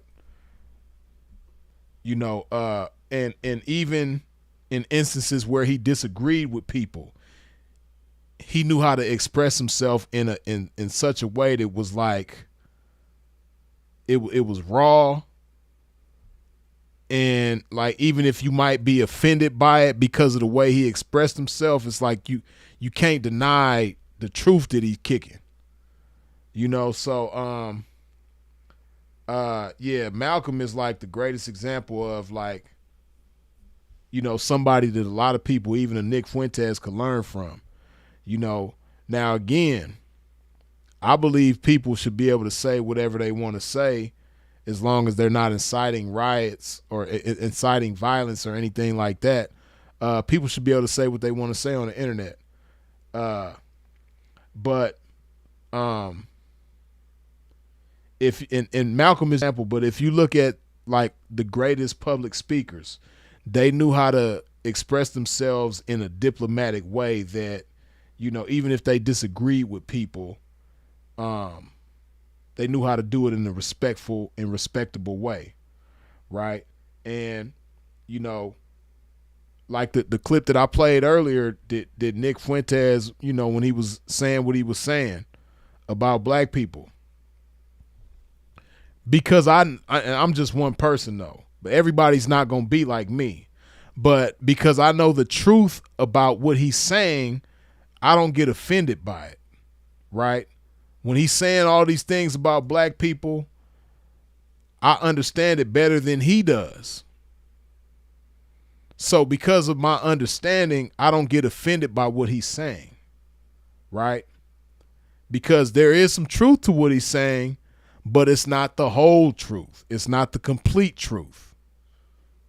And it's not the only truth. There's a whole lot more truth to it that, will give people greater context, but whatever the case, the bottom line is I don't take offense to what I'm not like one of them sensitive people that when you say something I disagree with, I hate you forever. Like most people, I'm not one of them people, right? So I probably will end up, sitting back and watching some of his podcasts and, like people that are smart, I just like listening to people that are smart, people that are well read, people that educated, I like listening to them type of people. And Nick Fuentes is obviously one of them types of people. Even though he might say things that I disagree with, I still could, find value in what he's saying. So I'm not, bottom line, I'm not a Nick Fuentes hater. And that's another thing about me too. People that I disagree with, one, but then also people that I may even dislike, I study. That's just me. There's certain people that I may dislike that I will still study. Right? And I get that from my brother Andre Taylor. Not that he necessarily dislikes people, but people that may be on the other side of the fence from him, in opposition, if you will. He'll study those people, right? And so me, especially powerful people, I put it like that. Powerful people that I may, not agree with their views, I study people like that. It's a lot to learn from people like that, right? So, I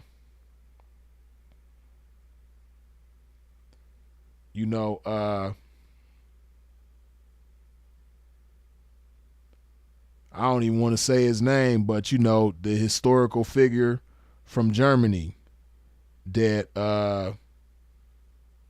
was around in the 1940s. As evil as he may have been, there's a lot to learn from him. Like, what you can't deny is that he had a brilliant mind. Even though he didn't use it for the right causes, the bottom line is, like, in order for him to have the power that he had and do the things that he did, he had to have a brilliant mind, a beautiful mind, right? So he's somebody that should be studied and learned from, right? So if I could, study and learn from somebody like that, like, who was a Nick Fuentes, like, I'm like, bottom line, I ain't a hater.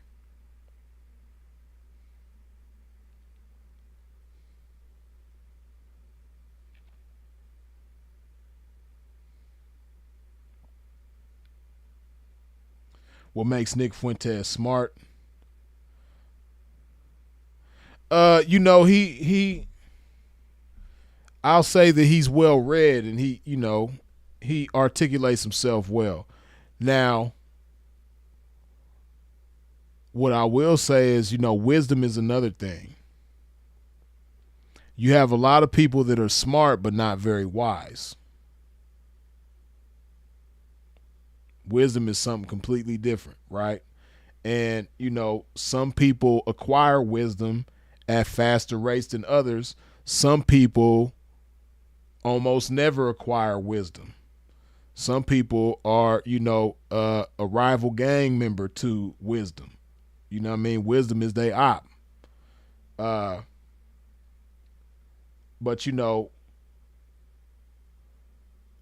wisdom is a beautiful thing. Wisdom has a way of making some people that aren't really that articulate or well read, look smarter than people that are very articulate and well read. Wisdom is just a beautiful thing, right? So when I say somebody is smart, don't get it misunderstood with wisdom, right? There's a lot of people that's smart.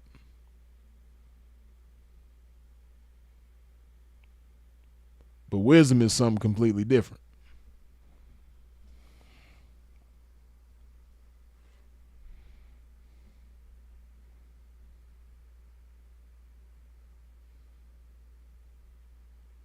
Right, like Karl Popper says, I agree with that. He knows how to research. Yeah, I seen Karl Popper. I seen some of his what he was saying about Tucker, because so Karl Popper, I watch Valuetainment. Like, I'm an avid watcher of Valuetainment, right? And I saw when they did like I guess you could say a review on what Tucker was saying about, what Nick Fuentes was saying about Tucker Carlson. And he caught him like contradicting himself about his father being in the CIA and all of that. Yeah, I seen the clips from that. So yeah, you're right. He does know how to research for sure. I'll give him that. Ended Tucker's career. Same with Candace Owens. Charlie Kirk is next.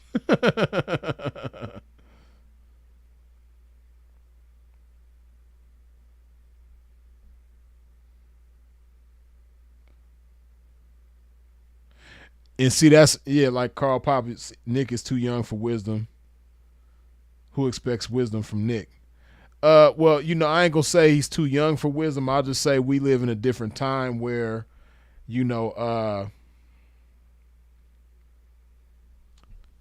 technology is a lot faster than people. There used to be a time where people were faster than technology, right?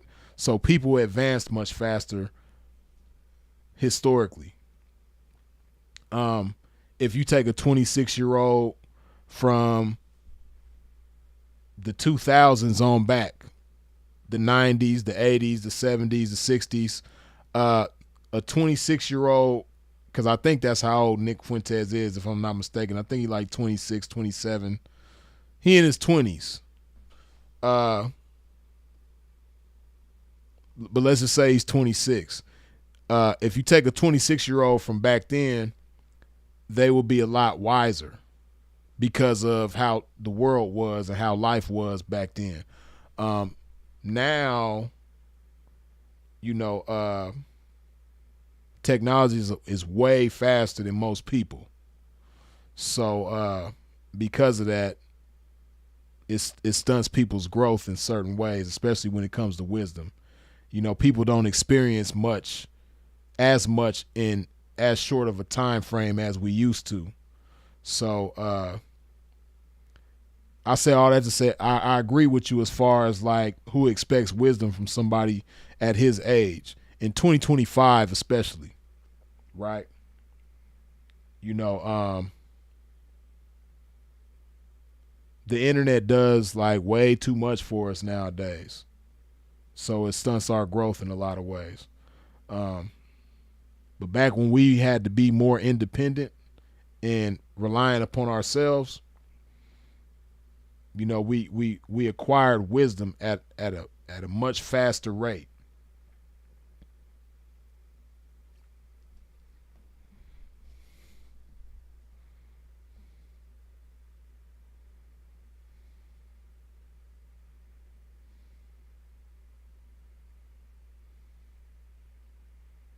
He was fun on Jesse Lee Patterson. I'd have to watch that. I haven't seen it.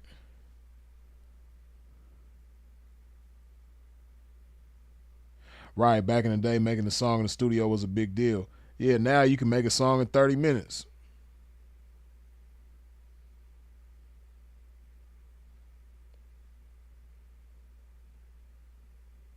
Look at young Pharaoh. Very informative, but stupid as fuck at the same time. it's funny because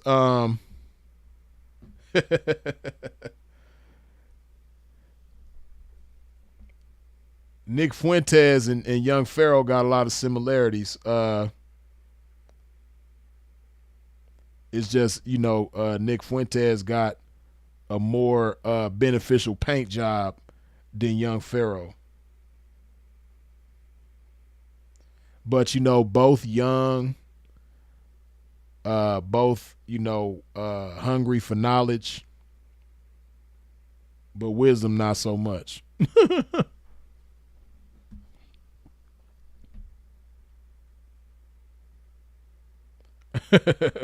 Brother Polite, very and stupid as fuck. Fuck though. Yeah. Right. Like Sharif, you know what I'm talking about. Study your enemy. That's what I was talking about.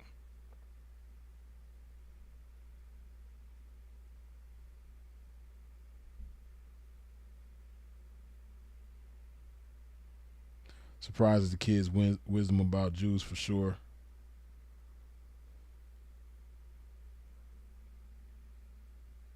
That's what I will say.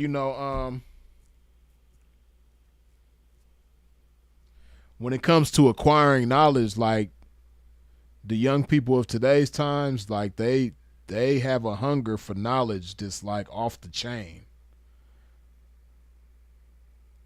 They really like they love to soak up game. Now, how they utilize that game and information is something totally different, but they love acquiring information. The young people of today, I think the appetite for knowledge is probably greater than it's ever been overall.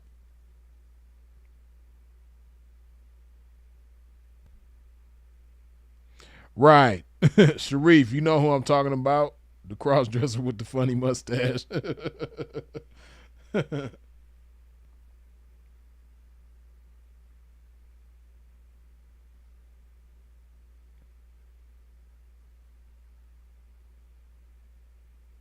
Nick Fuentes will get destroyed in debate against Tariq. I agree with you. He ain't ready for Tariq. And I don't even like hyping nobody up like that. But you gotta understand, like Tariq is like he got at least 20 years on Nick Fuentes. But not just that, but Tariq is more how do I put it? Tariq is more like tactical.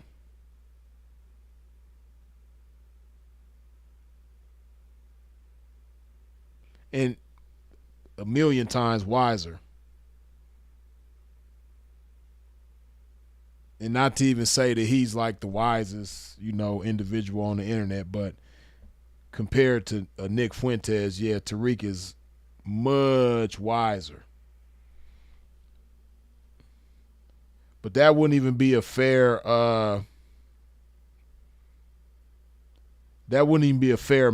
of Tariq versus a Nick Fuentes. Like even because as much as people praise Myron, like Myron ain't even no match for Tariq.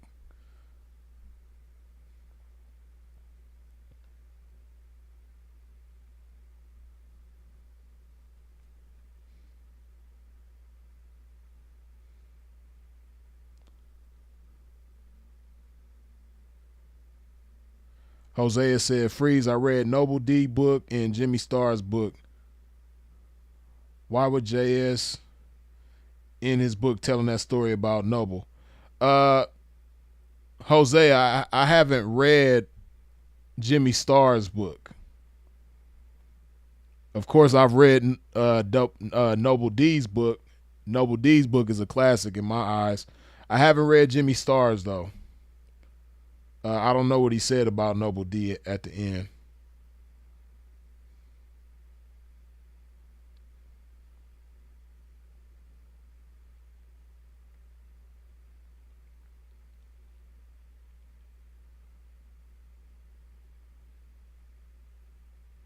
Khalil says, what is your definition of wisdom, Freeze?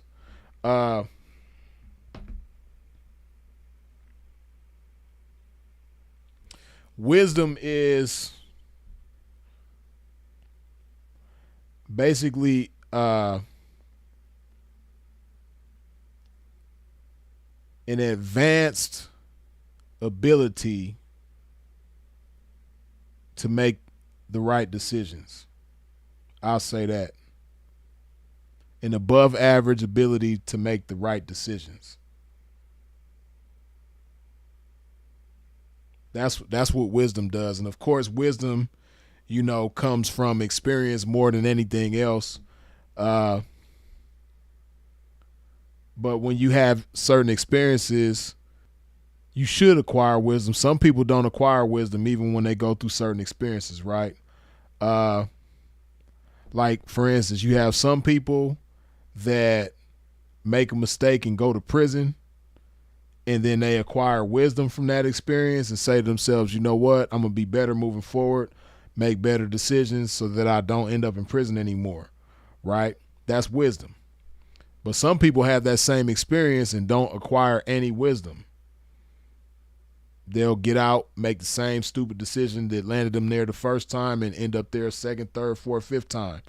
So that's an example of wisdom, right?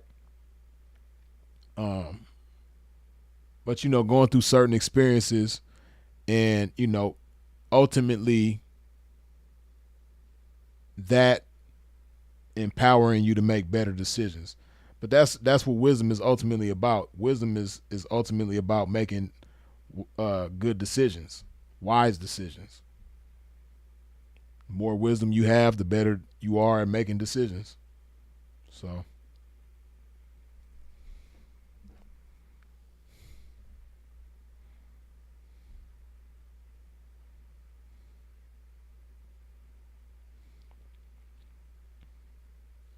it's a trip because I got Nick Fuentes in the title. I got a lot of different kind of people in here. That's what's up, though. Everybody welcome. You dig?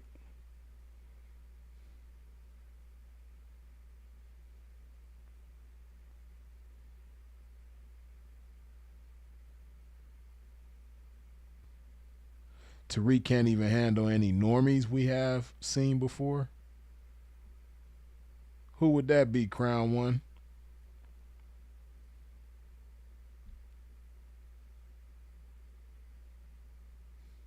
Myron is another clown. Myron and all those women red pill dudes lame as F.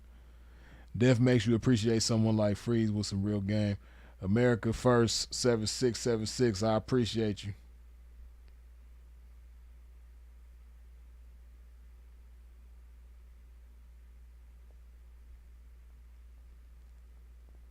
Forex Shark says that's funny. Tariq is a clown that has already been destroyed by guys that have less debating skills than Nick. Jared Taylor is one example.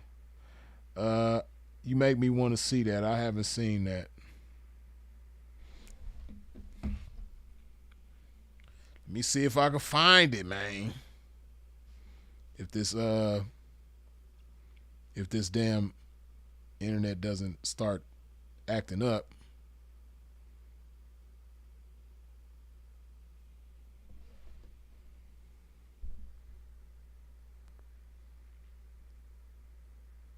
Watched the debate. It was embarrassing for Tariq. I don't agree with Nick on the race issues, but Tariq is not the one.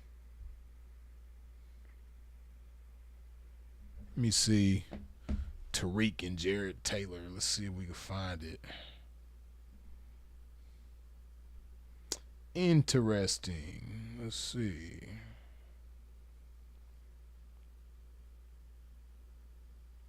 See, this shit is crazy. Every time I try to get on the internet, it just slows everything down.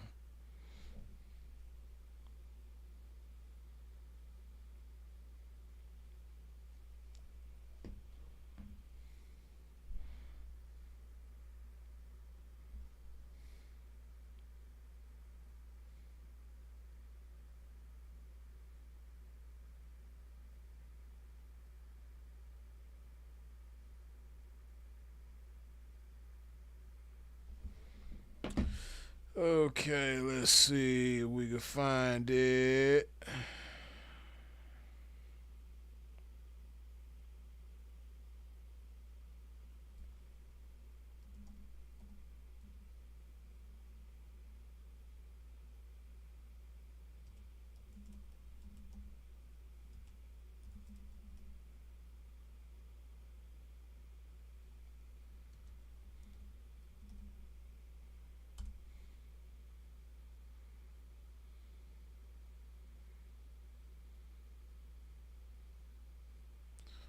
Must be old. I'm seeing from 7 years ago.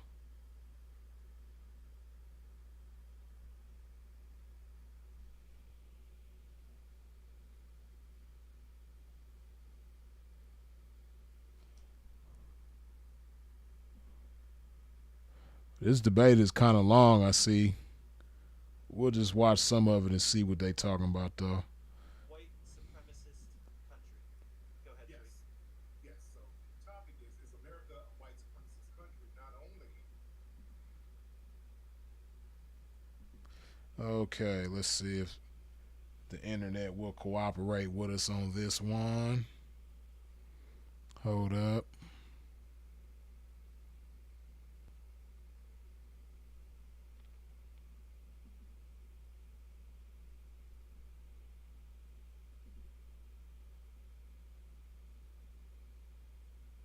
Tripping.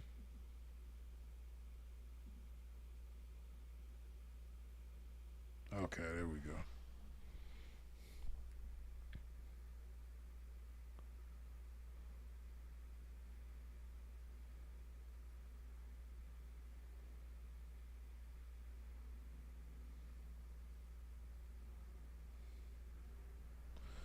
Okay, so let's see what this it looked like it's a, I don't know if it's a three-way debate or if it's, let's see what they talking about. White supremacist country. Go ahead, Drew.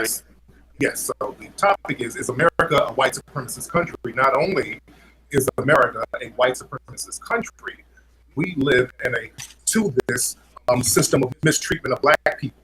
It's a to this system of boogeyman.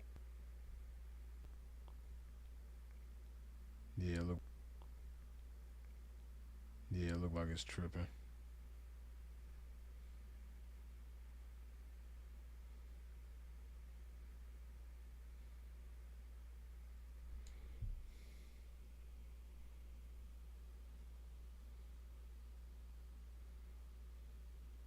Yeah, it don't look like it's gonna let me be great today, man.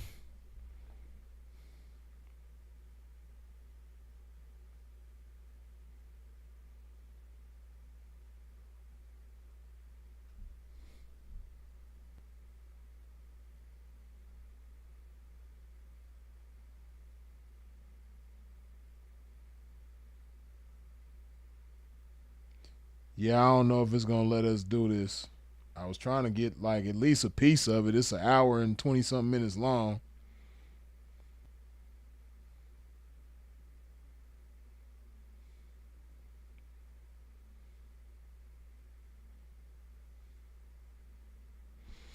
Let's try it again one more time.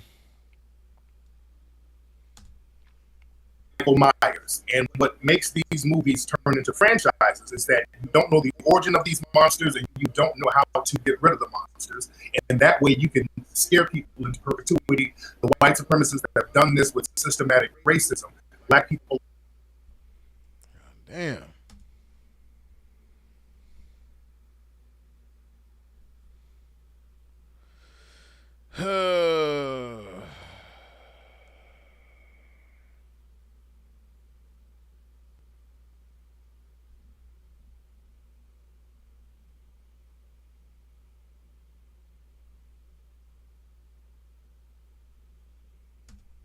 People are the boogeyman. I'm going to scare you. Give me money for the next religious service. So that's what I'm going to prove today, that white supremacy is a complete global system that dominates all areas of activity. All right. Go ahead and respond, Jared. Well, I'm fascinated to hear that white supremacy dominates the world.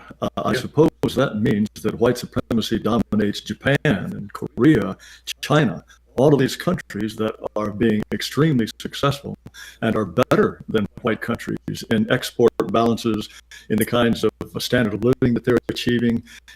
Seems to me it's a pretty ineffective white supremacy if it's permitting these non-white countries to advance faster than white countries are. At the same time, in the United States, it seems to me that if it is a white supremacist country, it's one in which it is organized strictly for the benefit of whites so that they can dominate and rule over people of other races. I would assume that that's what's meant by white supremacy. Under those circumstances, it seems to reflect their own character. Also, in a white supremacist society, presumably whites would be on top in all fields. Why is it that Asian income much more likely to get into an elite school? Why do they?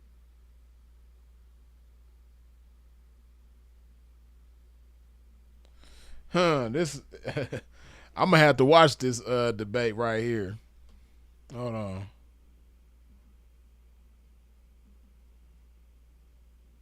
God damn.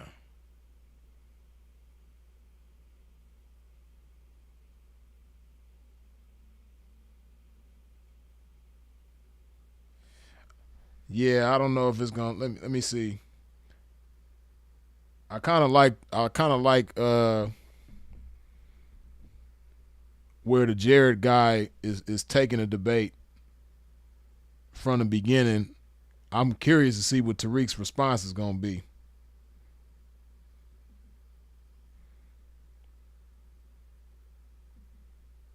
Why do even Hispanics have a higher life expectancy than whites? There are many, many respects in which the United States is not organized in a way that gives power to whites or that results in whites being on top of everybody else.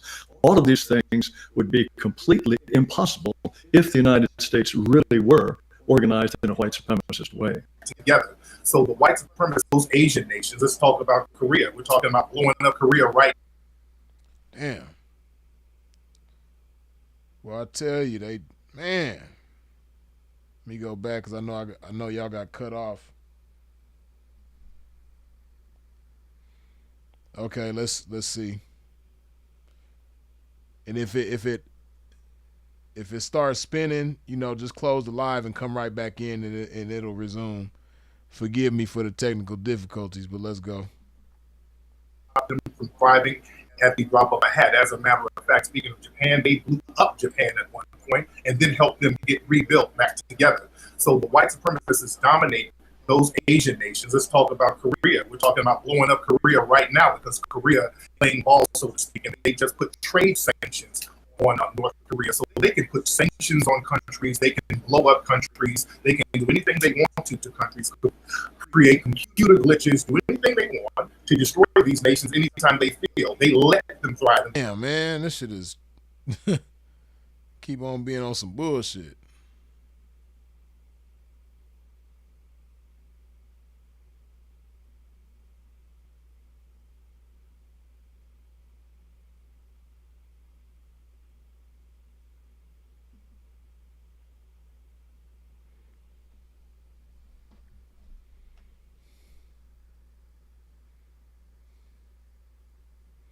Okay, let's try it again. Gracious. So China is advancing, or Japan has done well, simply because the white nations, I assume you mean the United States, or are Germany, Sweden, Denmark, we're all in it together to let China progress? We're all in it together to let Korea and Japan progress? Or is it just the United States? Are we the top dog, or do we have to consult with anybody else in order to let the Chinese go on to eventually become a larger economy than ourselves? But we know that China was still dominating all the trade. They can put trade sanctions on any of these Chinese, Asian, any of these nations. The white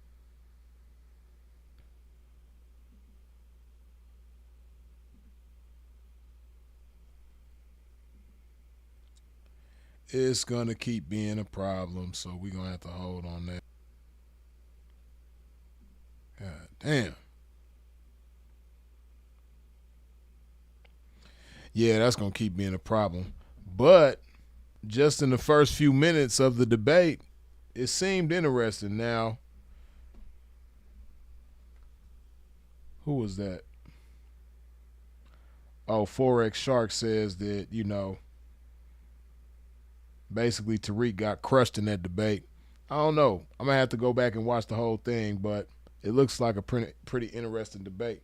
Or I don't know if that's the only time that they've debated. Not sure. But I'm going to have to go back and watch that thing. You dig?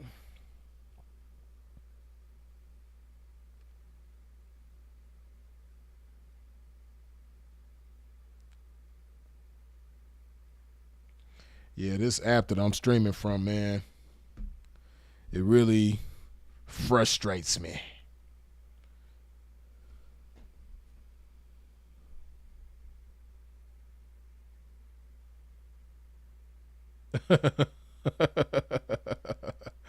Boy, hey, it's funny.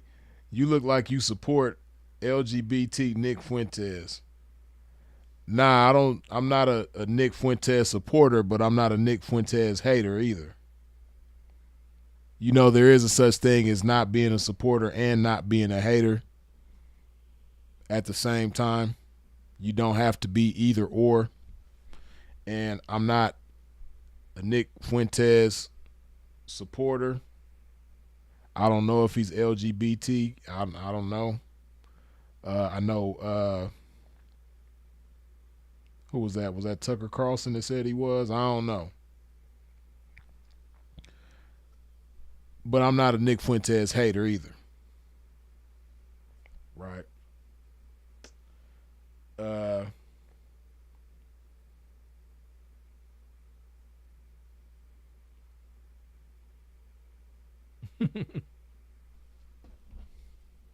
Boy, y'all funny. Nah, Tyler, you could have let him rock. Freeze got thick skin over here, man.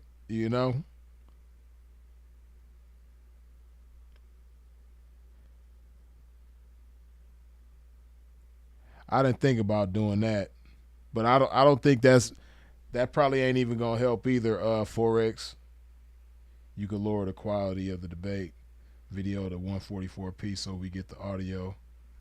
If it's a bit rate issue, video quality doesn't matter much. Nah, yeah, I agree with you, but it's not even that. It's this app that I go live on, Ecamm Live. I don't know how many of y'all are familiar with Ecamm Live, but it used to be better for me. I used to not have as many problems with this app, but lately it's been like really tripping. I don't know what the issue is, but it used to be a better app once upon a time, but lately, tripping.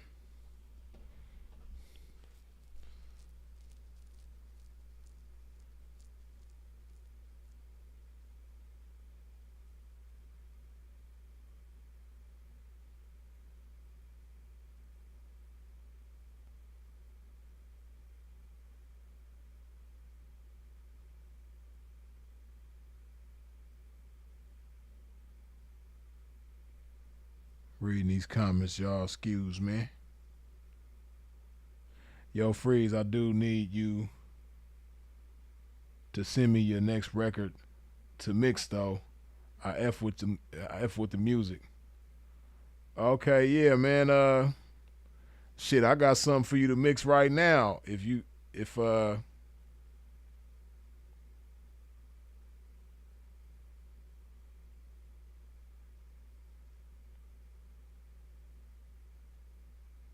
But see, like, what I look for in an engineer is not just sound quality, but flavor as well. Because some engineers are just good at sound quality when it comes to mixing, but then you got engineers that are good with sound quality and like flavor, like putting the right effects in the right spot and things like that. But even if can like, I guess in certain situations I could guide how to put the right kind of flavor on, because me, I have vision, so I know what needs to be where and all that type of stuff as far as the flavor goes.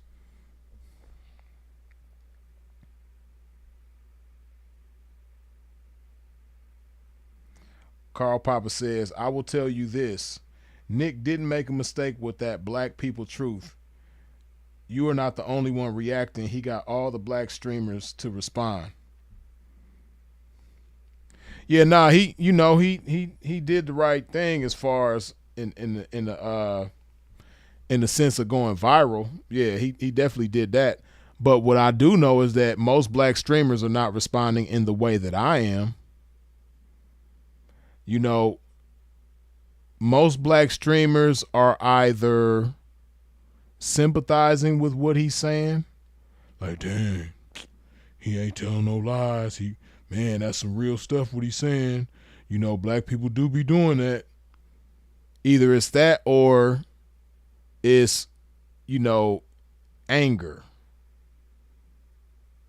It's anger, and it's, it'll be like, well, what about white people? White people be doing this and white people be doing that. It's like that type of, it's the handful of typical responses, right?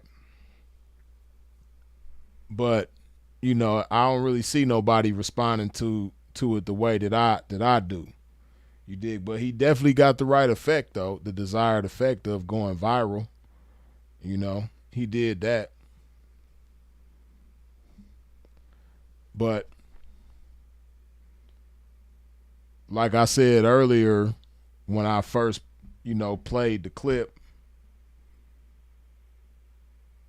from the, them goofy ass Hodge twins, them dudes are some goofballs. But I'm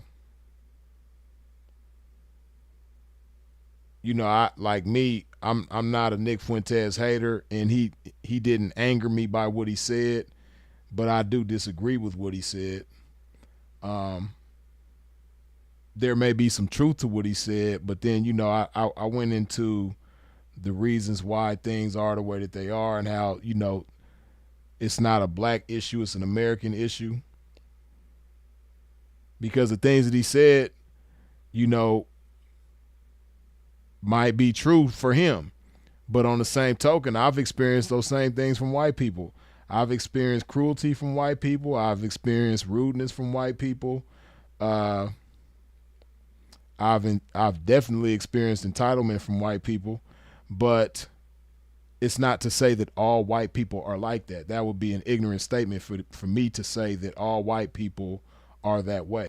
He spoke as though all black people are that way, or even the majority of black people, which I wouldn't even say that.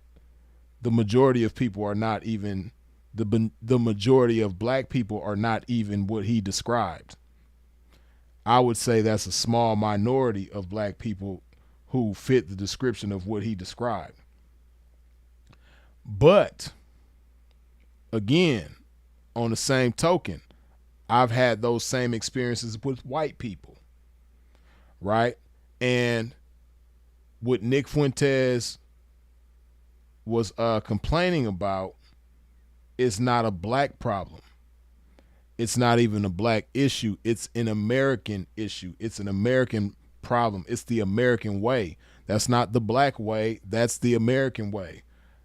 America made us the way that we are. We didn't make ourselves this way.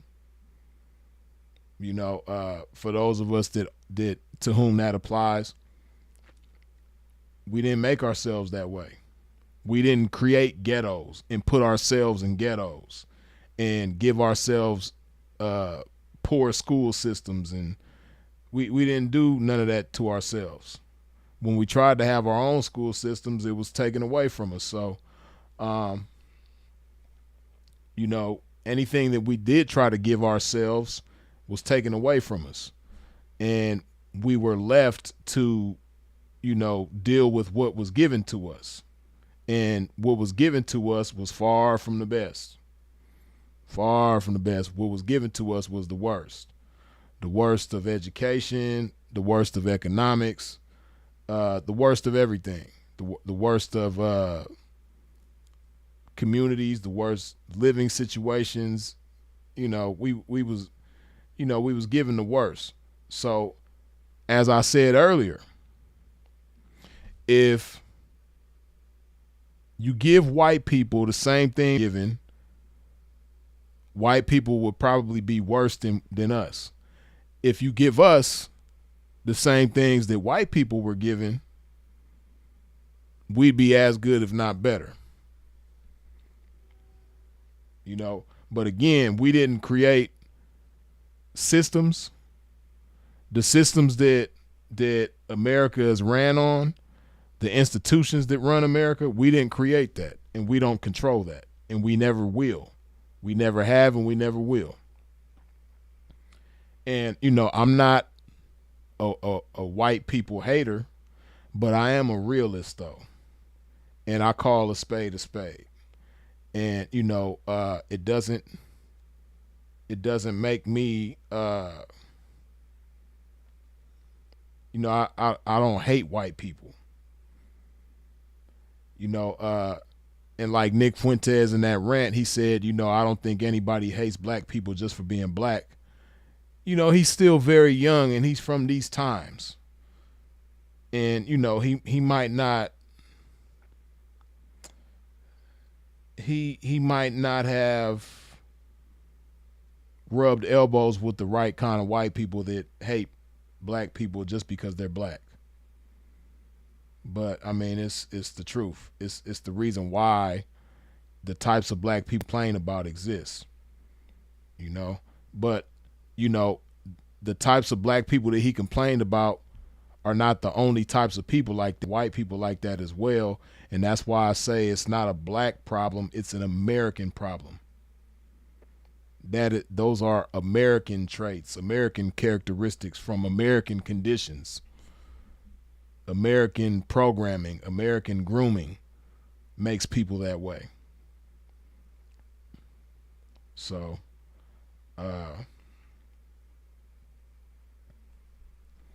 yeah, it's an American thing. It's not a black thing. It's an American thing. All the shit that he complained about, like I said, I've experienced the same thing from white people.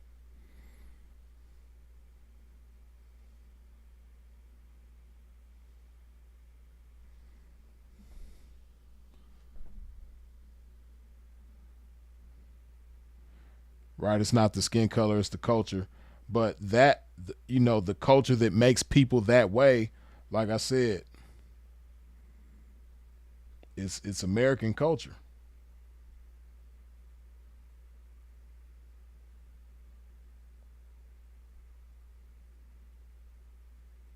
And see, Zone 864 TV, I mentioned that as well about him being from Chicago, right?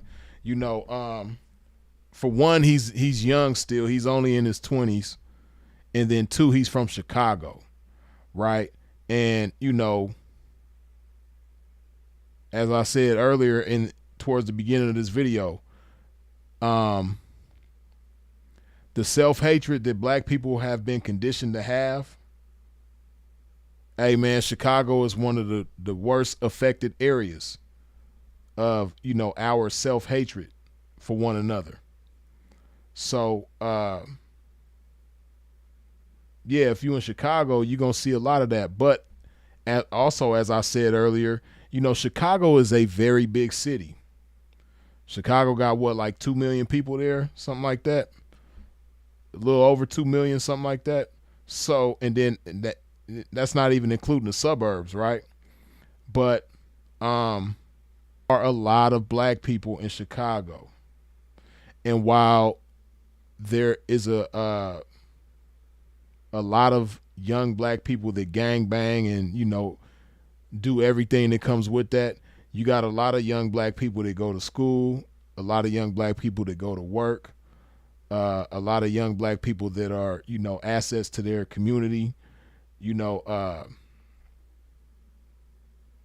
I don't know, maybe he doesn't pay attention to that kind of stuff, or maybe he doesn't, I don't know. I don't know how you can be from Chicago and you haven't experienced that.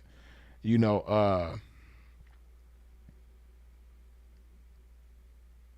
uh,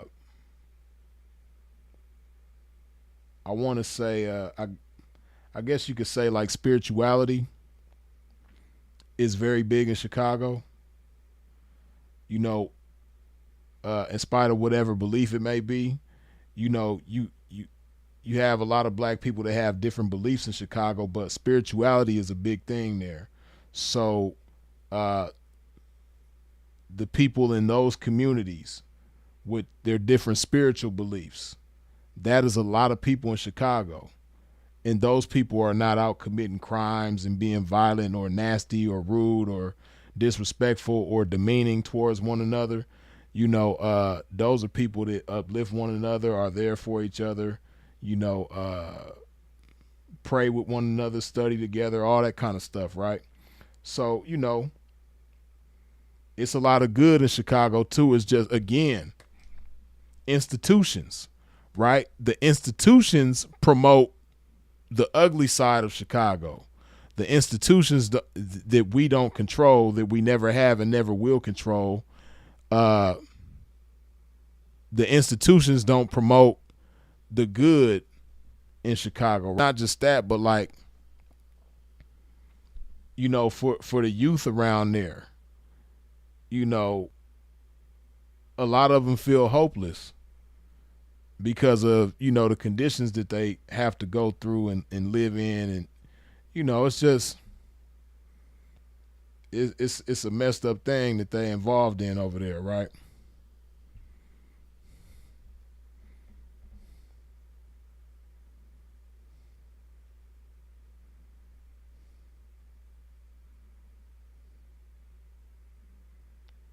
When you all start calling yourselves Christians instead of black, you will see huge changes in your lives.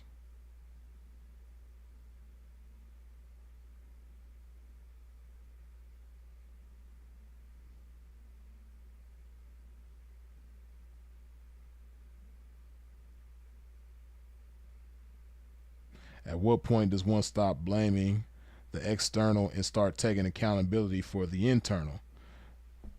Well, you know, how does the internal become the internal, right? Like, okay, if I'm minding my business, right, and somebody takes me and infects me with a disease, right? And then, you know, I don't have a solution for that disease. And then I have children, and my children end up with the disease that this person gave me, right? And then other people in my community, they give those people the disease too, right? You can't just say, man, when you gonna stop blaming people for the disease you got and start, you know, looking internal and fix the disease yourself. I didn't give the disease to myself. Somebody else gave me the disease. And, you know, I don't have a cure for the disease. And now the disease is spread amongst my people. And we all got it. And we giving it to our kids and they giving it to their kids. And, you know, some of us figure out cure for it is, and some of us try to, you know, impart the cure to others. But, you know, a lot of us have become so accustomed to having the disease that we don't know any other way, right? But we know who gave us the disease, though. And, you know, is it such a wrong thing? And you know, we've learned how to live with the disease, right? We've learned how to, you know, fun as much as possible with the disease. But, you know, we're wrong for saying, hey, that person over there or those people over there gave us this disease. We're wrong for that. Why are we wrong for just simply acknowledging who gave us the disease?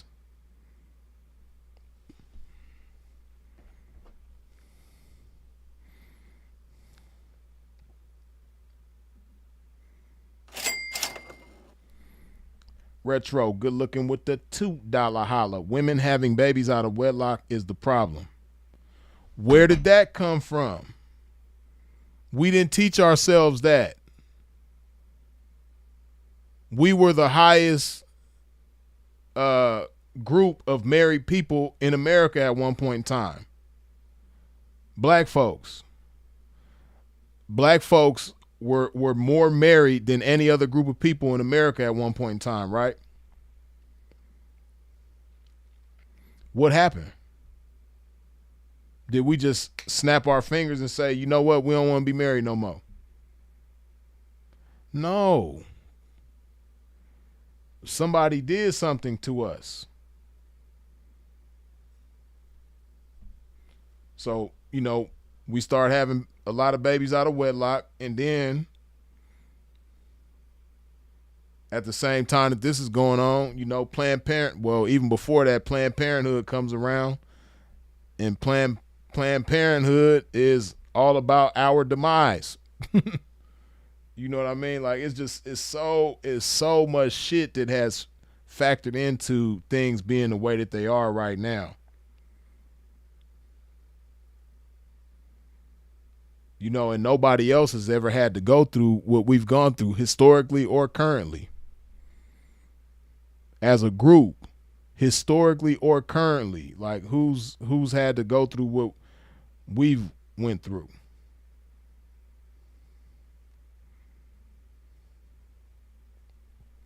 Just got to keep it real, man. Ain't nothing wrong with the truth. Truth is the truth. I don't know why people hate the truth so much.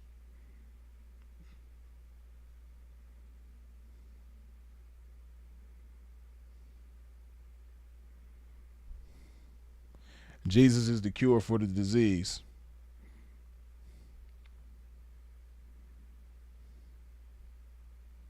So basically there's no hope.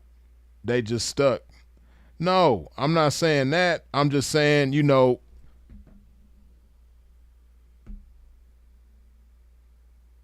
this is just the reality of what it is. A lot of things have been done to us, and then we're expected to fix it ourselves. And we're capable of fixing it ourselves. Just look at history. Whenever we try to fix ourselves, we get knocked down. Just like Black Wall Street, the Black Panthers, like whenever we try to fix ourselves, we get knocked down. You just got to keep it real about that. That's the truth. It's just lately, I'll say, you know, for the past few decades, there hasn't really been a strong force that's been positive for us to, like, you know, help ourselves. Like, but historically, if you in America, if you look at it, like whenever we've tried to do something for ourselves or help ourselves, we always get knocked down. We always get stopped. You just got to keep it real about that. Like, when has there been a time where we've been able to help ourselves or, you know, fix ourselves without something or someone or some people getting in our way, interfering with us? When has that ever happened? It ain't never happened. See, people just don't want to keep it real, for one, and then two, people don't really know history like that. So that's why people say the things that they say, because they don't really know the history like that. But when you know the history and you understand the history, and you understand, like, okay, when this happens, this usually follows, or this has always followed. Whenever this happens, it's followed with this. Like, if you that, then, you know, you wouldn't be saying the things that you're saying.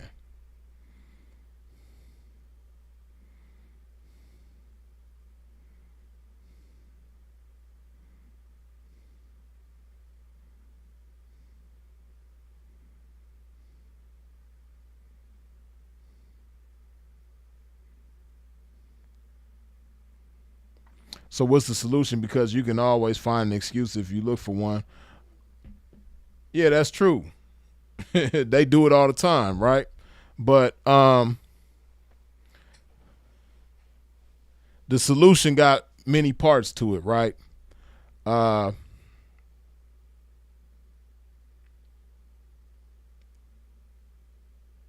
One thing that definitely has to happen is, our outlook on one another has to change. Our outlook on black people has to change, right? We have to learn how to love ourselves the way that we used to, right? That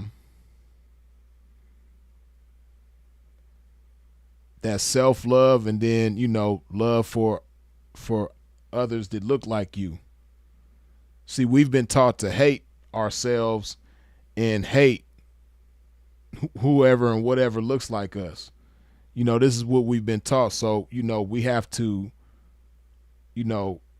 before we can make, real positive change among ourselves, we got to learn how to love ourselves and anything that look like us. And that doesn't mean hating others, because that's what it often gets portrayed as, right? Again, at times whenever we've, tried to create movements where we love ourselves and appreciate ourselves, it always gets interpreted as we hate them, or we hate them, or we hate everybody that don't look like us. We've never been like that. That's them. They've been like that. Right? But we've never hated anybody just because of what they are or what they are not. Us as black people, we never done that. We've never hated anybody. Well, first, we've never oppressed anybody ever, period. We've never been the oppressor. And we've never hated somebody just because they don't look like us and we feel threatened by them because they don't look like. We've never done that. And nobody wants to keep it real about that, right? So, like I said, it's the solution got a lot of parts to it. But that's one big part of it is, us,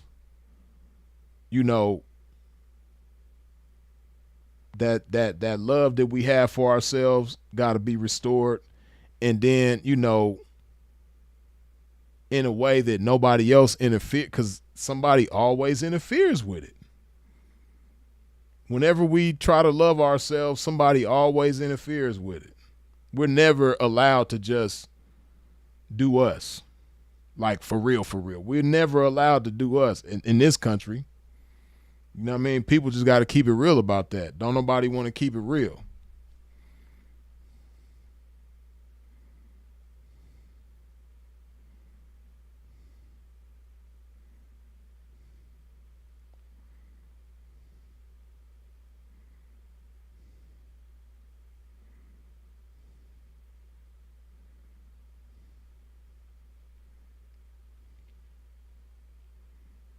Freeze, are you FBA? That's another thing I don't like about these times too, man. There's all these damn labels, man. I guess you could say so. Yeah, I'm not as they call it, a tether or anything like that. I'm not my peoples was on both sides of my family come from slaves. So if that's what you mean, yeah. My peoples were slaves in America on both sides. Moms and pops come from slaves.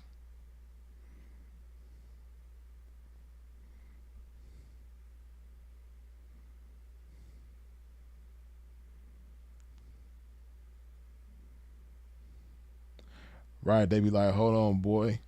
That's too much power. Right, oh, you already know.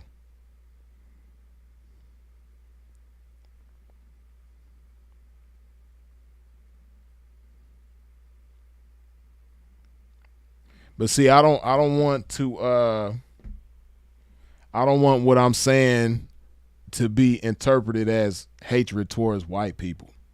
It's not. I don't hate white people. I don't hate anybody. You know, that hate is a strong word, and it's a lot to come behind that and with it. So, you know, I don't hate anybody, but I'm not gonna deny the truth though. I know when somebody hate me, but I don't hate anybody. I ain't never looked at somebody and just hated them, didn't know nothing about them other than what they look like, and I hate them. And it's a lot of white people that I don't know, and the only thing I know about them is that they're white. And I don't hate people like that. But me, though, I've had people who don't know anything about me other than what I look like and that I'm black, and they hate me strictly for that. Yes, I've experienced that plenty throughout my life. They don't know the sound of my voice. They don't thoughts in my head. All they know is that I'm black, and they don't like that. I've experienced that, but I've never looked at somebody and said, white, I don't like them. They Mexican, I don't like them. They Asian, I don't like them. See, you know, with people, another thing that people ain't gonna keep 100 is that, again, that's the American way. Is to hate people for what they look like. We didn't create the American way. So anything American has been taught to us. So if you see black people that hate white people, that's not in the nature of black people. If you see anybody that's black that hates white people just because they're white, they learn that ultimately from white people, American white people. I ain't gonna put it on all white people. I'm gonna just say American white people because that's what I know. But that's the American way. To hate somebody just because of what they look like, that's the American way. And black people didn't create the American way. So again, if you see a black person that hate a white person just because they white, they ain't do nothing to them. They didn't, you know, say anything to them. They just white, and the black person hate them just because they white. They learn that from white people. Because white people have done that. And not just to black people. I've seen white people hate Mexicans because they Mexican. I've seen white people hate Asians because they Asian. And of course, I've been the black person that was hated just because I'm black. That's the American way. But again, we didn't create the American way. So even if you see a Asian American that hates a black person because they black, it's a lot of that. You got a lot of Asians that hate black people just because they black. But they didn't create that. They learned that from white people. If you see a Mexican, it's a lot of that in California, where I'm from. They hate a black person just because they black. They didn't create that. They learned that from white Americans.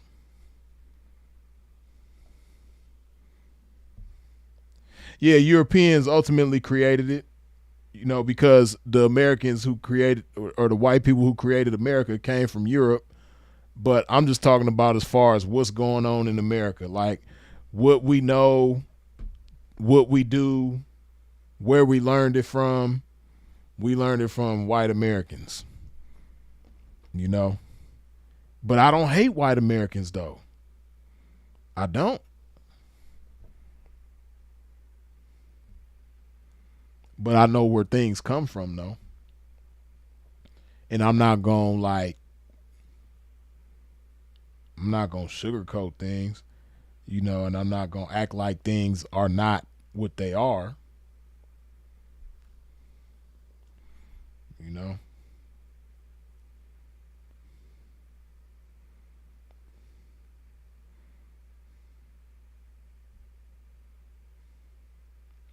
But shout out to the white people though.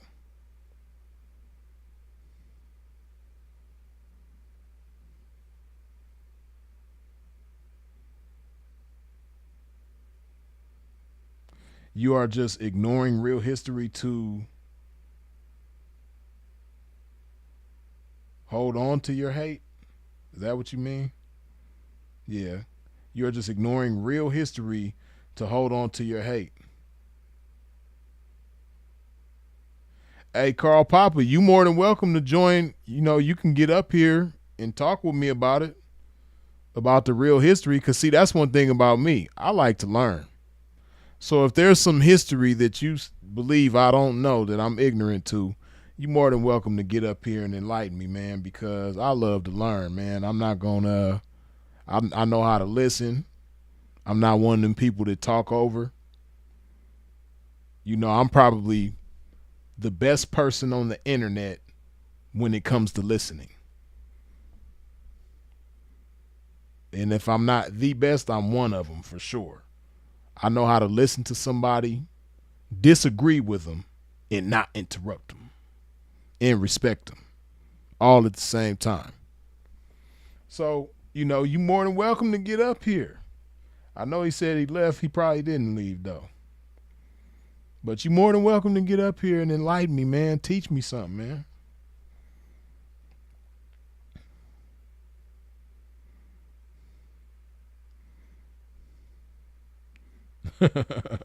Shit got too deep, but I'm denying the truth. But shout out to Carl Papa. I don't even hate Carl Papa. You know what I mean? I'm glad Carl Papa came through. You dig? Hell no, we could never catch you. You sold enemy tribes into slavery.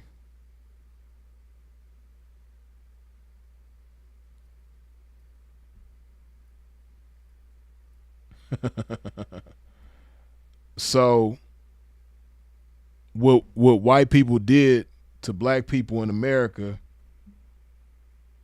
is black people in Africa's fault.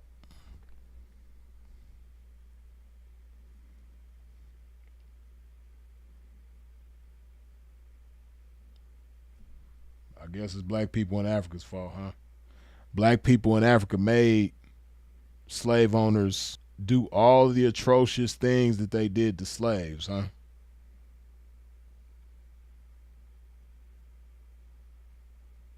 Because, you know, historically,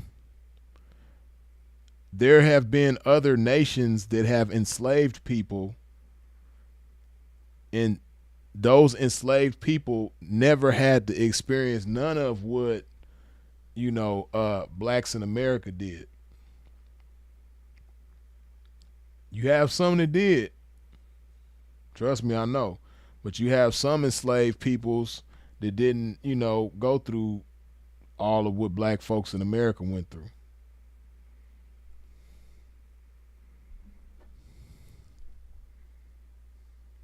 But you know, it be a sensitive topic for certain people, man. Certain people don't like to acknowledge the truth, especially when it puts their people in a bad light. You know, but like I said, I don't hate anybody. I don't hate white people. It's certain white people that I got good relationships with, that I got a lot of love for, and it's genuine, you know, and it's reciprocated. I know that. You know what I mean?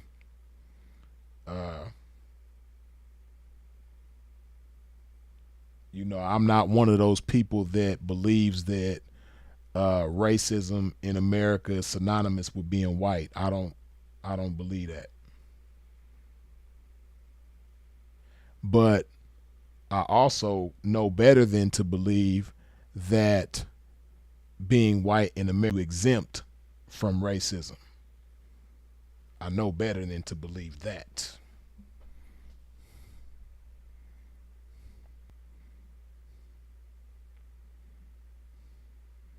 And I also ain't the smartest man in the world by a long shot. I know a lot of people that are smarter than me. But I'm smart enough to know that it is impossible for me or anybody else black in America to be racist. Black people in America can't be racist. Mexican people in America can't be racist. Asian people in America can't be racist. Middle Eastern people in America can't be racist. There's only one type of people in America that can be racist.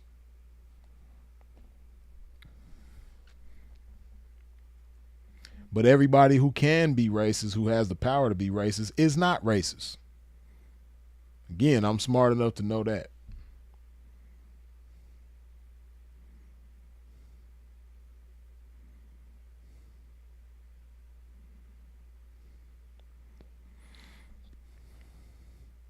Dag says, what do you think would have happened if there was no forced integration or civil rights movement? Black folks went from slaves to owning land, businesses, etc., without subversive movement or leaders. Okay, so right, and I talked about integration earlier, right? See, this is what the civil rights movement played a part in, right? Like I said earlier, I mentioned Black Wall Street, which we all know was in Tulsa, Oklahoma, right?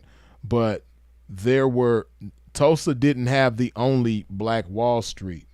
There were Black Wall Street, so to speak, all over America, right? Back in those days.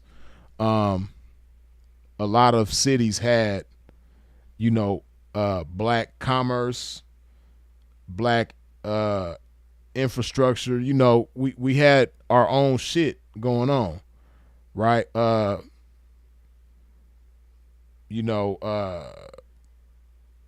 We was doing our thing, right? But whenever we created something for ourselves and began to thrive, it was taken from us, right? So at the same time that things are being taken from us, we're being encouraged to integrate. And then, basically what the integration thing did was, it made us not want our own shit anymore, right? Because it's like, now, okay, we get to go to y'all schools, we get to utilize y'all's institutions. Why have our own? You know what I mean? So, right, like Odie the Brody said, black towns. We even had black towns in California. We had Allenworth.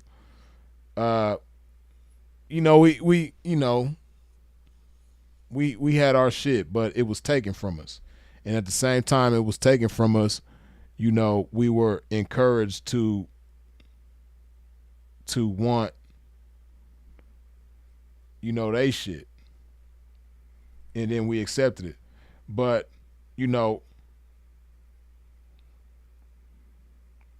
before civil rights was terrible for us.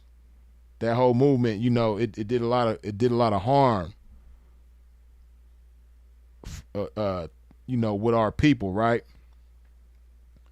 Some might argue that some good came from it, but, and I wouldn't necessarily disagree with that, but it's like, at what expense did the good come?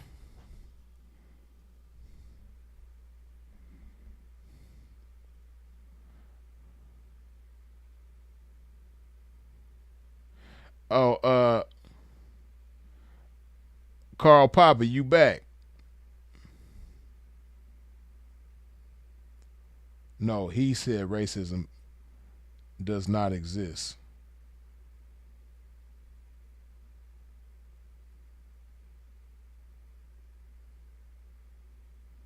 But no, Carl Popper, I was letting you know because you said, basically you made it seem like there's some things that I don't know about the history. So I was saying, I don't know, that was probably when you had stepped out to take your little smoke. But you're more than welcome to join me up here. You can get on and, you can enlighten me and I'll listen to you. Because like I said just a minute ago, I like to learn and I love to listen.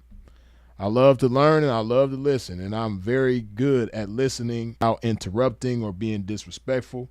So you more than welcome to get up here and join me and enlighten me on the history that I don't know about. And I will listen to you.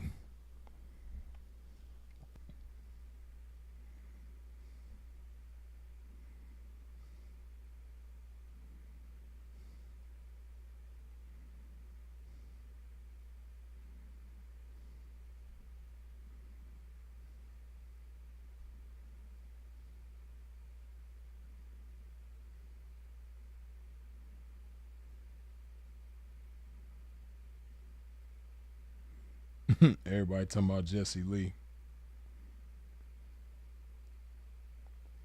You would have fun. Uh, I don't know if that's really my cup of tea. The whole Jesse Lee thing, I'll just say it ain't my cup of tea.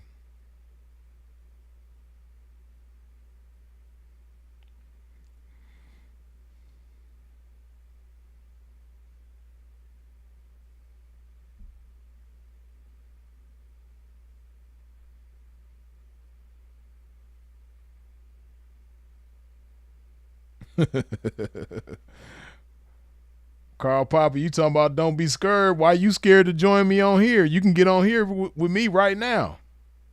But you telling me don't be scared. You don't be scared. Get on up here and join me, man. Let's chop some game, man. Teach me something. I like to learn.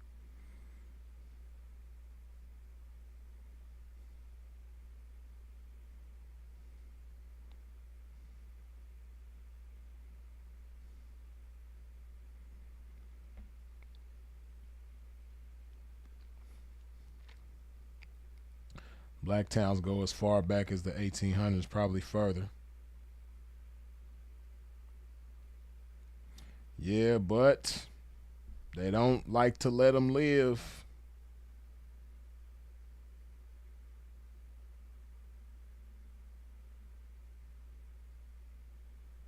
Right, Carl, get your shaky ass on, man. Come on up here, man.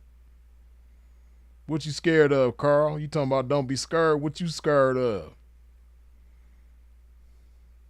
I ain't gonna bite you.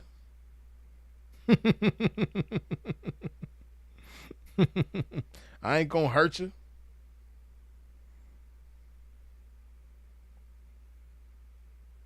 I really do think you should look into it. I don't know, cause like the bit that I've seen, I ain't got no mic. Your phone got a mic. Everybody's phone got a mic. I let people see you. So you new here, right? So I like the last time I went live the other day. I allow people to join. You don't have to have a microphone. You don't even have to have your camera. If you don't want people to see you, you ain't even got to turn your camera on. But you definitely got a microphone on your phone. If you talking on a device right now, whether it's a tablet, laptop, or a phone, which I'm sure the device that you're on is one of the above, it has a microphone on it. It might not be a microphone like this, but it does have a microphone on it. So we'll be able to hear you, man. What's your excuse now? If your camera's shy, you ain't even got to turn your camera on.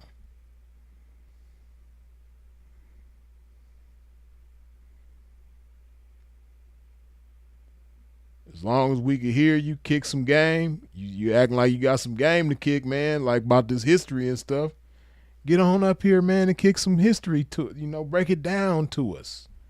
You know what I mean? Because I got the history wrong apparently, man. Or I got the history incomplete, or something about my take on the history is incorrect. Get on up here and enlighten me, man. You got the people in the chat, screaming your name.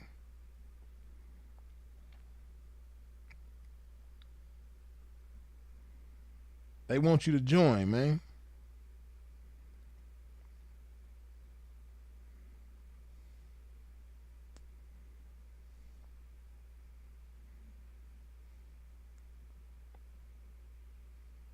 Sexy Slim, see ya.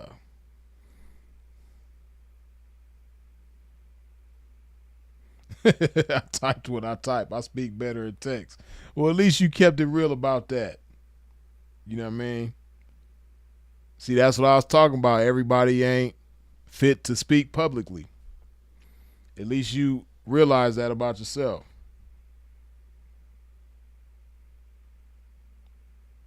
Gen X here. I'm Gen X. I'm the beginning of Gen X. I'm a OG Gen X. You know what I mean? 81 baby. You dig? What that got to do with anything?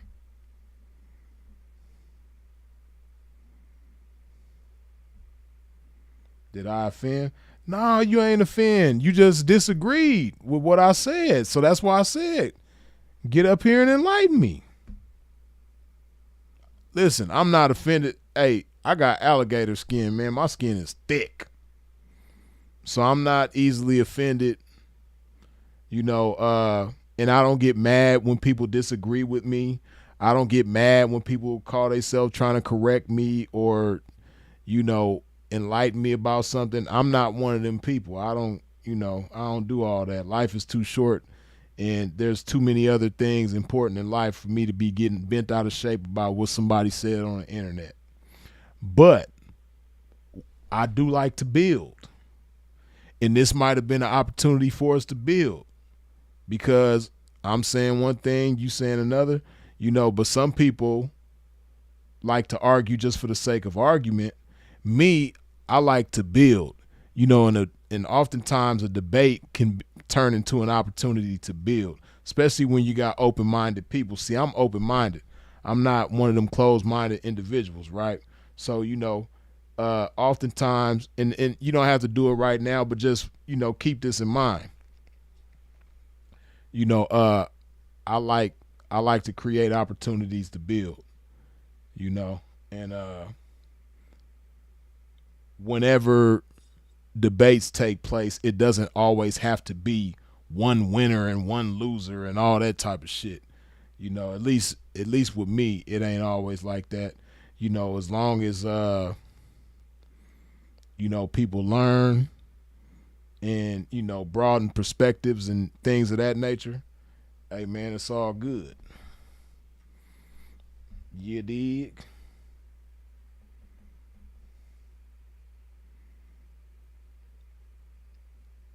I would rub it in that we stole y'all first. Hey man, I would be proud if I was black. I'll rub it in if we stole y'all first.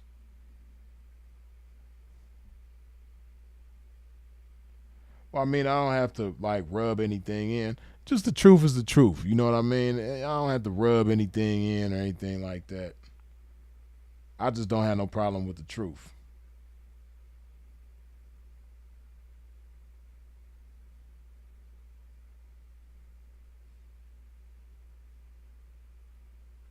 Christianity is what makes us equal at birth, nothing else. We all brothers in Christ. Amen to that. I dig that.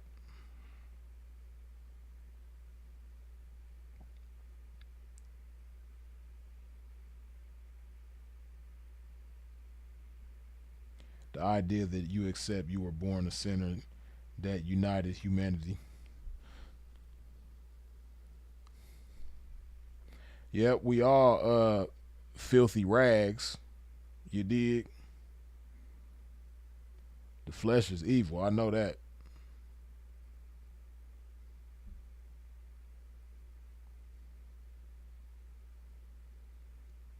I seen my sandbox ex-girlfriend in this chat before. Kills, dig that. That's what's up. You know what I mean? We sparking family reunions and class reunions and childhood reunions and all that. You dig?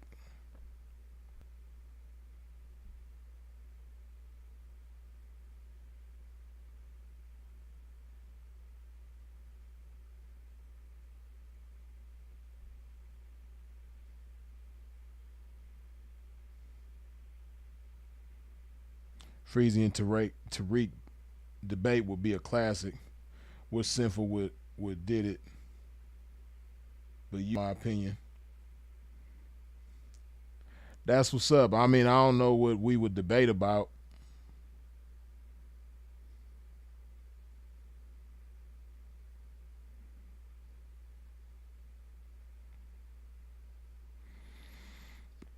Yeah, I don't know what I don't know what there would be to debate about with Tariq. I'm not sure.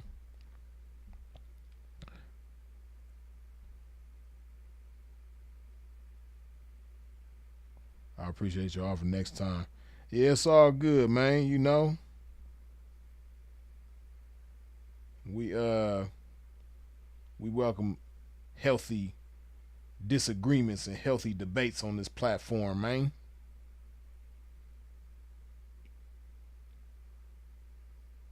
It is all good. But damn, man, we've been live shit. Almost 6 hours? That's crazy. We done almost did a 6 hours again, man. Y'all done had me on here all this time, man.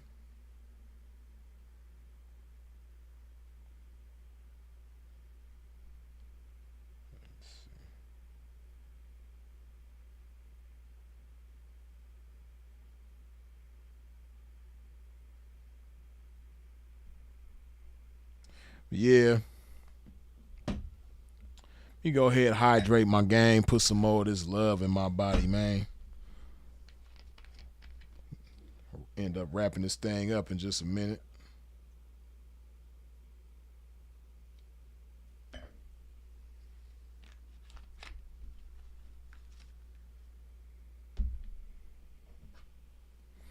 don't know why it seems like it's later than what it is.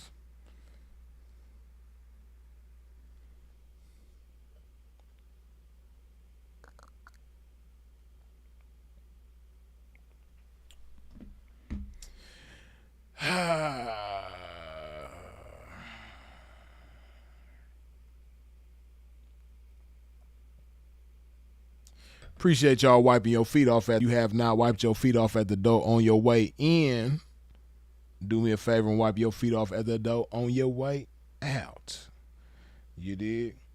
But yeah, man, I appreciate y'all for tuning in and tapping in with a pimp. I appreciate you for sharing this video. I appreciate you for all the comments, questions, input, jokes, feedback, all that good stuff. I appreciate you for subscribing. I appreciate you for hitting the bell when you subscribe. I appreciate all the super chats, the cash apps, the PayPals. Let me make sure I got all the super chats. I think I did.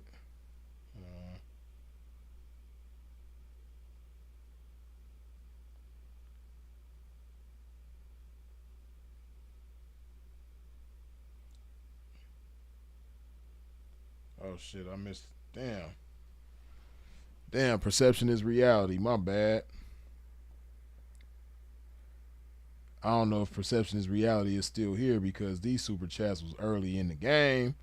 Man, I'm tripping. My bad. Let me acknowledge bro before we go. Answer his questions just in case he might catch us on the replay. Pwn the replay, you dig? Perception is reality. Good looking with the $5 holla. Even free blacks were kidnapped and sold into slavery. That's what 12 Years a Slavery movie was based on. Movie and book was based on. Oh yeah, we already know that was going on for sure. It was a lot of that and then some. Perception is reality. Once again, good looking with the $10 holla. White schools get more funding from their states, private donors from charter schools, and high property taxes the residents in the white areas pay due to their high home values. Yeah, that's real. You know, not just the schools, but you know everything within their community as well as the schools is positively affected by all of that. You dig? But yeah, man, I appreciate y'all for your support in every which way that you comes with it, man. Y'all already know who it is and what it is. Freezes it.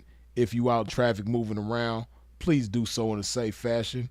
And of course, as always, long live the incomparable Sinful to P. We out.